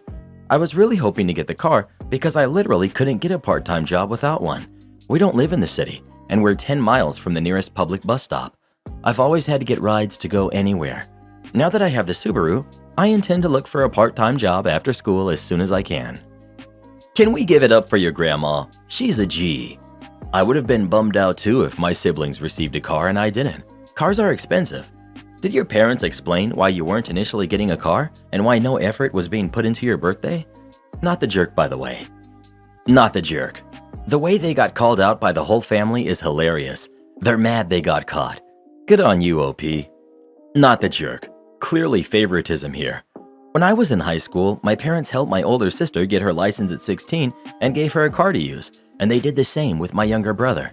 This sucked because I had middle kid syndrome hard, and I had better grades than them, played 2 sports a year, worked 15 to 20 hours a week, and was going full-time to a local community college through a program we had, so basically graduating with my associates at 18, and they didn't. I definitely could have used the car to drive myself to everything, but instead relied mainly on the school bus, public transportation, and my boyfriend. This was over 10 years ago, and I still get upset with the favoritism. Your parents are mad at you, even though they have just caused lifelong resentment. My girlfriend demanded to wear a white dress to a wedding. This happened during the weekend. Me being in my early 30s and my girlfriend in her late 20s. I was invited to a wedding ceremony of a colleague and could bring someone with me. I asked my girlfriend that I've been dating for a year if she would like to join me, and she was really happy because she apparently loves weddings. Since we don't live together, I drove to pick her up so we'd have some time to spare before the ceremony. As she comes out, she looks really beautiful and has obviously put in time to fix her hair and makeup. She's also wearing an off-white dress that was rather ornate. As she got in, I told her that she looked stunning, but I asked if she could change to a different colored dress for the ceremony. I'm not one for etiquette by far, but one of the few things I have heard everywhere is that you should not wear a white dress to a wedding unless you're the bride. She became pretty upset and wanted to know what was wrong with her dress. I said that it would be inappropriate to wear a white or off-white dress unless you're the bride, and that's like wedding law or something, trying to be lighthearted about it. She rolled her eyes and said it was an outdated tradition about women and that when her friends got married, everyone wore white dresses and that it's not a big thing anymore. I told her that I don't know what the dress code is for this ceremony, but since it's not saying all white clothes, I still thought she should change to another color, but white or almost white because my colleague was getting married and we had no idea how she felt about it. My girlfriend became really upset and told me that I was trying to control what she was wearing and that I was being horrible to her, which honestly made me feel upset and hurt. I said something along the lines of, "Well, you shouldn't go to a wedding with me if I'm mistreating you." And then I told her to get the heck out of my car. She began to cry and wanted to apologize and give me a hug, but I just told her to get out, which she did. Edit. To clarify, we never left the driveway by her home. I did not drop her off in the middle of nowhere or anything like that. I drove off and she called and texted me a bunch. I answered, "I don't want to talk right now," and then turned my phone off and attended the ceremony. The bride was the only one that was wearing white, so I feel as if my gut feeling was the right one.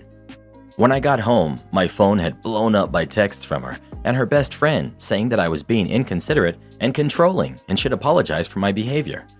I vented to a few friends, most of them agreeing with me, but some of them had said that it was a jerk thing of me to do, to tell her that she could not wear her dress because it had nothing to do with me. I feel as if I was in the right since it was my colleague's wedding and it was better to be safe than sorry, but I'm also not sure if I was being a jerk about the situation. So Reddit, am I the jerk? Update. I never expected this thread to get many replies. I'm incredibly thankful for all of you that have reached out and commented, and I really appreciate that you've taken the time to tell me. My girlfriend found out about the thread. Don't know if she knew my handle or just found it, and we talked over the phone. She apologized and I apologized, and it was a pretty good talk. She asked if she could come over, and I said no, and that it would be best for us to go our separate ways. She got upset and asked why I wouldn't even try to work it out. I basically just said goodbye, and then she insulted me and hung up.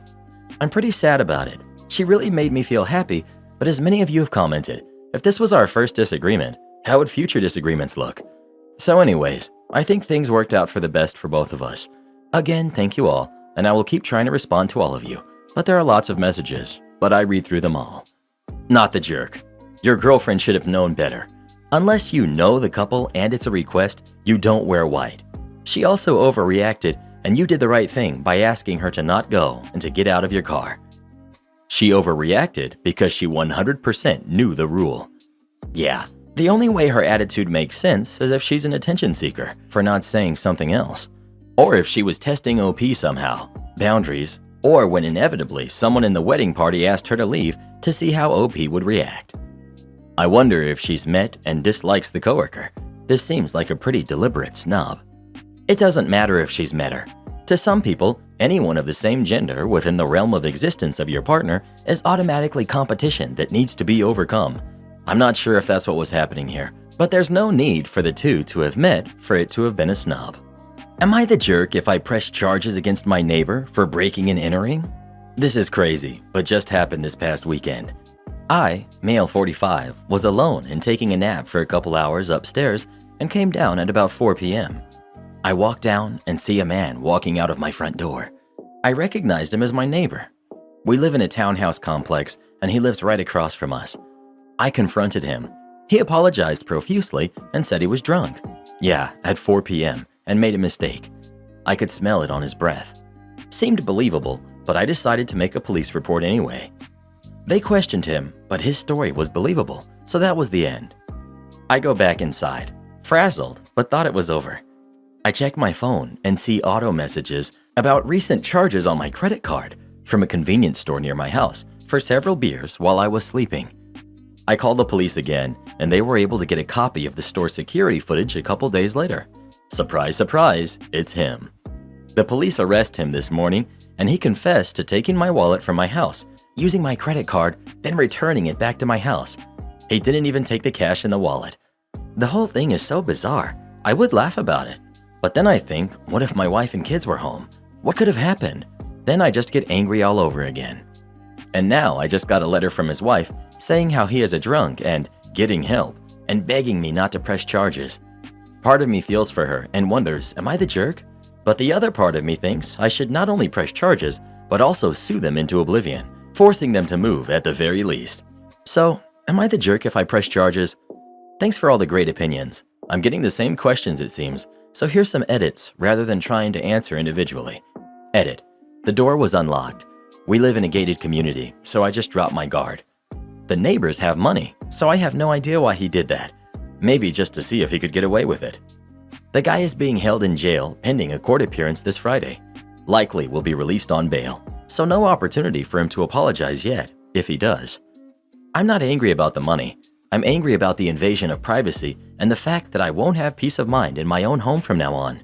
I'm angry because what could have happened if my wife and kids were home. I'm angry for how much worse it could have been in general. I will be meeting with my wife tonight as she keeps begging for a meeting. Not the jerk. There should always be consequences when drinking leads to out-of-control behavior. Otherwise, you're enabling a selfish, destructive person to become even more selfish and destructive. This is such a good point. I would also like to point out that if he made it all the way into your house, found your wallet, stole credit cards, bought alcohol with them, and returned them, that this is likely not the first time he's done something like this. But it seems like it may be the first time that he's facing real consequences for it. The wife sounds like she's been enabling his behavior. Not the jerk. Press charges, not the jerk. Also, let anyone you're friends with around there know. If there's a landlord, they should know. The guy's a criminal, not a drunk. I know plenty of drunks that would never break into your house once, let alone twice, or steal your credit card. What's next? Waking up to him standing over you and your family? Also, what kind of locks and security do you have? Sounds like an upgrade is due. Well, what would you do in this situation? Would you press charges or forgive your neighbor? Please let us know. Forgive thy neighbor? This ain't Bethlehem, bruh. We're going to have to throw them away. In the late 90s, I volunteered at a small private school. They had little money for extras like computers or computer teachers. I don't know much about computers, but I knew how to plug them in and I knew how to put one together if you gave me all the parts. So naturally, I got asked to be the director of the computer lab. It had 2 very old computers. And naturally, it was a volunteer job. I had very little money and a lot of time. They knew that I wanted a job. They told me that after I build it up, they would put a salary in the budget. I taught some classes the difference between the components, some file structure, some basic, some DOS, and how rebooting your computer usually solves whatever problems you have. The concept of drivers. The thing is, the director of the school hated fundraising, so my salary never got added to the budget. And the director often kept himself busy doing other things, useless things. One sunny morning, he finds me and tells me to wish him luck. If today goes right, we're going to have a huge computer lab. He comes back from his meeting with a huge smile.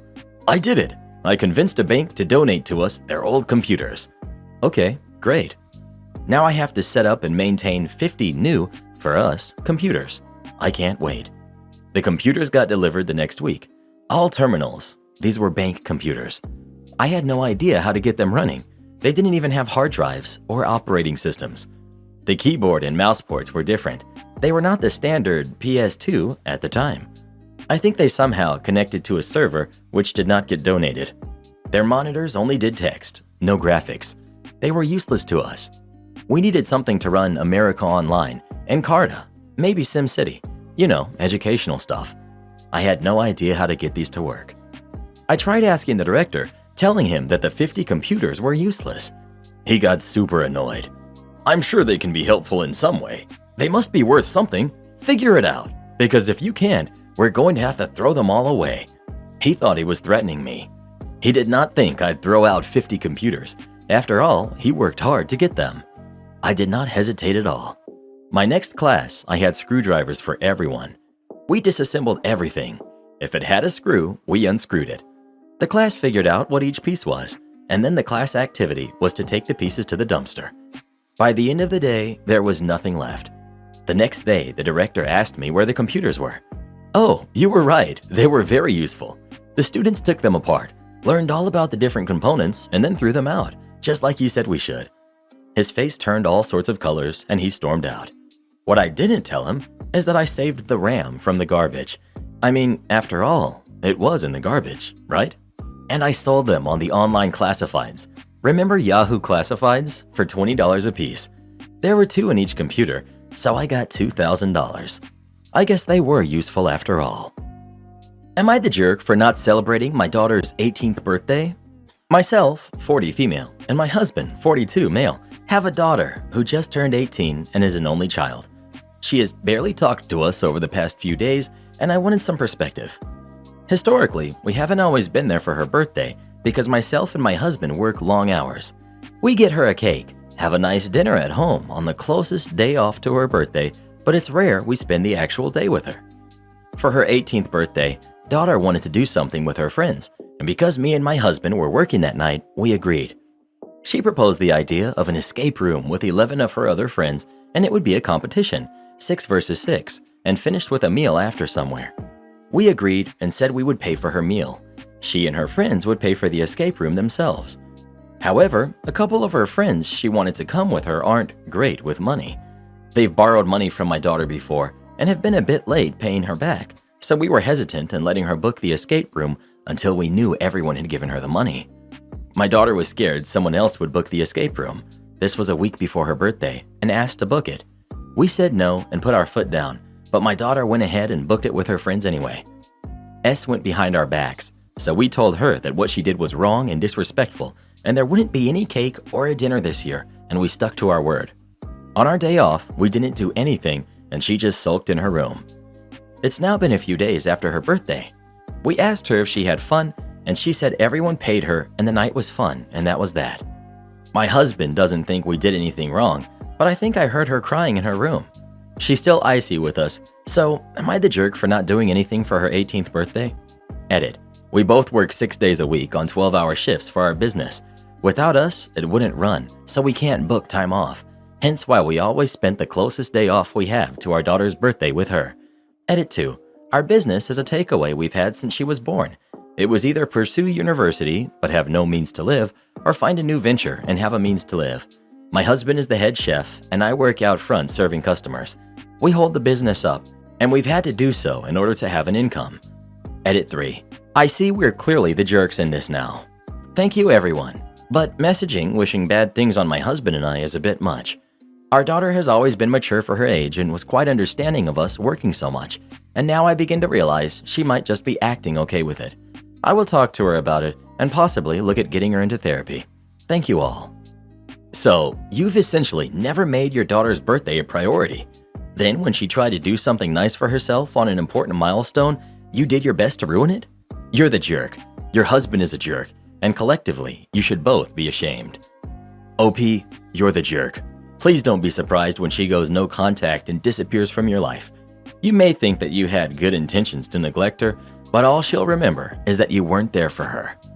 Yep, all I remember is that my dad was never there for me. When he passed last year, I realized how unfair it was that I was still expected to be there for him anyway. I called BS and he didn't hear from me once, and I've now gone no contact with my remaining sisters. Got tipped over $200 for dealing with a jerk. Was bartending on a Saturday night. It was a typical busy Saturday, but nothing crazy. Had a couple sit down at the last two open seats and order something to drink while waiting for their table. They told me their wait was going to be 30 to 40 minutes. Husband got a small beer. Wife didn't want anything. Didn't want to look at the menu. About 20 minutes later, I gave them the check for the beer, just in case they get called to a table.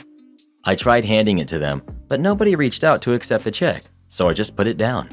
The husband looks at the receipt very briefly, but otherwise does not acknowledge that it's there, seemingly on purpose, but he did look at it. The host came to the table and said their table was ready, and the husband sent his wife to the table while he sat at the bar. As soon as I went out of his sight to make a drink for a server, this guy runs away to his table without paying his tab. About 2 minutes later, I went to the couple's table. It was close enough to easily get to, and politely reminded him about his bar tab. He said no, and he wants me to transfer it to the server. At this point, I knew he wasn't gonna tip, and it wasn't worth fighting over one beer, so I just decided to say okay. Tried walking away, and he said I was being aggressive and wanted to talk to a manager. I wanted to get out of there as fast as possible, so I was like, all right, I'll send one out. I put the receipt on the table, and he threw it at me and called me a jerk. I get back to the bar, and the manager has a chat with me. The guests see, but don't know why. Manager is kinda cool, and we're both think first, react second types of people. Even though we didn't want to, the best thing to do was grudgingly comp the beer. Not worth risking a job for a $7 check. Some of the guests asked me what happened, pretty much explained everything that happened, and one of the guests said that's ridiculous and gave me $100. Another guest at the other side of the bar was so upset, more so than even I was, that we had to comp the beer and gave me $100 too. A few other guests overtipped as well, multiple 20s and whatnot. So that's my story. Sometimes it's hard, but just keep cool even during annoying situations, and more often than not, level heads prevail. Do this next. Tap here on your screen to come see our new podcast playlist, where you'll find thousands of hours of the best stories you've ever heard. Or tap the one on the right. That episode is specifically just for you, based on other videos you've enjoyed the most.